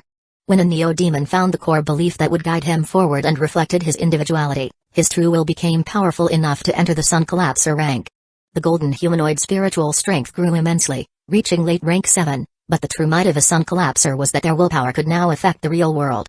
A true will at the Sun Collapser rank gained the title of God King, and their willpower was so powerful that it manifested as a silver sun made of a unique force. The reason for the term God in their title was that the silver sun was the metaphysical manifestation of a neo-demon's faith. However, unlike those who follow the slave path of power, this faith was directed to themselves. No matter how hard the path is or the suffering it carries, a God King belief in themselves will never shiver, and he will never give up. Izekui Elon the True Will roared simultaneously, and now that tsunami of killing intent also carried his willpower. It was at that moment that the Neo-Demon race found its path again. They saw in Izekui El their new pillar, the one they could follow without hesitation for the rest of their lives. The Supreme Neo-Demon proved that they did the right thing in granting him their devotion. Every day, he fought to become stronger, pushing himself harder and harder. He almost perished several times, but all that hard work paid off, and he managed to seal a peak tier 11 star in his 8th heaven. That meant he had an apocalyptic star with the power of a seed stage existence in his right hand. A little over 270 years had passed since Izekui El became the leader of the Neo-Demon race. The Supreme Neo-Demon's true soul path of power had reached the peak primary sun domain stage, and the might of his true will and true doomsday body allowed his battle power to surpass the limits of the void stage. After breaking the 5 arms, Izekui El's right fist landed in the rank 7 Eldritch's chest and sent him to the ground. Not willing to give the enemy even a second to rest, he kicked the air and gave chase. His eyes glowed with silver flames, and will force reinforced his body, increasing his power even more. Inverted exclamation mark boom. An explosion that smashed the continent occurred when the Supreme Neo-Demon clashed with the rank 7 Eldritch in the ground. The Eldritch life form puked black blood but could not give himself the luxury of waiting as the Supreme Neo-Demon was about to unleash a rain of punches toward him. With no other option, the rank 7 burned his life force, generating a shockwave that pushed Izekui El back and gave him enough space to fire all his fists, even the broken ones. Izekui El's eyes narrowed, and he made a cross with his arms before covering them with the power of vibrations and gravity. The attack sent the Supreme Neo-Demon flying away and numbed his arms. The damage did not weaken his battle power but paralyzed him for a few seconds, allowing the rank 7 Eldritch to run away. Izekui El was tired and had little energy left, but that did not diminish his killing intent. He was about to chase the rank 7 Eldritch when his ring glowed. Dante was the only that could use this communication channel and knew he should not use it unless there were an emergency, so Izekui El let the Eldritch life form escape and focused on the ring. Supreme. Important news from the Neo-Demon realm. A whirlwind appeared above a tier 10 star. As he analyzed the message, Izekui El's eyes started to widen, and his body shivered for a moment. No Neo-Demon had reached the late rank 6 in the true doomsday body path of power, and although the Skybreakers managed to jump a level, their last apocalyptic star was a tier 8, so they could not be responsible for the whirlwind. Izekui El's willpower allowed him to regain control over his emotions immediately, but he still had to take a deep breath before making the next question. What force does that star contains? The Everlasting Law. Chapter 571, Awakening, Zai, the Everlasting Law. Izekui El clenched his fists so hard that his palms started to bleed. A peak tier 10 star and a law connected to the concepts of life and creation. He could only think of one person that could and would summon such a star. A silver flame appeared in his eyes as his willpower once again suppressed his emotions, allowing the Supreme Neo-Demon to keep a cold head. I will be there as soon as possible. Izekui El closed the channel, and his energy exploded as he pushed himself to the limit and flew toward the closest portal to the Dark Tower. It did not take him long to find one in a Magi stronghold, and immediately after reaching the tower, he teleported to the Magi world. Once there, it took him a second to reach the Daybreak Tower, from where he teleported to the Neo-Demon realm. Although it took Izekui El a long time to reach the Neo-Demon realm despite his best efforts, by the time he appeared in the void, the White Whirlwind had only swallowed 2/3 of the peak tier 10 star. The process was reasonably fast for stars from tier 1 to tier 9, but it took much longer for those at tier 10 and above as the energy required to teleport them was much higher. Izekui El immediately headed to the enormous White Whirlwind at the periphery of the Neo-Demon realm and saw Dante looking at it with hope in his eyes. The heavenly body resembled a sky blue sun that shone with so much force that it hurt the eyes of those at rank 5. No matter its intensity, its power never weakened, and it seems it could last for eternity. As for its volume, this peak tier 10 star was so immense that 3 of them could equal the mass of a low world. More and more Neo-Demons arrived at the Neo-Demon realm's void and headed to the star. None of them said a word, but they all had the same thought in their head regarding who summoned this heavenly body. The Supreme Neo-Demon and Dante remained silent as the White Whirlwind swallowed the star.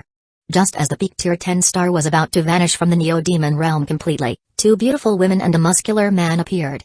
Sophia, Zydra, and Tira stared at the whirlwind, and none of them could stop their bodies from shivering. The two women felt their heartbeat accelerating and could not control their emotions. We don't know what this means. Master put many plans in motion before the fight with the King in Yellow, and this could be the outcome of one of them. Ezequiel's words were cold as he spoke to the woman. Sophia and Zytra frowned when they heard that, as those words targeted the hope inside their hearts. The Supreme Neo-Demon saw how the women looked at him, and silver flames burned in his eyes, forcing them to lower their heads. Although Ezequiel's behavior could be considered overbearing, anyone who was not a Neo-Demon and dared to throw that challenging look in his direction would have their souls shattered. The carnage of the last centuries and his individuality had greatly affected the Supreme Neo-Demon's personality. If you challenge God King of Freedom, you must be ready to fight to the death. Sophia and Zytra knew that Ezequiel was right, and there could be many answers for the white whirlwind above that peak tier 10 star, but still, their wish to see that man again was the strongest emotion they felt in their entire life. On. Suddenly, a gasp of surprise drew the women's attention, and as they raised their heads, they saw how Ezequiel adopted a meditative position in the void and closed his eyes. During the past 2 centuries, Ezequiel never rested. He always went from one fight to the other, and whenever he needed to cultivate, he would summon an avatar and let the rest of his body into battle. For him to finally take a moment to rest and do it in the periphery of the void meant only one thing. He was waiting to see what the next star would be. If it were a tier 11 star with powers related to death and destruction, then he would allow himself to have hope.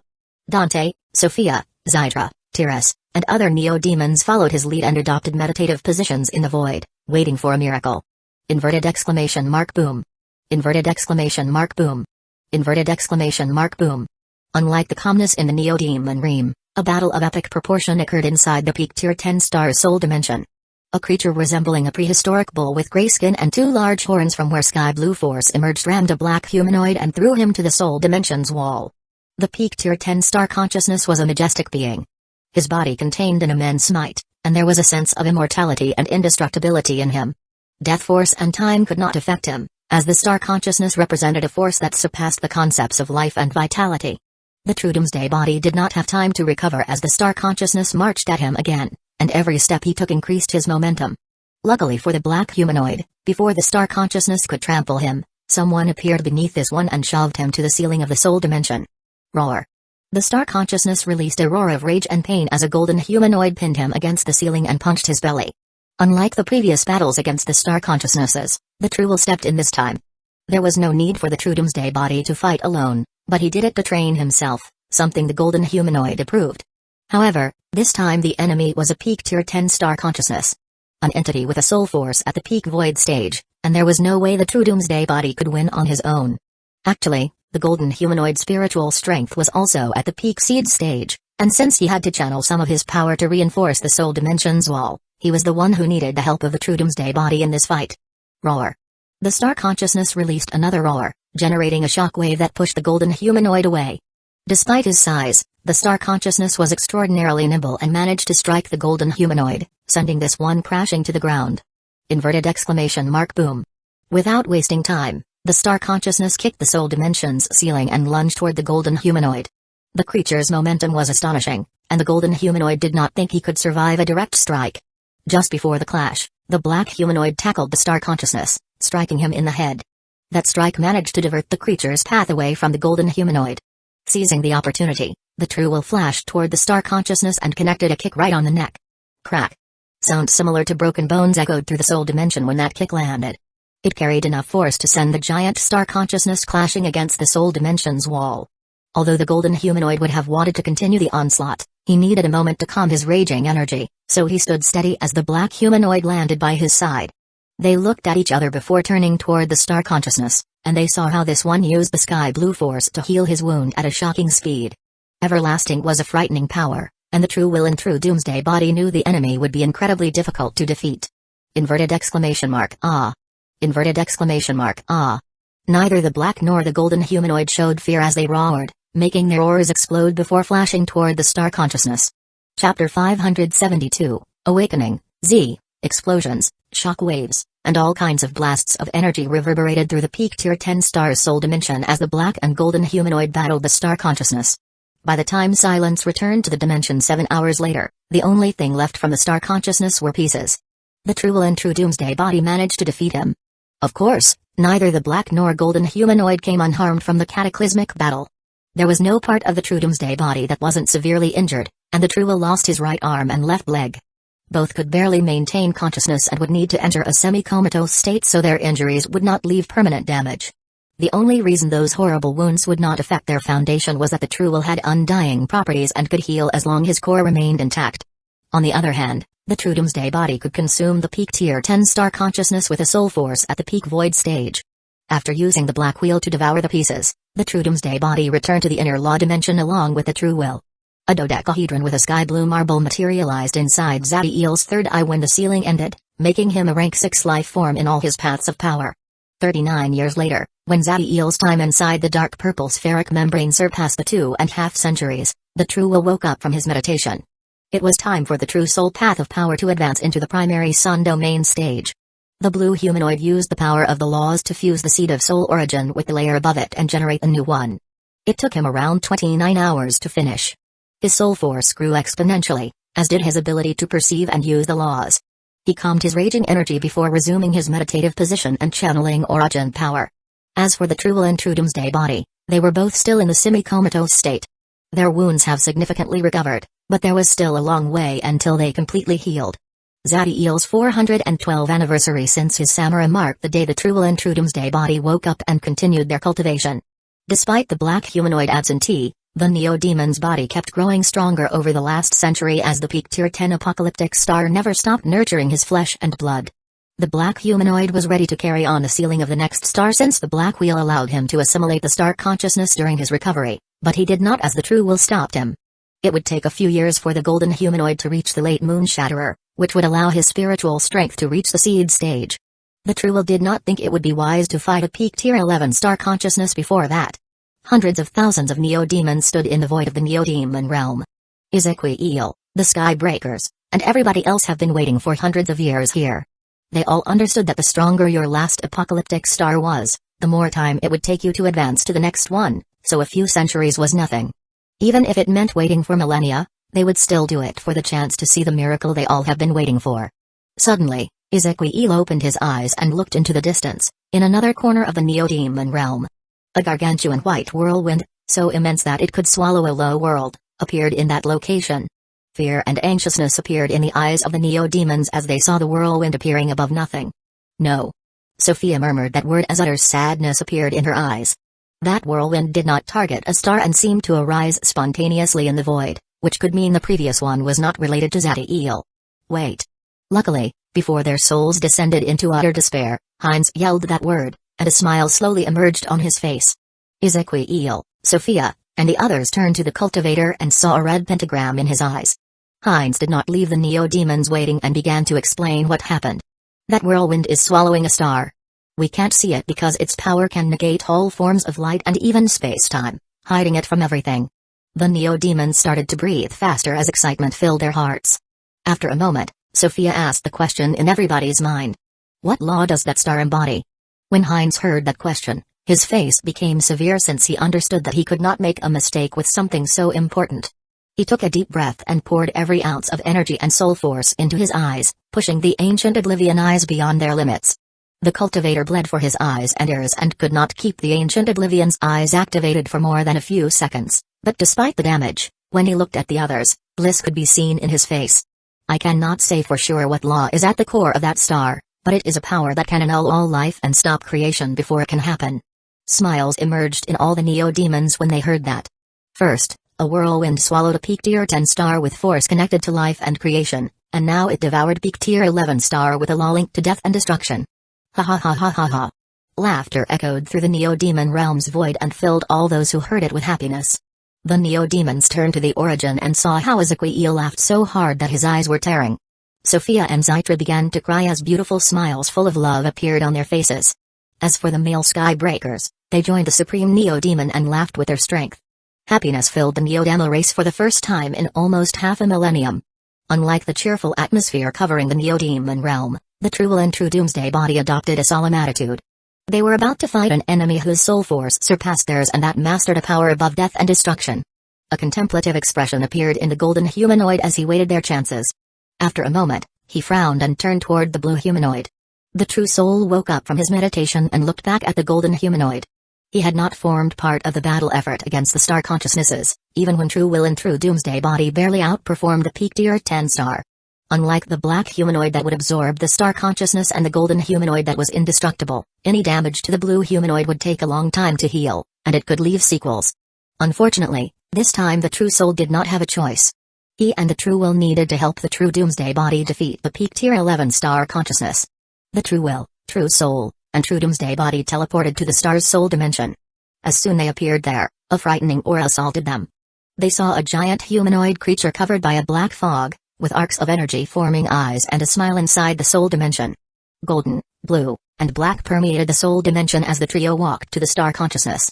Chapter 573, Awakening, Zai. With each step the true will, true soul, and true doomsday body took, the wheels behind the glowed with even more power. A golden, blue, and black tempest emerged from the trio and pushed the star consciousness eerie aura back. Wonder and curiosity appeared in the star consciousness eyes as he felt the power of the humanoids and saw how golden energy reinforced the soul dimension's wall. Unlike previous star consciousnesses, he did not let rage guide his actions and analyzed his enemies and the battlefield situation. His eyes glowed with wisdom before his body started to shrink, going from the gargantuan size to 3 meters in height. Seeing the change in their opponent's body, the eyes of golden, blue, and black humanoids grew even more solemn. A star consciousness shape was the physical manifestation of the star's primordial essence and core law. The fact this one managed to change so smoothly not only meant the star consciousness had incredible control over his powers, but he also developed his wisdom to extraordinary levels. In battles between life forms above rank 4, an extraordinarily large body did not provide any additional help, especially on a limited battlefield like this soul dimension. As the trio, the star consciousness began to walk forward, and every step he took made his aura grow more potent and deadlier. When they were less than 30 steps away from each other, their auras reached such a monstrous momentum that the entire soul dimension trembled. Boom!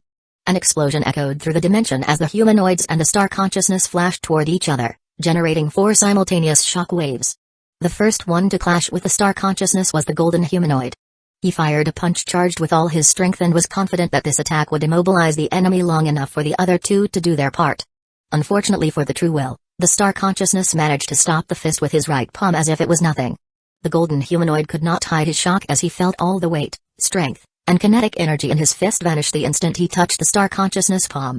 It did not end there, as the true will also felt a great power invading his body, obstructing any form of energy or force inside him and robbing him of his strength.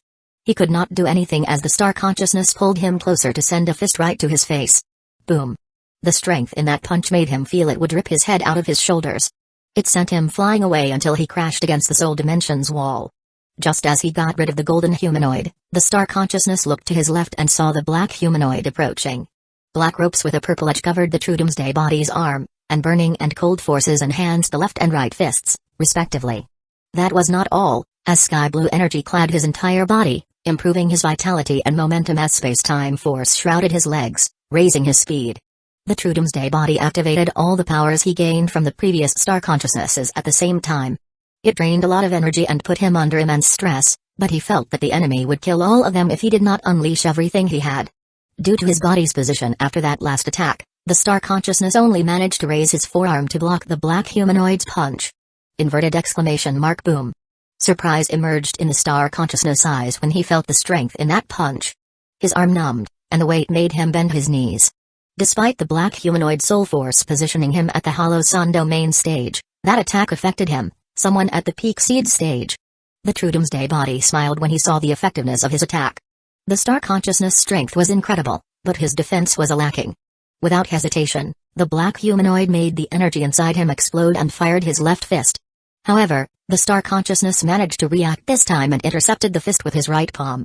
Just like what happened to the true will, the moment that palm made contact with his fist, the true doomsday body felt all the power in it vanish. The black ropes with a purple edge and the burning force covering his left fist disappeared immediately, and as the great power invaded his body, everything else also shut down. Only one thing managed to resist the power of the star consciousness bomb, and that was the sky blue energy, although its power weakened significantly. The star consciousness proceeded to grab the black humanoid's left wrist and raised him in the air before slamming him against the ground, making the soul dimension's wall tremble. Although the star consciousness wanted to give a final blow to the black humanoid, his instincts began to scream like crazy, forcing him to redirect his attention upward. The star consciousness eyes widened as the blue humanoid dived with a giant crimson-purple sphere made of plasma on his palm. Despite not being able to understand or decipher the forces in the sphere, the one thing that was crystal clear for the star consciousness was that it had enough power to kill him. A large smile arose in the blue humanoid as the sphere was about to crush the star consciousness. Its plasma was supercharged energy containing the karmic samsara origin essence, a force born of harmonizing supreme laws from two super universes. Regardless of its nature, this sphere could ignore all kinds of magic defenses and destroy anything. Even if the target were strong enough to survive, the plasma would infect them through karma, leaving permanent damage that would worsen with time. The true soul did not believe that an entity that had yet to master the power of Omega laws could stop this attack, so he was sure of their victory. However, the blue humanoid's confidence shattered the next moment as he felt how the star consciousness used both palms to stop the sphere. The plasma that touched the star consciousness palms vaporized, making the sphere smaller and smaller. Unlike what happened with the black ropes with a purple edge formed by the law of gravity and the law of void, the process was slower, but that did not stop the blue humanoid's eyes from filling with utter shock. Chapter 574, Awakening, Ziv. Although seeing his flawless attack evaporating shocked him to the core, the true soul was able to overcome those emotions, and a flash of enlightenment appeared in his eyes as he focused on the star consciousness palms. The blue humanoid engraved in himself laws whose nature surpassed that of anything else in the Prima universe, so despite the might of the star consciousness power, he was able to decipher it in a moment. Law of Nullification. As its name suggested, the law of nullification had the power to nullify anything and everything, going beyond the limits of life and vitality. If your mastery over it was high enough, you could also stop new things from happening, like preventing the energy and laws of your opponent from mobilizing. Slowly, the blue humanoid smile returned to his face. Now that he understood the power, he could finally counter it, and it seemed the star consciousness could only fire it from the palms. The blue, golden, and black humanoid had a mental link, so once one of them learned anything, the other two would know it the next second. Boom. A shockwave drew the star consciousness' attention, and he saw the golden humanoid flash toward him at full speed. Although he nullified the plasma in the sphere at a shocking speed, the golden humanoid would reach him before his hands were free again. The true will appeared next to the star consciousness instantly and fired a kick that could split a meteorite in two. Using his palms to nullify the attack was impossible, but the star consciousness displayed his exceptional martial skills by contorting his back and raising his leg. While blocking the attack would still result in significant damage, it would be much less than a direct hit. Sadly for the star consciousness, someone grabbed both of his ankles just as he began to raise his leg. He felt shackles tied to moons were pulling him down. The star consciousness was surprised to see how the black humanoid held his ankles as black spheres with purple edges appeared around them. His last attack should have incapacitated the true doomsday body for at least a few seconds, but it seemed he underestimated his enemy's resilience. To be fair, being slammed against the soul dimension's wall severely harmed the black humanoid, but the moment the star consciousness let go of him, the everlasting law regained its full power and filled him with vitality once again. Inverted exclamation mark boom. A kick landed in the star consciousness face, generating a golden explosion that sent this one flying away and blasted him against the soul dimension's wall. The true doomsday body stood up as the true soul descended, positioning themselves to the right and left of the true will. They stared at the star consciousness that managed to regain control over his body almost immediately despite the indentation on his head. It was clear that a full power kick from the golden humanoid was far from enough to defeat him. Things only grew worse as they saw the star consciousness moving his palm toward the indentation. Coldness appeared in the trio's eyes as the star consciousness used the power of the law of nullification to heal himself. The blue humanoid was the only one that managed to see what was really happening. The star consciousness did not technically heal the wound. Instead, he annulled the damage the true will's kick provoked. It drained a lot of energy and was not as effective as using it offensively, but this application of the law of nullification was ingenious. As he analyzed that ability, a train of thought emerged in the blue humanoid's mind, making his eyes glow with awe. If Zadiel fused that power with effect origin essence, wouldn't he be able to nullify any damage done to him? The blue humanoid could only feel awe at the wisdom and insights of the entity choosing the apocalyptic stars, the true name. A sharp look woke the true soul from his fantasies. He turned to the true will, who gave him an inquisitive stare. The question was simple: how many times could he use that sphere? Of all the things they threw at the star consciousness, that sphere was the only one he could not nullify instantly, so its strategic value was immeasurable. Sadly, the answer was not optimistic. The true soul could fire the sphere with little preparation, but it required incredible amounts of energy, so much that he could only use it 2 more times. In a moment, the true will came with the best battle plan possible and glanced at the black and blue humanoids as he shared the information. The true soul and true doomsday body nodded, and then the trio made every ounce of power in them explode, pushing the energy output beyond their limits. A battle of attrition would mean their end, as the enemy could heal himself, and they only had 2 chances of defeating him, so they were ready to end everything in the next clash. If they failed and ran out of crimson purple spheres, the golden humanoid did not see a way to victory. The star consciousness saw the purpose behind the humanoid's dangerously high energy output. He did not show any fear and pushed his aura beyond its limits, generating gray flames on his palms. Lightning and thunder filled the soul dimension as the enhanced aura of the golden, black, and blue humanoids clashed with that of the star consciousness. This storm would erase any spiritual life form with power beneath rank 6 near it. Inverted exclamation mark bomb. It was like a world-splitting earthquake had arisen inside the soul dimension when the humanoids and the star consciousness kicked the ground and flashed forward at full speed. Just as they were about to clash, the humanoids split into 2 groups, with the true will taking the star consciousness left and the true soul and true doomsday body the right. The star consciousness stopped his march and prepared to receive the trio coming from every direction. He intercepted the golden humanoid's punch with his left palm, but as he prepared to handle the black and blue humanoids, he noticed that the second vanished from his perception. The true soul hid from his field of view by moving behind the true doomsday body, and now the star consciousness could not find him. The star consciousness considered the blue humanoid the most dangerous of the trio. This one used a power he did not understand and that even the law of nullification found it hard to affect.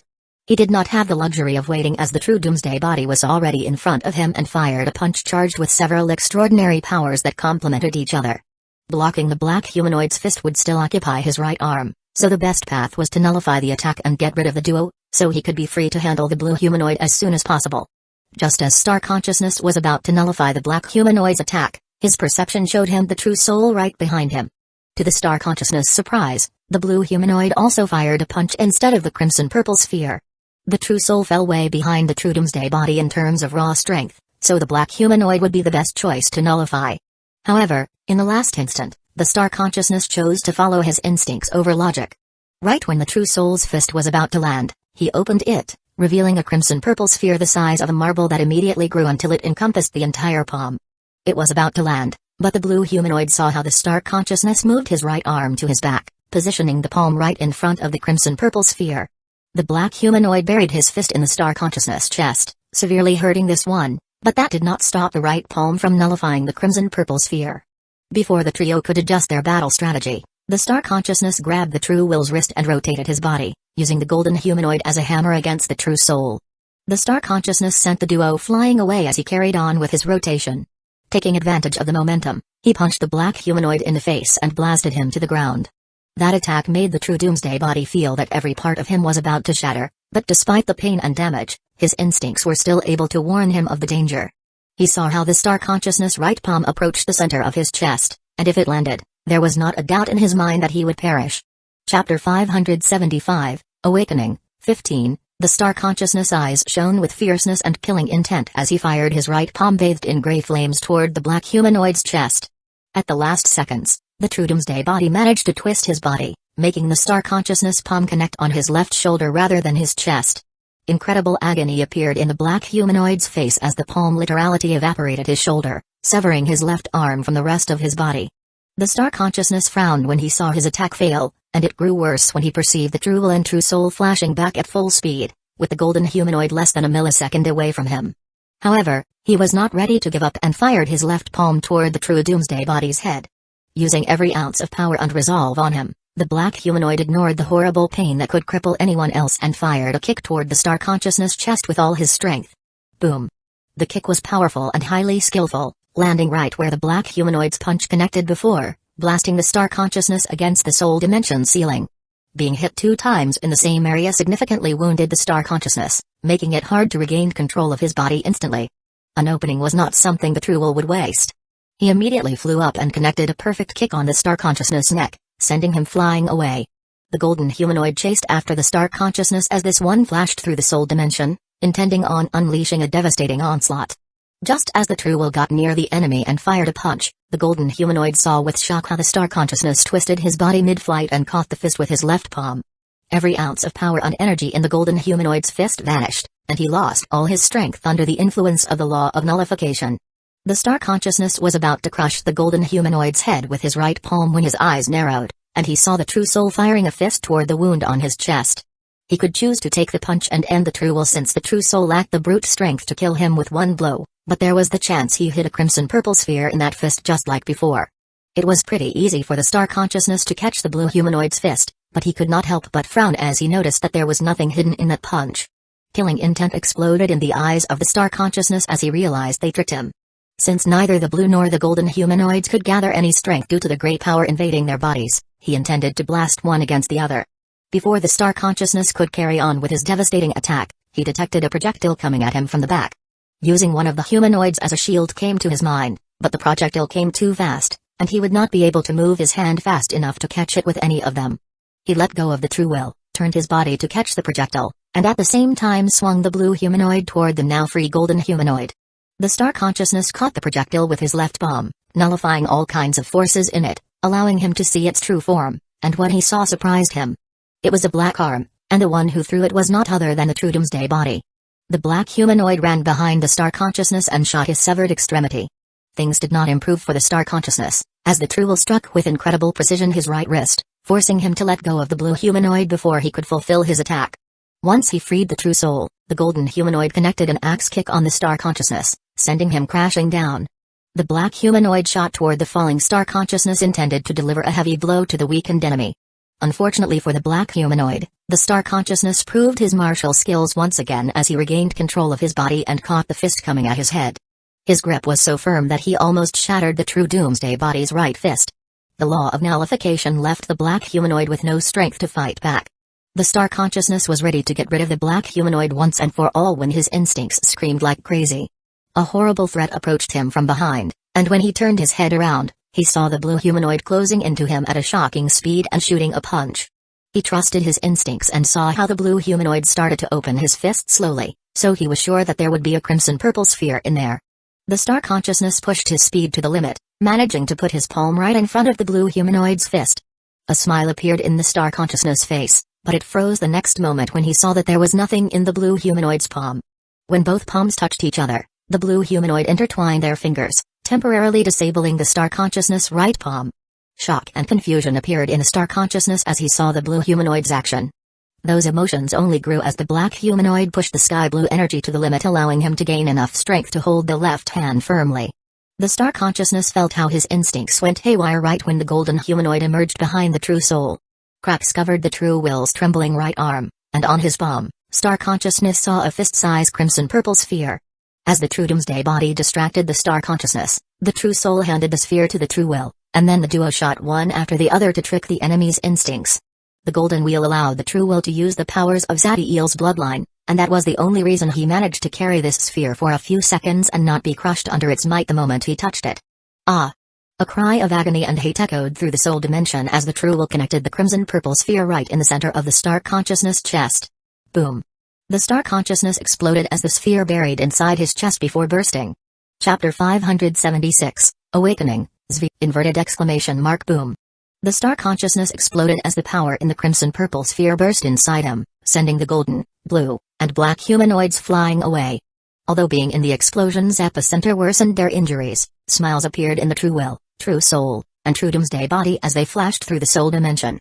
Despite facing a virtually invincible enemy whose martial skills, soul force, and destructive power greatly surpassed theirs and who only needed a touch of his palm to nullify anything they threw at him, they all came out alive and victorious. It took a moment, but they recovered from the last explosion, with the first to stand up being the true soul. His injuries were less severe, as the golden and black humanoids made sure to take the most dangerous part of the battle strategy.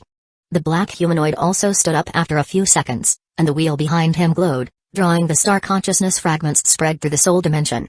As soon as the black wheel devoured those fragments and channeled their power into him, the true Doomsday body felt a rush of energy and vitality filling every corner of his body. The true will was the last one to stand up, and his condition was dire. Not only did he receive the worst of the star consciousness attacks, but the crimson-purple sphere burst when it was in his hand, blowing up his arm and part of his chest. If not for the golden humanoid's undying nature, these wounds would have severely harmed his foundation and made it very hard to advance his cultivation. His eyes glowed, and the golden energy that reinforced the soul dimension returned to him, slightly improving his condition. Rumble. Once the golden energy left the soul dimension's wall, it began to tremble, and huge cracks emerged. The battle between the humanoids and the star consciousness pushed the soul dimension beyond its limits. Now that the golden humanoid retrieved his energy, it would only be a matter of time before it crumbled into nothing. None of the humanoids care about the star's soul dimension, since now that they killed the star consciousness, it no longer had any use. As soon as the black wheel finished with the star consciousness fragments, the trio teleported to the inner law dimension. The blue and black humanoids did not waste time and immediately entered a semi-comatose state to enhance their recovery speed. However, the true will remained awake. He needed urgent healing even more than the others, but 3 problems plagued his mind and did not let him rest. The true will stared at the black humanoid at the bottom of the spiritual endless ocean and then at the blue humanoid in the soul celestial vault and could not help but frown. During the battle against the peak tier 11 star consciousness, something that became evident was that the true soul and true doomsday body developed an ego. He was the true will, and among his many powers was the ability to detect any new personality or ego that manifested in the other 2 humanoids made of Zadiel Daybreak's primordial essence. At first sight, it was evident that he failed, and the path ahead was clear. Fight the blue and black humanoids and erase their egos. However, his instincts told him that was not the right course. There was no way he could have missed new egos emerging in the duo, and when he analyzed their wills, he noticed how similar they were to his own. The true will considered every possible reason for these singularities, and in the end, he turned his head back and focused on the golden wheel. The black wheel allowed the true doomsday body to fuse souls and laws into his core, allowing him to use their powers as if they were their own. Regarding the blue wheel, it allowed the true soul to deploy an attack carrying the full might of origin essences without the need to learn any form of technique or spell. The blue humanoid only needed to think of them, and they would happen. All this time, the true will found it hard to perceive the uniqueness of his own wheel. It granted him a holistic improvement in his battle power, but he did not find any unique ability until now. The golden wheel had been active from the moment it appeared and never stopped working. It established a karmic bond between the 3 humanoids made of Zadiel Daybreak's primordial essence, making the will that should only be present in the true will spread to the other 2. It may reach a moment that the true soul or the true doomsday body could travel to a completely different universe without the risk of split personality. Although there was a possibility he may be wrong, the true will trusted his instincts, so he did not interfere with the other 2 and just let things play out. With that handled, the true will focused on the second problem, and this one was something that he detected in himself. He was able to reason. The golden humanoid was thinking, reasoning, no longer merely following his instincts or the determined actions engraved in his nature. At first, the true will did not even realize it as something abnormal, but he understood its danger when he made himself a question. Who am I? The answer that immediately came to his mind was, I am Zadiel Daybreak. He understood his nature, he was the true will, maybe the most essential part of the Neo-Demon's primordial essence, but he was not him, at least not entirely. And the true will also realize that the true soul and true doomsday body were also developing wisdom. They proved that by deploying schemes and tactics during the battle against the peak tier 11 star consciousness. Luckily, while the blue and black humanoids have independent thought, that did not affect their shared ego. The true will analyzed his wisdom, and he could not remember a moment when he did not have it, meaning that he got it from his birth. His eyes narrowed as he turned to the most powerful entity in the inner law dimension. It was the only thing powerful enough to allow the humanoids made of Zadiel's primordial essence that contained the core of his will, soul, and body to share an ego and develop individual wisdom. Rex Samsara Universalis Causalitax Zadiel's true name, of all the embodiments of the Neo-Demon, not even the true will, true soul, and true doomsday body together could compare with it. It was the quintessence of Zadiel Daybreak's destiny and could be considered a unique miracle that stood at the highest level of the multiverse. Nothing in the Prima universe could even compare with it, and other than Zadiel, it treated everything with complete indifference. Although deep down, the true will was happy for his wisdom, he could not figure out the true name's end goal. In the end, the true will only released a sigh and no longer focused on the changes the true name provoked in them nor its goal, as it was something he could not nor did he want to change. Chapter 577, Awakening, Zvi. The last problem that disturbed the true will was one that only involved him. It was his cultivation limit. If the true name followed his usual trend, the star sealed in the right eye would be a peak tier 12, meaning that they would have to face a star consciousness with a soul force at limit rank 7. He still had some room for improvement, but unlike the true soul and true doomsday body, he did not depend on spiritual or bodily talent to improve his cultivation. Zadiel's willpower needed to evolve and find a concept of reality that embodied his individuality. That was impossible since the Neo-Demon had been sleeping since his samsara reincarnation. Therefore, the true will could not enter the sun collapser rank. Even if he did his best and pushed himself to the absolute limit, his spiritual strength would not reach the rudimentary form stage. In the last battle, the true will's spiritual strength was at the early seed stage, while the star consciousness reached the peak seed stage. It may not seem like a tremendous difference, But the battle proved how immense it was. He could guide the true Doomsday body to hold as long as he could before starting the sealing to give the true soul time to cultivate. However, the true will knew that probably would be of no use. By the time the black humanoid reached the level needed to seal the last apocalyptic star, the true soul would have achieved limit rank 6. Attempting to make time so the true soul could enter rank 7 was also futile. The true will knew that the true name would not allow any of them to advance beyond rank 6 in a place like this, as that would harm their foundations and waste their talent. In the end, the golden humanoid could only hope that the combined efforts, skills, and unique abilities would be enough to face whatever came next.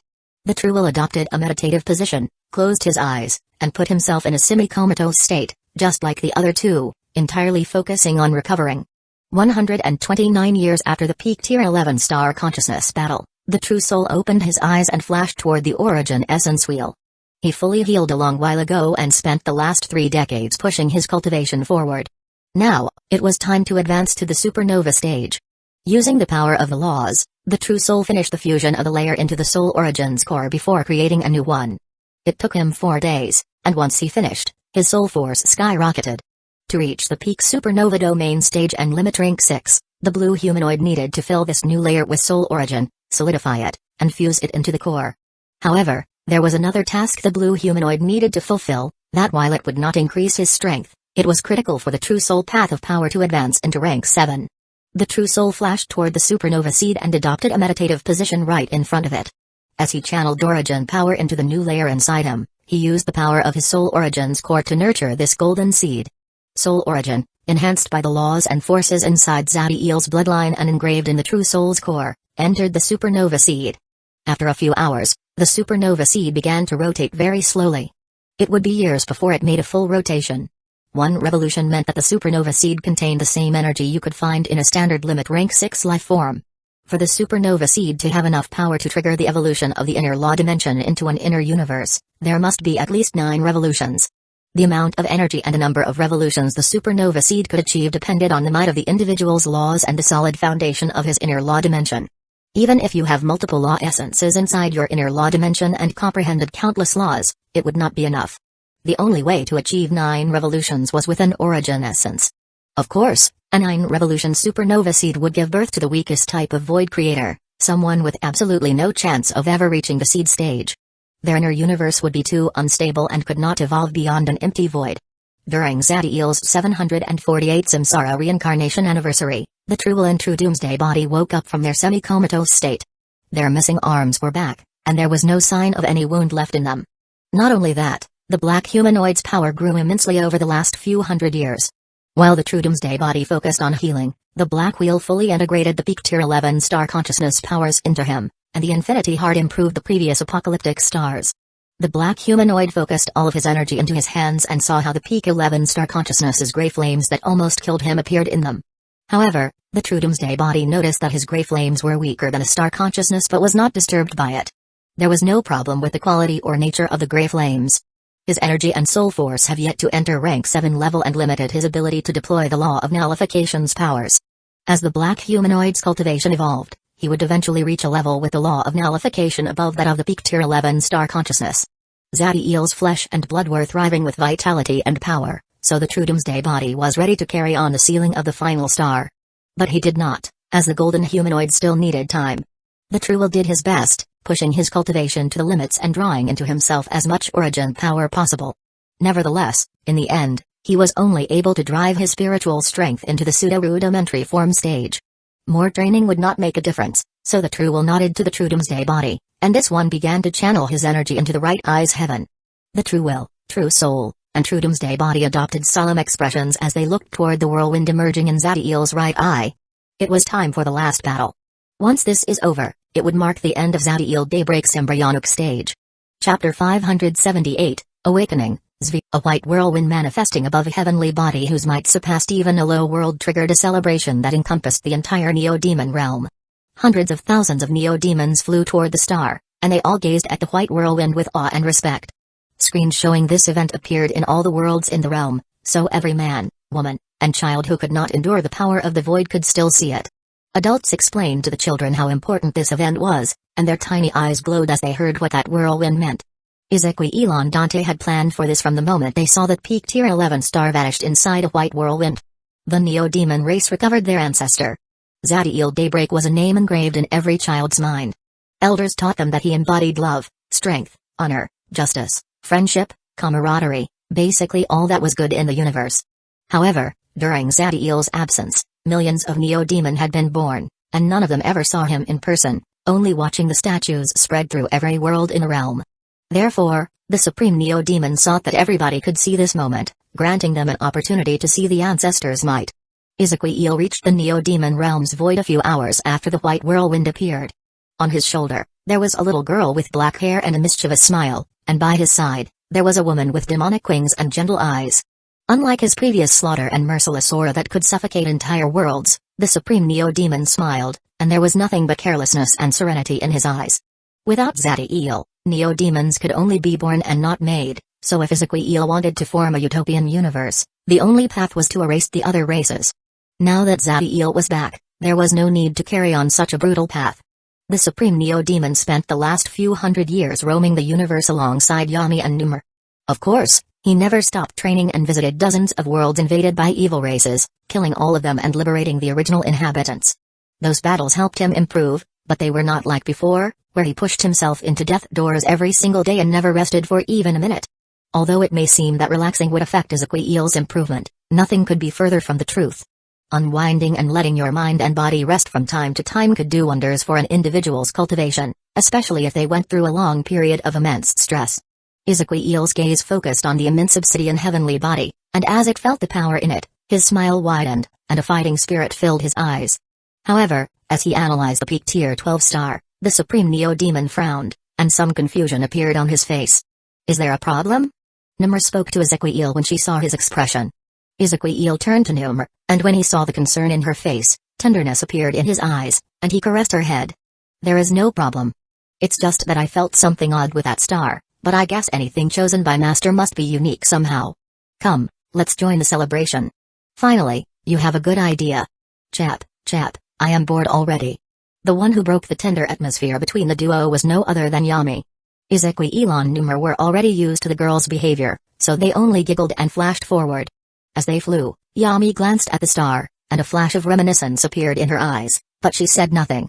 The true will, true soul, and true doomsday body saw an obsidian marble appear in the white whirlwind inside Zadiel's right eyes, and they looked at each other before nodding. Golden, blue, and black lights filled the inner law dimension as the trio activated their wheels, and the next second they teleported.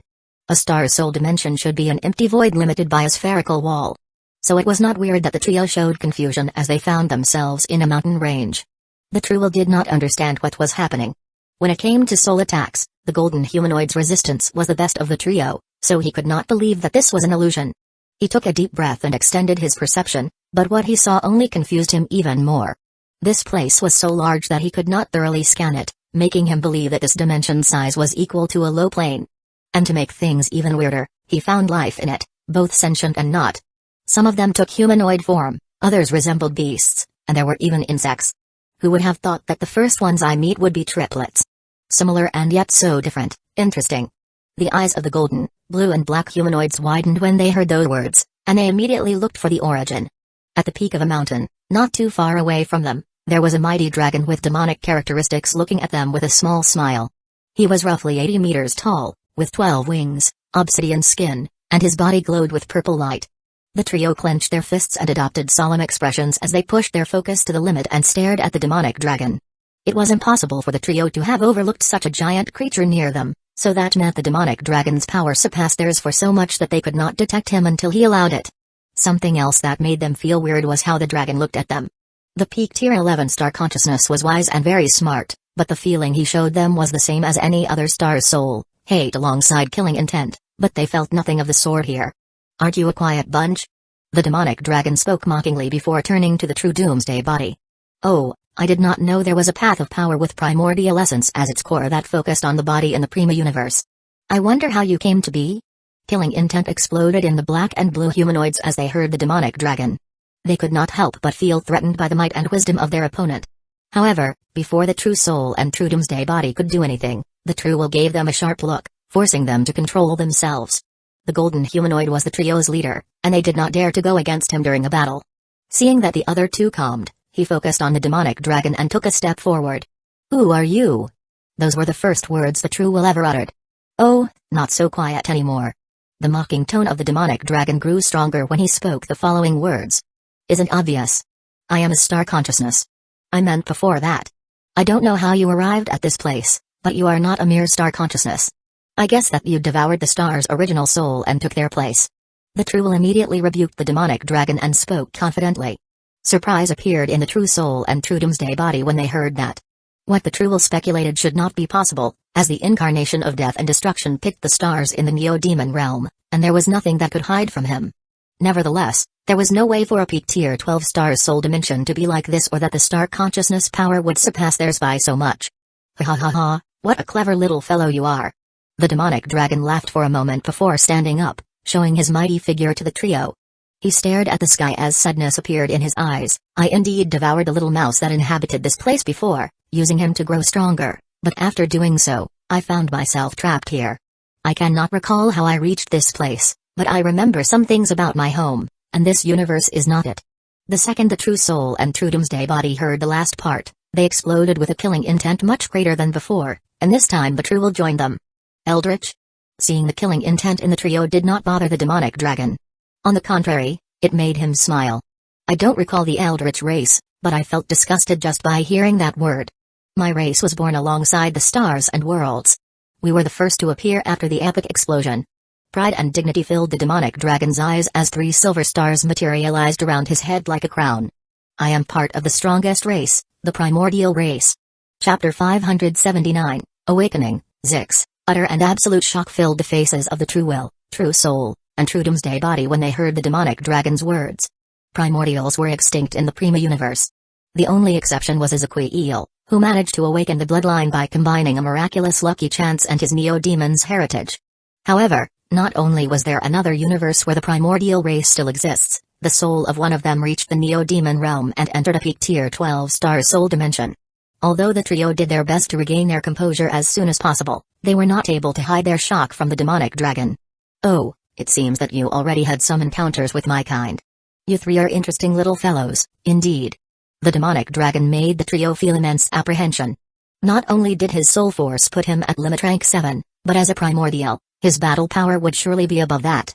Okay, now that the formalities are over, I guess we should start our battle.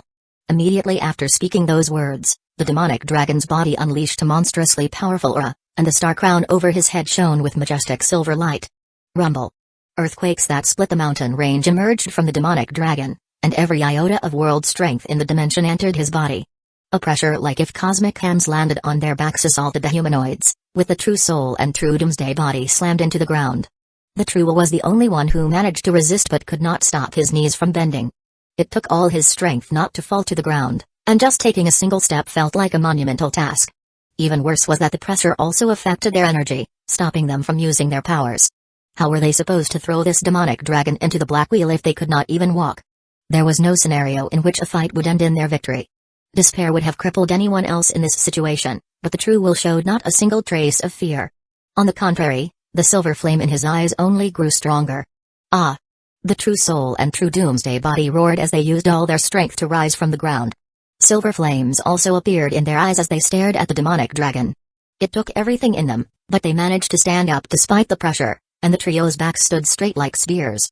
They may lose, they may die, but they would never face defeat on their knees. Ha ha ha ha ha. A laugh that resembles lightning and thunder echoed through the dimension when the demonic dragon saw how the trio looked at him. In that laugh, no mockery of disdain was present, only respect and admiration. That is the right way to face death. You may lose to your opponent, but you must never lose to fear and despair. A determination and resolve that eclipsed everything else in the dimension were present in those words. The next second, the pressure that assaulted the humanoids vanished. Before they could even understand what had happened, the demonic dragon uttered some words they never expected to hear. I surrender. You win. Not even sacrificing everything would have been enough to defeat the demonic dragon, yet out of nowhere, he surrendered. Accepting a victory like this may have been good enough for the incarnation of death and destruction, but the humanoids made of Zadiel Daybreak's primordial essence that carried his will did not think so. For me to advance, I need to devour your existence. Our victory would mean your death. You should know that. The demonic dragon looked at the true doomsday body's stoic expression, and the smile on his face widened. Little black fellow, do you believe in prophecies? He did not know why the demonic dragon asked that question, but the true Doomsday body immediately shook his head. I do not. Our choice is right, our destinies, no one else. You are absolutely right, and I am right now choosing to believe in the Heavenly Empress's prophecy. If it fails, there is no one to blame but me, and I will vanish into nothingness knowing I perish due to my decisions and no one else's. The demonic dragon looked incredibly majestic as he uttered those words. None of them attempt to argue with the primordial, just to make themselves feel less conflicted about this victory. Doing so would be incredible hypocrisy, and there was nothing they trio hated more than that. Before I enter that black wheel, I need to show you something. A wave emerged from the demonic dragon. He and the humanoids vanished from the shattered mountain range the next second. The four appeared in a sky right above the dimension center. Once again, the humanoids felt awe at the demonic dragon's power, as he could teleport them without them having the chance to put up any form of resistance.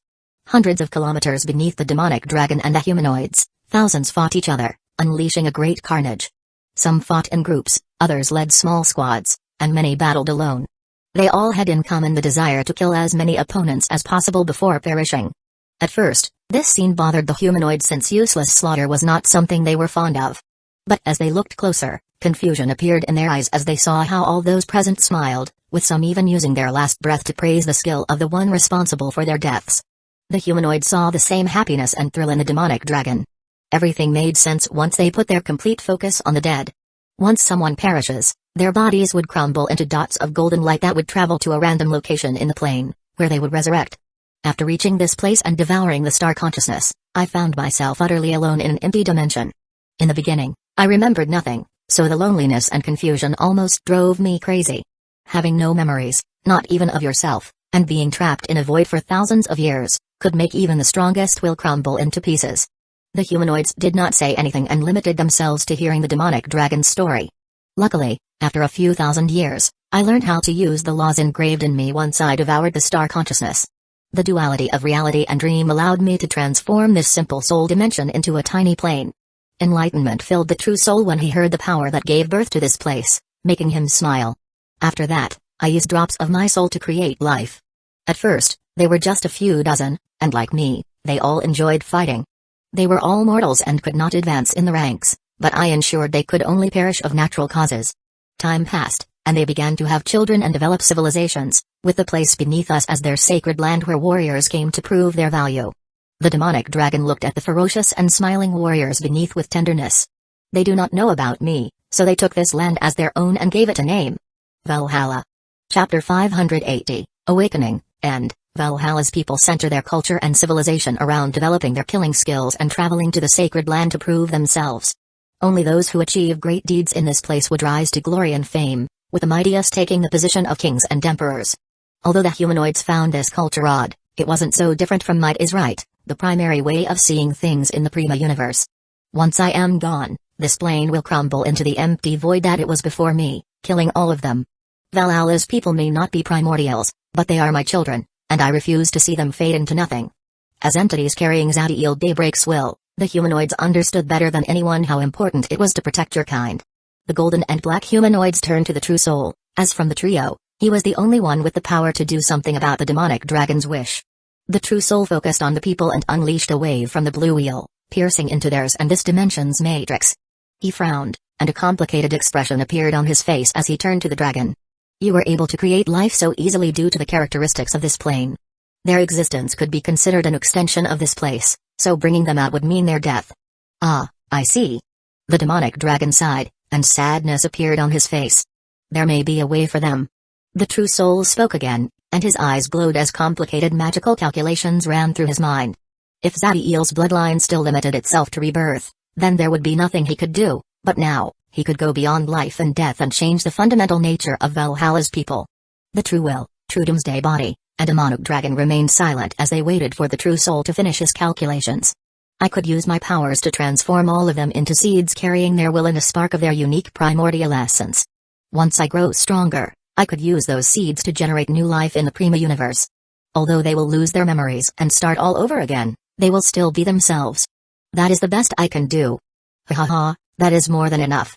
As long as their primordial essences and egos remain, they would always be the fighting-loving knuckleheads I call family. Thank you very much, little blue fellow.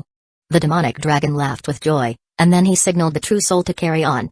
Not wanting to waste time, the true soul adopted a meditative position in the air. Then the blue wheel began to glow, unleashing a force that put all of Valhalla's people to sleep before transforming them into azure dots of light. Once the last azure dot entered the blue wheel, the demonic dragon turned to the true doomsday body and signaled for him to start. "Could I know your name?" Surprise appeared in the demonic dragon when he heard that question before smiling. "If the prophecy is correct, my actual name will not matter. And if not, then let my name vanish from the universe's memory." The true doomsday body said nothing else. He performed a deep bow full of respect to the demonic dragon before using the black wheel. It took only a second for the black wheel to devour the entire demonic dragon, and once it happened, the true doomsday body felt a rush of power fill every corner of his existence. Rumble. Like the demonic dragon predicted, now that he was gone, the dimension began to crumble, and it won't be long before nothing but a void was left. The trio teleported to the inner law dimension, with the true will appearing in the soul's celestial vault and the true soul beside the supernova seed. The golden humanoid closed his eyes and rested while the blue humanoid continued feeding the golden seed. Of the trio, the only one that actually needed to cultivate was the true doomsday body. He accelerated the fusion of the demonic dragon's essence into himself and guided the powers of the new apocalyptic star into Zadiel's flesh and blood. 96 years later, by the time of Zadiel's 859 Samsara reincarnation anniversary, the true doomsday body path of power reached limit rank 6. It was at that exact moment that Rex Samsara universeless causal attacks unleashed a force that put the three humanoids to sleep. The true will, true soul, and true doomsday body unconsciously adopted meditative positions as Zadiel's brain waves and heartbeat grew stronger and stronger. Myriad noticed the changes in Zadiel and saw that the awakening was coming. Afraid of hindering it in any possible way, he shrank his body and let the dark purple spheric membrane in direct contact with the Prima Universe's void. Of course, Myriad still waited by Zadiel's side, pushing his perception to the limit so no one could sneak in. Regarding the vanishing of the purple sun and the effect that it could provoke in Kinger's people, things much more important were happening now. Inverted exclamation mark boom. Inverted exclamation mark boom. Inverted exclamation mark boom. Explosions resembling rank 7 fireballs echoed through the void as Zadiel's heartbeats grew stronger. Myriad could not stop the happiness he felt, but utter shock appeared in him the next second as he saw how the void turned dark purple. This phenomenon did not limit itself to the void around Kinger, as the entire Prima universe saw itself shining with a dark purple lightning fire prime force. Shock and awe appeared in the hearts of every Prima universe's life form as they saw that, and the feeling only grew stronger the next moment. Diang dong. Every single life form, from the weak newborn baby to the Primarchs, heard the sound of bells ringing in their heads. They felt in them a sense of joyfulness as if the universe will was celebrating a miraculous occasion. When the 9th bell echoed through their heads, the sound vanished, and the void returned to its standard color. At that exact moment, Zadiel Daybreak opened his eyes. Chapter 581, Fighting a Middle World. The moment the child opened his eyes, the true will, true soul, and true doomsday body inside his inner law dimension did the same. Although the humanoid's eyes lacked the sense of wisdom from before, perfect synchrony occurred between them and the child. His left eye was a whirlpool of black electromagnetic energy with a red core, whose aura seemed to embody the concepts of the end of all existence and the effects that every action generated. On the contrary, the third eye in the forehead was a fiery maelstrom of golden plasma with a dark frame that contained the beginning and purpose of all that came to be. One eye represented the origin and driving force of existence itself, while the other manifested the final point and the countless outcomes that every path had. Polar opposites whose duality granted access to the very fabric of reality. Finally, there was the right eye. In their respective fields, the left and third eyes were superior, but when it came to achieving synergy of those powers and applying them into the forces of the universe, then the master was the right eye. It was like a gate into an endless ocean of dark purple lightning fire prime force, with 3 concentric circles, 1 black, 1 blue, and 1 golden. They revolved at a fantastic speed, giving the right eye the appearance of a vortex. The golden, blue, and black wheels behind the true will, true soul, and true doomsday body unleashed an extraordinary amount of power that inundated the inner law dimension. Instantly, it morphed into billions of runes that exited the dimension and manifested behind the child's back. A plasma halo made of trillions of golden, blue, and black runes appeared in the child's back, unleashing a power that contained the unique abilities of the true will, true soul, and true doomsday body. Myriad, who watched all of this from a close distance, noticed how the void could not stop trembling due to the Prima Universe's law matrix quakes. It was as if the child unleashed a power whose nature surpassed the fabric of the universe. All that took a long time to say, but it occurred in less than a second. The first emotion that appeared in the child's eyes was confusion. Waves after waves of memories reached his mind, and they were all engraving themselves extremely fast. An average rank 6 life form would be screaming in agony due to the pain from the sudden stream of information, but the child showed nothing more than a slight headache. The child's memories arranged themselves in order, from the oldest to the newest. In the beginning, he saw the memories of his first life, but they were so little and trivial that they required less than a second to be engraved and did little to affect his ego. However, once the memories of his second life reached him, his personality began to morph into indifference to all life and a sense of absolute brutality. The experiences engraving themselves in the child's mind were those of the greatest archman of all times, the incarnation of death and destruction. Unlike the memories of his first life that required an instant, those of the second life expanded for billions of years, so they needed much more time. Waves after waves of memories of his brutal and ruthless period as a demon engraved themselves in the child's mind. They came so fast and contained so many mind-blowing events that the child could not even process them. He looked around him, and as he saw the dark purple membrane containing him, the confusion transformed into coldness and killing intent. Ah! The child roared, and a pillar of dark purple lightning fire prime force emerged from his body, blasting the membrane apart, releasing him. Myriad, who was near the membrane, was sent flying away. When he regained control of his body and focused on the pillar, he felt in it the aura of a ruthless killing machine. There was no fear in Myriad's soul, only concern. He still saw the child as the most important person in his life and would not hesitate to give his life to protect him. However, not everybody was so wise. Kinger's crystal wall began to shine as the world consciousness channeled immense amounts of origin power into it, reinforcing the wall's offensive and defensive powers. Kinger was a middle world, and its natural defenses should be more than enough to handle rank 7 life form. That is why world consciousness did not act when Myriad killed the gods. Nevertheless, now it felt threatened by that child's aura. Although Kinger's world consciousness thought preparing for battle was the right choice, it was actually a grave mistake. The child's eyes narrowed as he felt the spike in energy and turned to Kinger with absolute coldness. In the incarnation of death and destruction's mind, even the most insignificant type of provocation meant capital punishment. In an instant, the child appeared in front of the crystal wall and fired a punch charged with his physical power and prime force. Inverted exclamation mark boom. A devastating dark purple explosion occurred right where the child's punch landed, provoking giant cracks in the crystal wall. Myriad could not believe what he saw. Kinger was a middle world, and by rough estimation, its energy level matched a rank 8 life form, meaning that only attacks at limit rank 7 and above should be able to harm its crystal wall. The child had just been born, and none of his paths of power were above rank 6. Still, it seemed that his centers of power, meaning his soul, body, and energy, were already near rank 8. Of course, Kinger's world consciousness would not just let the child attack the crystal wall. A massive amount of origin power gathered in the crystal wall, right before the child, making this one's eyes widen. Before the world consciousness fired the attack, the child made a seal with his hands, releasing the laws and forces inside his body, generating a 3-meter domain with him at the center. The black domain with a purple edge made of yin-yang runes manifested just before a beam of energy pushed the child away. That attack could have lethally injured a weak rudimentary form stage existence. Still, the domain protected the child by twisting space-time around it, scattering most of the beam's power away, and gravity along with yin-yang forces pulverized the rest. Despite receiving no injury at all, the child's coldness and killing intent increased. Immediately after regaining control of his body, he made his energy explode and flash toward the crystal wall. Kinger's world consciousness mobilized even more origin power into the crystal wall, making hundreds of gargantuan golden hands the size of continents emerge and attack the child.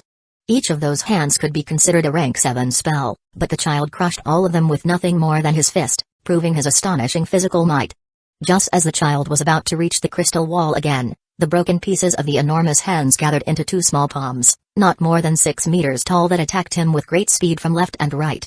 Despite their small size, these palms had all the power of the others combined, holding the child in place. Still, they could not do much damage due to the child's physical might and domain. Being squeezed and immobilized by the palms infuriated the child, and he made his physical and soul force explode, granting him the power to push them apart. He did it just in time to see how an energy beam, one much more power than before, was about to be fired at him. The child was just about to use his abilities to evade it when an expression of pain appeared on his face. A memory, one that generated a significant impact during his second life, just crossed his mind, incapacitating him momentarily. The beam landed point blank on him, and the child could only focus his power into the domain to protect himself. Myriad saw the beam push the child away, generating severe wounds, and fury appeared in his eyes as he turned toward Kinger. No matter his relationship with the world's people, anyone who harmed the child would be his enemy. However, before Myriad could do anything, the child shattered the energy beam, regaining control over his body, before using his right eye to gather the forces around him. The child's body had severe burn injuries, but none of that mattered, and he pointed his right hand forward as the energy around him fused with his prime force, forming 9 miniature lightning fire suns. Kinger's world consciousness felt the power in those lightning fire suns and was sure the crystal wall could resist them. Still, it could not shake the feeling of terror invading it. A cold smile appeared on the child's face as he saw Kinger's world consciousness sending golden hands at him. The black gravitational domain that covered his body gathered in his right hand just as he made the 9 lightning fire suns go supernova. Blasts of superheated energy and light occurred inside the black gravitational domain, making this one grow up to 5 meters in diameter, containing the power within.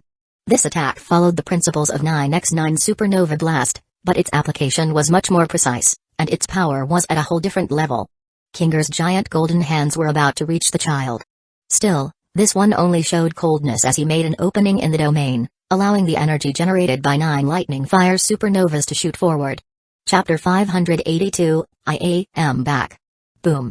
A cannon blast echoed through the void, pushing the waves of elemental chaos away as if they were nothing. The child's attack pulverized every single one of that continent-sized golden hands and advanced toward the crystal wall with its momentum intact. Kinger's world consciousness perceived the might in that energy blast and fired its own to counter it. Myriad saw how Kinger trembled as a fantastic amount of energy from the world gathered in the crystal wall and fired forward. A golden beam clashed against the child's energy blast, generating explosion after explosion in the void and unleashing waves of raging power in every direction capable of pulverizing weak rank 7 lifeforms. The void transformed into a purple-golden cataclysmic storm as both attacks attempted to overcome the other.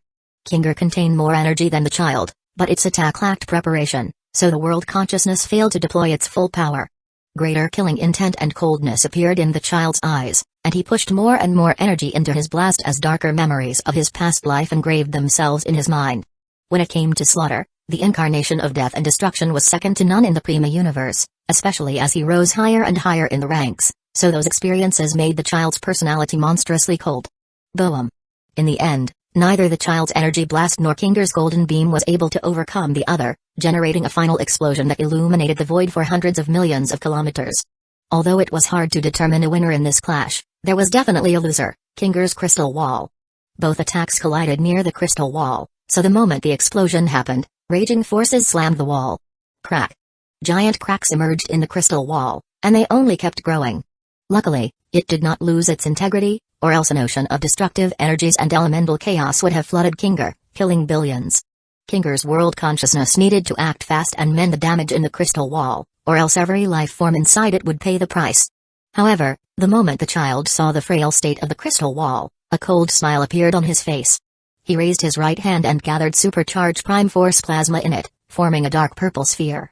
It was roughly 3 times the child's size, and its force originated from karmic samsara origin essence. This spell was the same that the True Soul and True Will used to kill the peak tier 11 star consciousness. Kinger's world consciousness felt immense fear when it saw that sphere. The power the consciousness felt in the spell told it that unlike the raw force of the energy blast, this attack would target the crystal wall's matrix.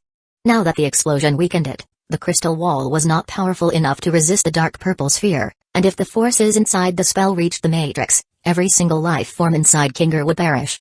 Despite the chaos in his mind, the child knew what this spell would do, but it did nothing to deter him. To the incarnation of death and destruction, there was no difference between killing a world and killing an ant. Roar. The child heard a soft roar and turned to Myriad. The creature communicated by implanting an intent in his voice, and the meaning was clear. Stop. Please do not kill them. There was no way the child would not have noticed Myriad, but since the creature was weak and did not interfere, he paid no attention. However, now that Myriad chose to interfere, things changed. The child focused on the creature with his right eye, and its power exploded. A force capable of infecting the creature's karma and petrifying his soul appeared inside the right eye. Myriad was strong, but his cultivation was still at early rank 7, and there was no way he could resist this power. Myriad could feel his instincts screaming danger, but he did nothing and just focused on the child, showing nothing but love. The child only needed to unleash the spell, and Myriad would perish, but he could not do it. Just the thought of the creature perishing made a sharp pain appear in his chest. He felt frustrated and annoyed by the strange feeling. In the end, the power in the right eye changed before striking Myriad. Instead of killing Myriad, the right eye forced him into an illusion from which he could not escape on his own. With the creature out of the picture, The child turned to Kinger and flashed forward at full speed. Kinger's world consciousness could not fire an attack powerful enough to stop the child at this moment, so the only path ahead was to put up as many defenses as possible. The child saw how magic shield after magic shield appeared in the weakened section of the crystal wall, but the cold smile on his face only grew wider. This spell may not have the brute power of the energy blast, but its piercing strength was unmatchable. Just when the child was about to reach the crystal wall and kill trillions, the memories of his second life were over, and those of the third started. All of them appeared in his mind. First was the young boy who showed him there were people he could trust, then the woman who taught him the warmth of love, next was the son who made him understand there were things in the universe more important than your own life. Brothers, lovers, son, family, all those experiences engraved themselves in his mind, making the child freeze. Tears fell from his eyes as a few hundred years of memories with people who genuinely care about him washed away the loneliness and brutality of his second life. The child closed his eyes as the last memories engraved themselves, and order finally reached his mind. Slowly, a smile, not of coldness but joy, emerged on his face. Ha ha, I am back. Chapter 583, Time to Go Home. Ha ha, I am back. Zadiel could not control his laughter of happiness as he understood that he was once again alive. The Neo-Demon let his guard down due to the delight that filled his soul, allowing a golden hand to impact his body and sending him flying away as the dark purple sphere dispersed. Kinger's world consciousness would not lose this chance and transformed all the shields into golden hands that flashed toward the Neo-Demon from every direction. Boom! A golden explosion occurred as hundreds of golden hands collided at the same points, but there was no happiness in Kinger's world consciousness. Each of those golden hands transmitted sensorial information to Kinger's world consciousness, so it knew the attack failed. Zadiel appeared a few hundred meters away from the golden explosion. There was anger in his eyes as he focused on the world, but it vanished after taking a deep breath. Although the Neo-Demon was annoyed by the sneak attack, he knew the damage he had provoked to Kinger, so he let it slide this time. There were many questions in Zadiel's mind, but he needed to do something before anything else. He turned to Myriad, and his right eye glowed, waking up the creature. Myriad was a little dizzy due to the spell's power, but as he focused on Zadiel and saw those kind eyes, he understood something. His creator was finally back. Boom. Myriad flashed toward Zadiel with so much speed that he clashed against this one. He had reduced his size but was still immense, so the impact carried a great strength. Any other rank 6 life form would have his body crushed to a pulp, but Zadiel barely felt it. He caressed Myriad's head with a kind smile. I must thank you, little boy. Who knew how many dozens of thousands of years would have taken me to complete my embryonic stage without your help? Besides his own memories, Zadiel also got access to those of the true will, true soul, and true doomsday body, but they felt like a dream and were very foggy. He did remember the essential parts, like the changes in the humanoids brought by the true name and the fact a primordial inhabited a peak tier 12 star. Right now, his true will, true soul, and true doomsday body were in automatic mode, no different than before his samsara reincarnation, but for some reason, he felt they were just waiting. As for the primordial inside the star, that truly shocked him, and he did not understand how it could have happened. However, all those mysteries could wait as the most important thing for the Neo-Demon was to understand his body and soul changes. Zadiel saw the true name and the origin essence weave inside his inner law dimension, and their power amazed him. They were like nothing he had seen before in his life. Next, he focused on his body. His bloodline was clearly superior to the First Order Rebirth Eclipse bloodline, and each of his eyes deployed an evolved version of their previous powers. The new apocalyptic stars were stronger, and he could combine their laws and deploy them through his flesh and blood. The Neo-Demon focused his perception on his back and saw how the Archangel's wings were no more. Instead, there was a halo made of trillions of runes. With his void constitution and a peak tier 8 space-time apocalyptic star in his knees, the wings lost their speed advantage, and since his skin was already harder than what they could ever be, they also no longer worked as shields. Since the Archangel's wings no longer granted any advantage, the true name that guided his samsara reincarnation eliminated them. How bad, they were cool. Zadiel smiled as that childish thought crossed his mind, but then seriousness appeared in his face as he focused on something that really mattered and hoped he did not lose. Artificial Intelligence Chip, Scan. Although the chip was not as useful in his third life as it was in the second due to his almost infinite knowledge, developed skills, and numerous techniques, it was still something precious for Zadiel.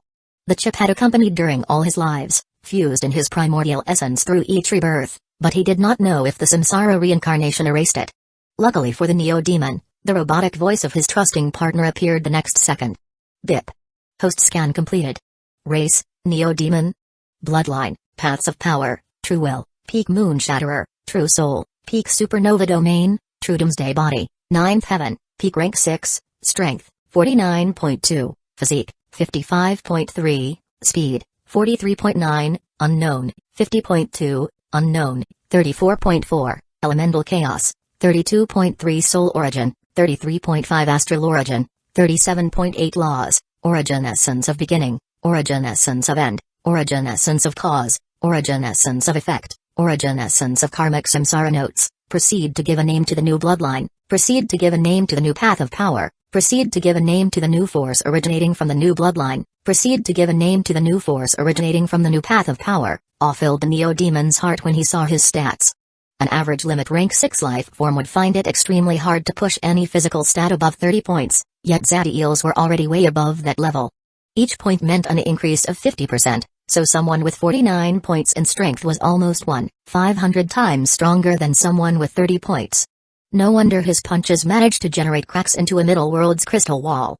Zadiel's cultivation limited his soul origin, elemental chaos, astral origin, and the new force coming from his brain, so they could not reach extravagant levels like his body. On the other hand, the prime force originated from his bloodline, and the inner law dimension did not limit it, allowing it to grow alongside Zadiel's body. Ha ha ha ha ha ha. The Neo-Demon laughed like crazy once he grew over the shock. An odd expression appeared on Myriad's face as he saw Zadiel laughing like a madman, but he just closed his eyes again and kept enjoying the petting. It took a moment, but Zadiel finally calmed down. Of course, nothing could vanish the smile on his face. He contemplated over his bloodline for a few seconds before handing the new designations to Artificial Intelligence Chip. Artificial Intelligence Chip, identify my new bloodline as Alpha Omega Samsara King, and the energy it originates as Karmic Samsara Force. As for the new path of power, Zadiel made a slight pause as he imagined what this power would become in the future. Whatever, I have never been good with names. The Neo-Demon began to laugh as a silly name came to his mind. Designate this new path of power as the Virtual Dream Path of Power and its energy as Virtual Force. BIP.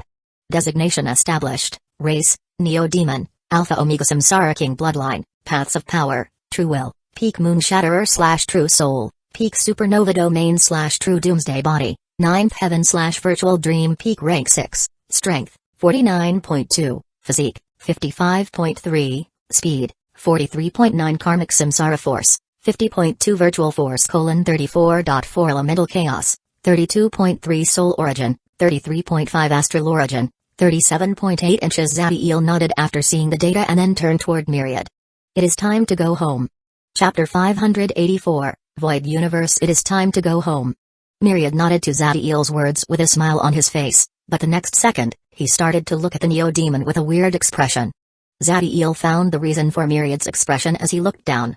He had analyzed his body from an objective point of view, disregarding everything else, but now that he focused on the aesthetic part, he realized the problem.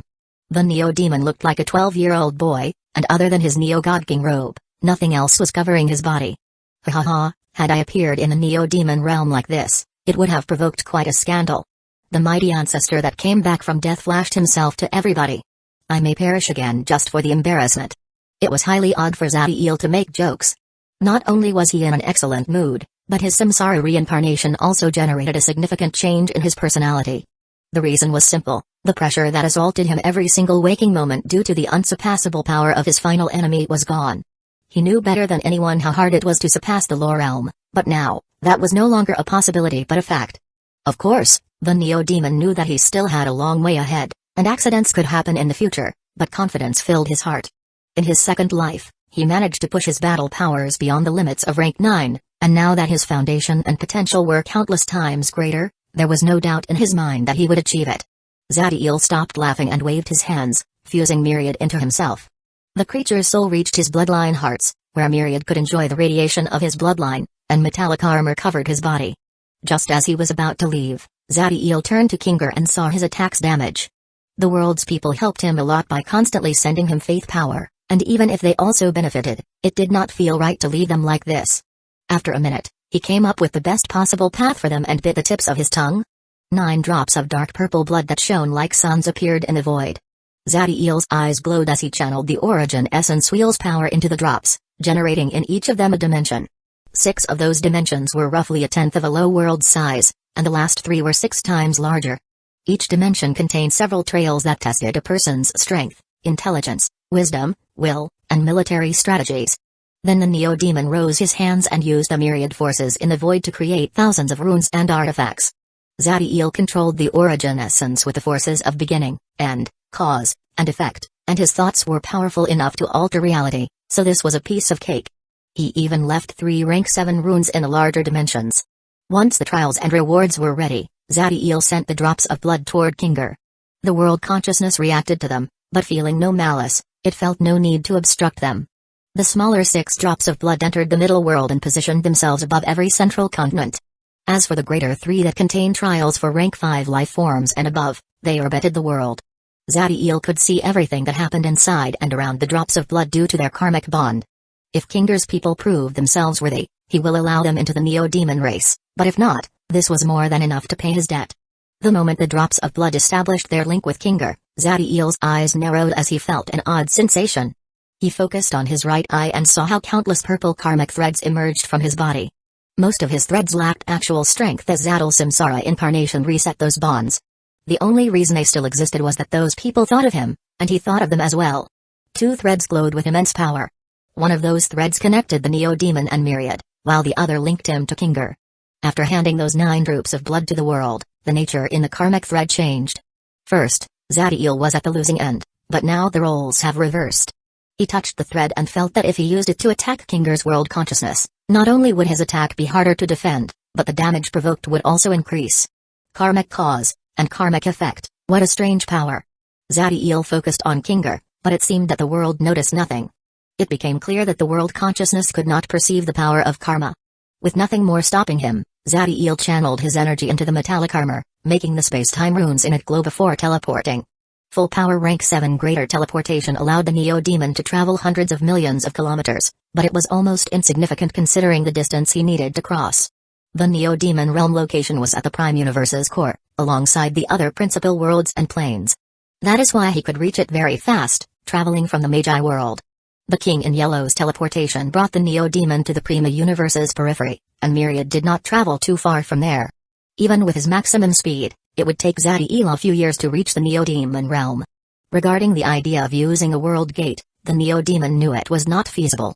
The gate's power corresponded to the might of the world in which people built it, and with his current power, even High World would reject him, so this was the only way forward.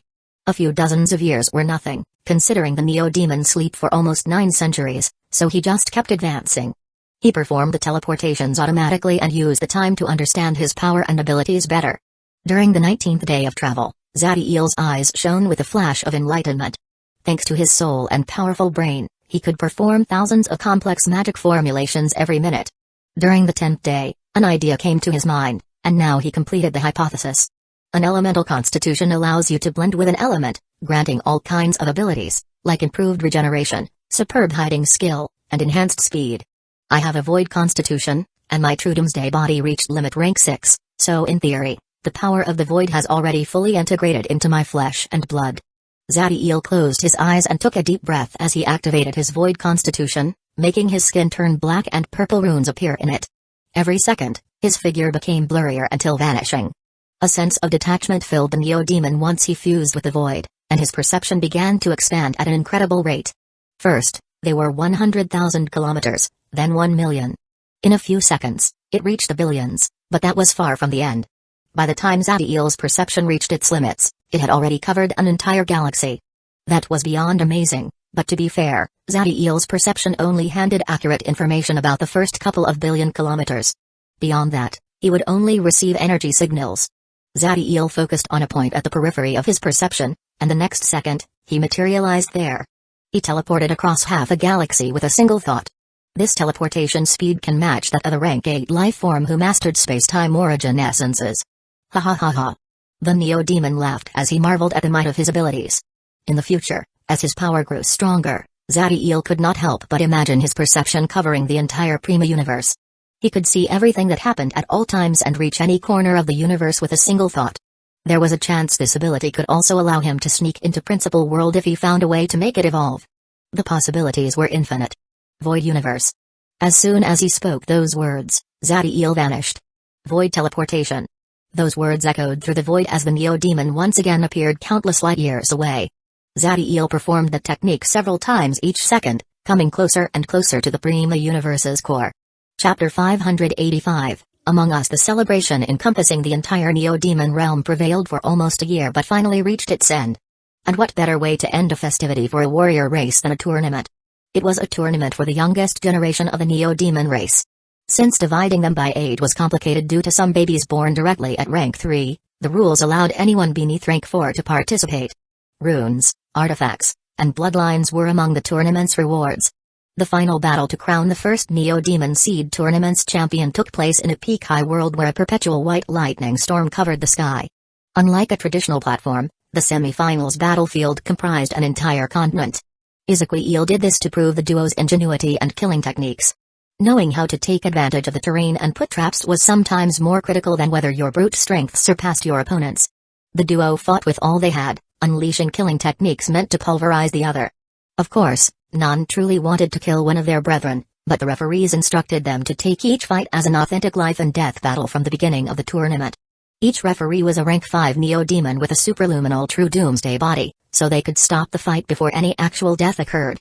Ezequiel and the rest of the Skybreakers, along with many rank 6 Neo-Demons, watched the battle from the high world's sky. There were only 3 people in the sky that were not Soul-Lauda main existences. A man with a bulky body and black metallic skin, a woman with elven bloodline, and a little girl who shared the duo's physical characteristics. The middle-aged couple was at rank 3 while the girl was rank 1. As Neo-Demons, the adults' talents allowed them to form a true soul easily, but since their wills were not powerful enough to resist the 3 severings, they still could not enter rank 4. Although it was strange for a warrior race to have people without extremely strong wills, the truth was that around 2% of the Neo-Demon race chose not to participate in the armed conflict.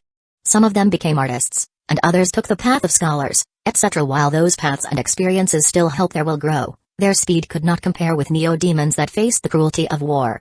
Ezequiel did not have a problem with those Neo-Demons' choices. They were free and could do whatever they wanted. Of course, not because your parents took a path would mean that you would have to take the same. That was the case with one of the fighters on the ground. Demon Dragon Infernal Breath. A 5-meter-tall young man with blood-red scales covering his muscular body roared those words as a wave of black flames emerged from his mouth, destroying everything in front of him. The young man with the Demon Draco bloodline smiled as he saw his attack consume his opponent and was sure victory was his, but then shock appeared on his face. From the left flank of the flame wave, a young man with black skin and elven ears emerged. How? His attack should have been able to pulverize a rank 3 demon, so the young man's shock was understandable. Ezequiel and the other Neo-Demons in the sky nodded when they saw that. The black metallic elven found the weakest point of the flame wave and pierced through it, sacrificing his left arm. That took excellent martial skills and also immense courage.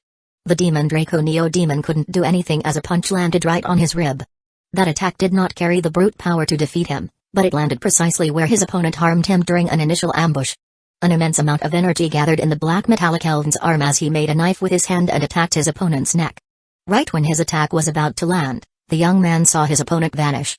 Utter shock appeared in his face as he thought that he underestimated Demon Draco Neo-Demon's resilience, and he prepared to receive a counterattack. Luckily for him, no attack came, and as he turned to the left, he saw a Neo-Demon with light wings holding his opponent. Congratulations, Nitsarictus, you have become the Neo-Demon Seed Tournament's champion. Nitsar looked up as a torrent of golden flames descended from the sky and bathed his body, healing all of his injuries. Then, the young Neo-Demon saw a man bathed in white lightning descend from the sky.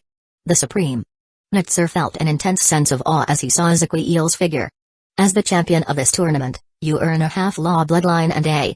Confusion appeared in Nitsar's face as he saw how Ezequiel froze midair, and that only grew as he saw the expression of utter shock in everybody. He followed their sights and saw a 12-year-old boy standing half a meter behind him. The boy's appearance wasn't exactly the same, but Nitsar could not help but think of the man his parents and elders taught him to revere from the moment he was born. Ancestor. Zadiel turned to the young man and gave him a soft nod before looking at those in the sky. I am home. Your time is up. It is my turn now. How could it be so short? Humphrey, you can keep track of every millisecond that passes. You finished your 10 minutes. The Supreme Neo-Demon and the Skybreakers gathered in a large white room inside the same lightning world where the tournament carried on. A somewhat emotional meeting occurred when Zadiel arrived. Still, after they got some time to calm their emotions, Ezequiel dispersed the other Neo-Demons, and they came to his magic tower. There were many important matters to attend to, but Ezequiel, Dante, and the others could not do much as Sophia and Zytra played with Zadiel, switching him from one lap to another every 10 minutes. Zadiel had always been extremely handsome, but now that he resembled a 12-year-old boy, he could be considered cute, and the duo could not get enough of him. Ah! The Neo-Demon could only sigh. It wasn't wise to interfere with his physical development, so unless he wanted to project an illusion every moment, the best path was to wait a few decades until his body grew older naturally. Besides, Zadiel's power allowed him to detect people's emotions. The Neo-Demon felt the duo's pain and sadness from the previous hundreds of years, so he let them have their fun. Carry on. Yes, Father. We currently control 926 low worlds, 78 middle worlds, and 11 high worlds. Our Neo-Demon forces are composed of 1,200,000 rank 4, 91,400 rank 5, and 2,300 rank 6. Regarding drones, we have approximately 3 times those numbers in each rank. As for important events during your absence, the most notable ones are the rise of the supernova race and the fallen race. You can find additional and detailed information regarding both topics here. Dante touched his forehead, generating a seed of consciousness before sending it toward his father. Zadiel's right eye absorbed the information and went through every piece of it in less than a second. There is one more important event, one so significant that involves the entire Prima universe, but our power and intelligence network is too weak. We have only learned some information from our contacts in the Dark Tower Alliance and Supreme's investigation. I am talking about the arrival of the Flame Imperator and the Alpha Universe. Everybody became incredibly solemn when they heard Dante's words. The Flame Imperator was a life form that managed to open a cosmic wall with his bare hands, and the Alpha Universe was full of mysteries. Other than having extremely powerful life forms, they knew nothing more about the Alpha Universe. If it turned out to be an irreconcilable enemy, they did not see how the Prima Universe would resist fighting against it and the Eldritch Universe at once.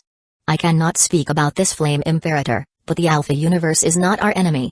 Ezequiel the Skybreakers looked at Zadiel with surprise when they heard that.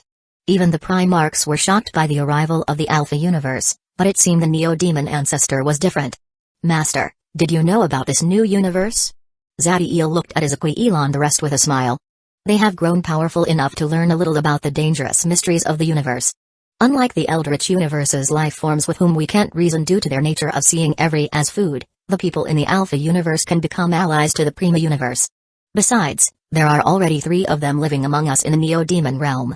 If before Ezequiel the Skybreakers were surprised, now they were utterly shocked. 1. Zadiel raised his finger, and the picture of a beautiful girl with black hair appeared. Yummy.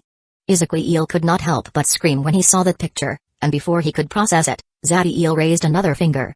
2. This time Zadiel made the picture of a dog with a silly smile appear. There was no one here who did not recognize Tao. I detected something in that girl when I first saw her, but now that my eyes can see the universal casualty, I am sure she came from the Alpha Universe. As for Tao, his aura was as extraordinary as his origin, so I am confident his soul also originated there. The Neo-Demons were shocked. They were trying to understand the Alpha Universe, and without even realizing it, they had lived with 2 of its people for more than 1,000 years. Father, who is the last one? Dante made the question in everybody's mind, and when they saw how Zadiel once again raised a finger, only to point it to himself. Chapter 586, Fourth Order Law Bloodline. It took a couple of seconds for the Neo-Demons to get over the shock from the news they had just received. Truthfully, it did not matter for them what Zadiel's origin was, as they would follow him no matter what since their loyalty was to the Neo-Demon race and not the Prima Universe. However, it was still shocking to know that their fearless leader was born in a place dominated by an existence capable of killing Primarchs. How is the Alpha Universe? Ezequiel could not contain that question anymore. He was the most shocked, as he and Yami were like brother and sister. Its nature and people are similar to that of the Prima Universe. Unfortunately, I don't know much more since I spent very little time there and my power. Zadiel made a slight pause as he remembered how weak he was during his first life. Now he could crush suns with his hands and fight worlds, but he was nothing more than a mortal back then. Well, let's just say calling me a rank 0 life form would be a compliment. The Neo-Demons narrowed their eyes as they read between the lines and realized an important piece of information. Zadiel was definitely a mighty entity in his previous life, and since his first life was nothing major, it meant this was possible his third life. But father, how did you manage to reach the Prima Universe if you were so weak during your time in the Alpha Universe? Dante's question made the eyes of the other Neo-Demon widen. The Flame Imperator managed to open a portal between both universes. Still, He was possibly an entity above the lore realm, so they were curious how a rank 0 life form managed to reach the Prima universe when not even the Primarchs were aware of the Alpha universe back then. The whole history behind that involves some secrets that you are still too weak to learn. But I will tell you that I did not come to the Prima universe by choice, but instead forced here by the actions of an individual. Zadiel's expression became solemn when he spoke the last part and saw how curiosity filled the eyes of the Neo-Demons. Still, they remained silent as they were unsure whether to keep asking. He considered things for a moment before giving a soft nod and continuing speaking. I reached the Prima universe due to the actions of the entity I consider my final enemy, endless darkness. The next second, a somber atmosphere hit the room as the Neo-Demons imagined that individual to be considered the final enemy of Zadiel, a man capable of creating a realm even mightier than Abyss and Baatar. That person's power should eclipse Primarchs. Is that person connected to the Flame Imperator? Zadiel showed some surprise when he heard that question from Dante, and then he smiled. His son was brilliant. The youngest of the Skybreakers was able to connect the dots immediately and figure out that the final enemy was related to the Alpha universe. After all, if Zadiel's soul traveled from the Alpha universe to the Prima universe due to that entity's actions, there must be a connection between them. Haha, not bad. You definitely inherited my wisdom. Zadiel gave an approving nod to Dante before carrying on. Regarding the Flame Imperator, I am perplexed about that man's identity, but there should not be a connection between him and endless darkness, or else there is no way the Prima universe could still be so peaceful. Zadiel saw that the Neo-Demons did not fully grasp the gravity of his words, so he added something more. If endless darkness had emerged during my absence, then at least 20% of the Prima universe would have crumbled into nothingness by now. Ezequiel and the others found it hard to believe what they had just heard. The Prima universe was immense, with multiple principal worlds capable of augmenting an individual's powers and 9 Primarchs. Even the incarnation of death and destruction would find it impossible to erase a fifth of it in 1,000 years. However, according to Zadiel, endless darkness was capable of that and much more. They found it hard to imagine such power, much less find a way to stop it. Zadiel knew the effect his words would have on the Neo-Demons, but very soon, they would rise to a higher realm of life, achieving immortality, and he could not let them relax. The pressure you are feeling right now, use it, transform into fuel to grow stronger, but do not let it burn your spirit. Remember, only by gaining immense power do we have the right to be happy. It was not immediately, but the eyes of the Neo-Demons began to glow with silver flames, with those of Ezequiel transforming into suns. Zadiel smiled when he felt their fighting spirit and decided to share a piece of good news as a reward. Just so you know, the Prima universe is not entirely hopeless. We have a hero who can act in case everything else is lost. As for his power, let's just say that even I feel awe when he goes all out. The Neo-Demons' eyes shone when they heard that, and they could not help but smile. Although they did not like to depend on others, knowing there was someone they could rely on until they grew strong enough was reassuring. Okay, now that I have a general grasp of what happened during my absence, we can handle most essential matters, but before that, we should finish this. Zadiel's right eye glowed, making karma threads emerge from him. He focused on one, and then his hand vanished into the void. When the Neo-Demon's hand appeared again, it brought with him a young man.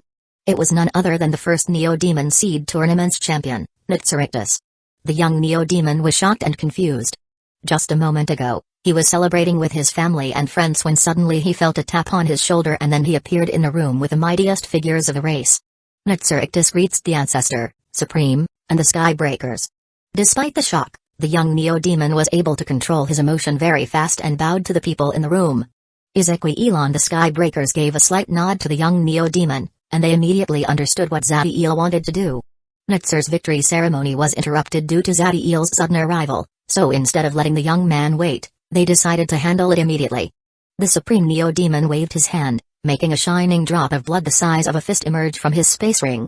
The intensity of the bloodline force and the deep power of the miniature runes inside the drop made it evident that it came from a bloodline's core, but the most shocking part was its level, a law bloodline.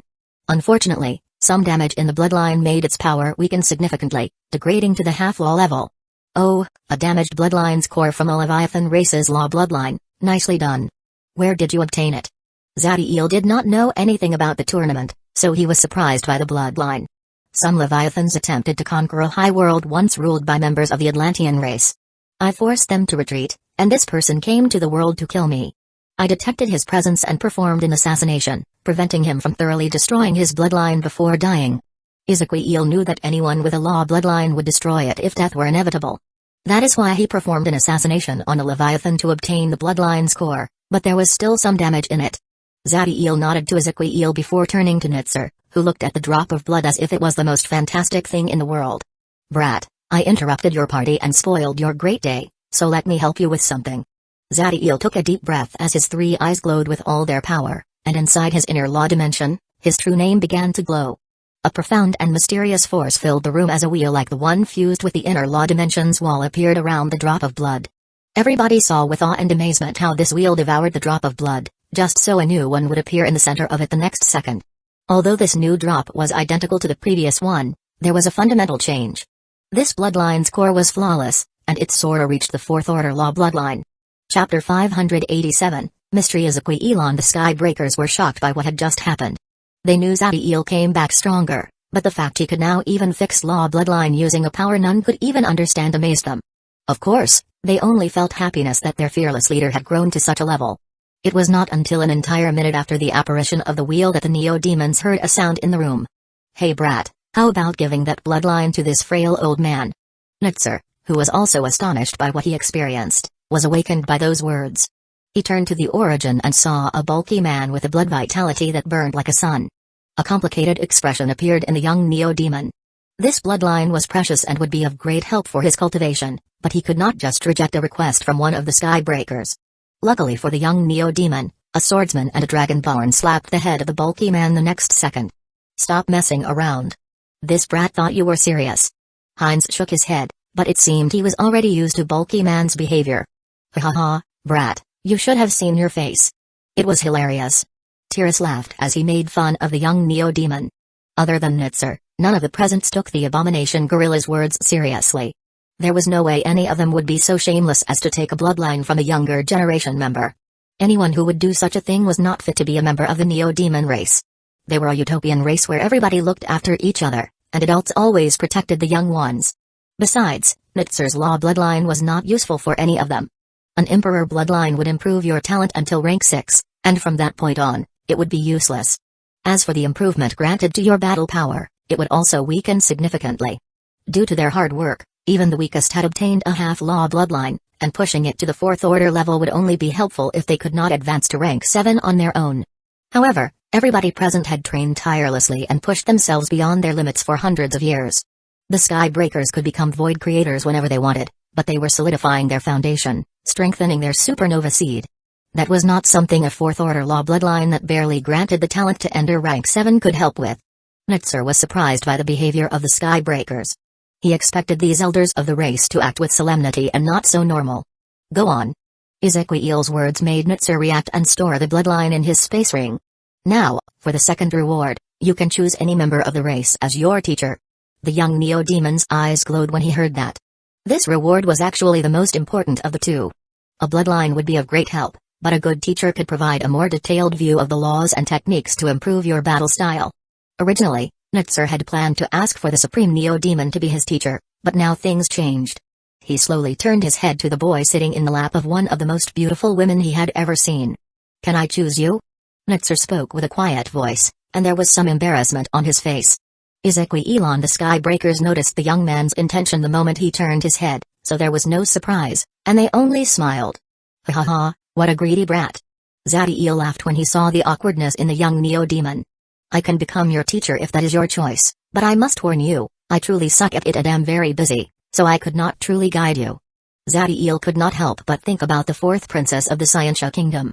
He was her teacher but had given her very little guidance. Brat, taking a teacher is just like learning a spell. You should not choose the strongest but the most suitable for you. Due to your bloodline, your battle style would focus on the devouring law and melee martial skills. In that case, you should choose the lousy comedian. The Skybreakers laughed when they heard the last part as Tiras's face turned red. There was one point that Zadiel did not mention, and that was that a stronger teacher would provide a better background, but that did not matter in the Neo-Demon race. No matter who they were, the moment someone attempted to bully a Neo-Demon, the entire race would march to protect that person. Nitzer nodded to Zadiel's words, and then he turned toward Tiras before performing a deep bow. Tiras adopted a solemn expression as he received the bow of the young Neo-Demon and nodded. I will visit you once I am done here and assist you in assimilating the bloodline. After that, we will travel to Abyss to test your techniques against demons. His tone clearly showed that the abomination gorilla took this task very seriously. Zadiel nodded and waved his hand, sending Nutzer back to his party. Now that they had finished with that, he began addressing the critical matters at hand. Sophia, Zydra, Toto, Kyolo, Rax, Hines, Juntu, you 7 will figure out the location of the rank 7 archdevils and archdemons in the first 2 hells of Baatar and 60 layers of Abyss. Be careful, especially in 9 hells, as the older the devils, the more cunning they are. The demon and devils I asked you to collect became obsolete, so do with them as you wish. The 7 Skybreakers nodded when they heard the command. While tracking archdevils and archdemons would be dangerous, they should be able to escape from those at the seed stage if they gave their all. Dante, take this with you to the Scientia Kingdom. 1 for John Eric and another for the 4th princess. Bring back an orb with the Dark Tower Alliance's tattoo. 2 dark purple orbs emerged from Zadiel's head and reached Dante's space ring. Each one contained an immense amount of virtual force and karmic samsara force. Once you are over with that, join the others in figuring out the location of the archdevils and archdemons. Tiras, you will train that brat for 40 years and guide him during his 3 severings and 9 apocalyptic heavens. After that, join the others in Abyss and Baatar. Dante and Tiras nodded, and they began to organize their time. Finally, Zadiel's gaze landed on Izakui Elon, focused on the power of the true and true Doomsday body. They were both powerful enough to allow the Supreme Neo-Demon to seal a peak tier 12 star. A pensive expression appeared in Zadiel, as he used Void Universe and Void Teleportation to visit every tier 12 star in the Neo-Demon realm. Zadiel's right eye analyzed every star, and once he finished with them, he could not help but frown. He discovered that 2/3 of them had entities that were not star consciousnesses inside them. How did this happen? Although their auras were hidden, Zadiel was sure those entities were primordials. He created the Neo-Demon realm, and there was nothing that could have been hidden from his sight when he was the incarnation of death and destruction, so these primordials arrived after the end of his second life. There was definitely a great mystery surrounding these changes in the Neo-Demon realm. Other than Zadiel, only the Baer Neloths had some idea of the realm's existence, and with the incarnation of death and destruction nature, there was no way he would have left loose ends. I need to be more careful from now on. Zadiel only sighed before using void teleportation and returning to the magic tower. Izakui, you should proceed with the final sealing of your true Doomsday body path of power. This should be enough to fix any severe wound you may receive. Zadiel opened his mouth, making 3 drops of blood emerge from it and enter the Supreme Neo-Demon's head. Izakui felt the healing power of those drops and smiled. He had previously waited for his true will to become stronger, so the damage received in the sealing would not force him into a coma, but with Zadiel's blood, he could act immediately. Also, you can only pick one of these stars. You must not touch the rest. The Supreme Neo-Demon was a little surprised by Zadiel's restriction, but since the heavenly body he wanted to seal was among the ones available, he did not have a problem with it. Do your best to reach the limit rank 6 in the true Doomsday body, as I am planning to do something that will be of great help to our advance into rank 7. Zadiel saw Izakui nodding, and seeing that everybody already knew their missions, he used the Void Universe and vanished. Chapter 588, Zadiel vs. Hades. Zadiel appeared in the Beta Heavenly World's sky. Beneath him, a pink aura covered a continent where thousands of Neo-Demons improved their magic professions skills. None of the Neo-Demons could perceive Zadiel unless this one allowed it. There was only one individual in the entire world that noticed his arrival. Hades woke up from his meditation and looked toward Zadiel. With a single glance, he knew the Neo-Demon's purpose for coming here. Zadiel saw how Hades stared at the thousands of Neo-Demons in the ground before looking back at him. The concern in the ancient being of law's eyes made him smile and reassured the decision he took. A wave carrying the power of the virtual force emerged from Zadiel and covered the entire continent. The Neo-Demons entered a trance state before being teleported into his space ring.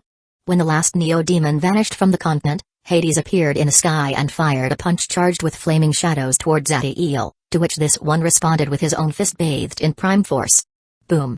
An explosion filled the sky of the Beta Heavenly World and made every continent tremble. Unlike the last time they fought, Zadiel was not using external power. This strength belonged to him and no one else. Hades was surprised by the might of the Neo-Demon, but that did not slow down his attack, and immediately his body crumbled into shadows. He instantly reformed behind Zadiel's and fired a fist through the center of the halo. Unfortunately, while it appeared that the halo's center was empty, Hades felt his hand was trying to pierce a dense and thick invisible plasma. Anything with strength beneath the rudimentary form stage would find it impossible to harm Zadiel's back. Before the fist could land, Zadiel fused with the void only to re-merge behind Hades and sent a new punch charged with karmic samsara force.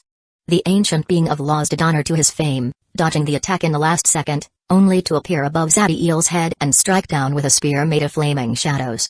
Zadiel's eyes narrowed as the spear's speed was too fast for him to use Void Universe. A small smile grew on his face as gray flames appeared in his right palm, which he put right in the weapon's path. Hades could not believe what he was seeing.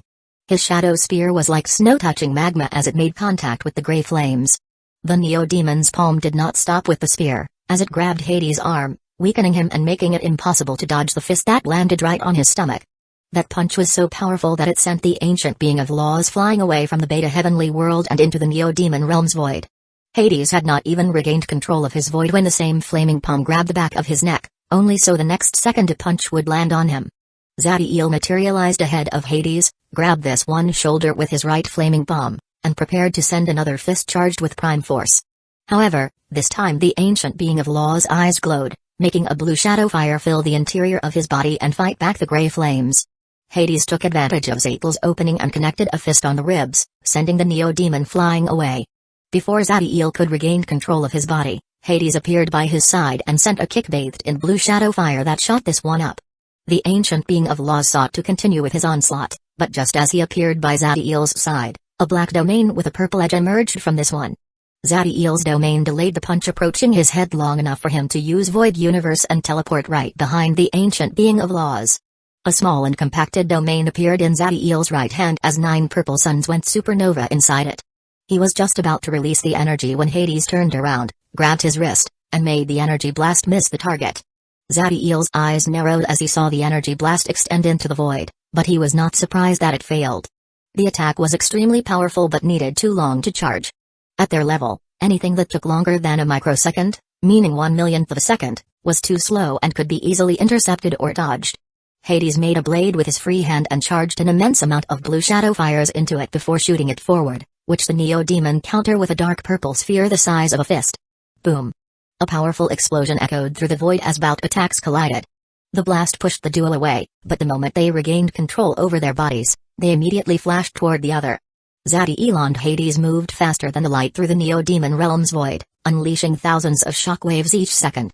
Their speed was so high that it gave the illusion multiple Neo-Demons and ancient being of laws fought simultaneously. Zadiel's skills improved each second, and he figured out every single flaw in his new battle style. Fighting a world and a person was totally different since one was static and could not move, while the other could dodge. Not to mention that striking a 2-meter man was much more challenging than a massive world with a radius of several billion kilometers. After around 10 minutes of battle, Zadiel was reaching his end. His energy pool was still at limit rank 6, and his karmic samsara force was not suitable for regular spells. Zadiel's infinity heart began to beat with immense power, making his skin gain a black metallic luster as 9 purple suns emerged from him, and they immediately fused with the halo on his back. Unlike his previous bloodline apocalyptic metamorphosis, these new suns enhanced Zadiel's soul, body, and energy by a factor of 3. Hades' eyes showed surprise as he felt how Zadiel's power skyrocketed, and before he could even process it, the Neo-Demon was in front of him with a gray flaming hand grabbing his shoulder. The gray flames were stronger, so the ancient being of laws could not instantly expel its power. By the time his blue shadow fire countered it, Zadiel's hand containing a domain charged with 9 supernovas was in the center of his chest, ready to blast. I win. The Neo-Demon said nothing else before taking his hand out of Hades' shoulder and defusing the blast. Let's go to the world. We need to speak.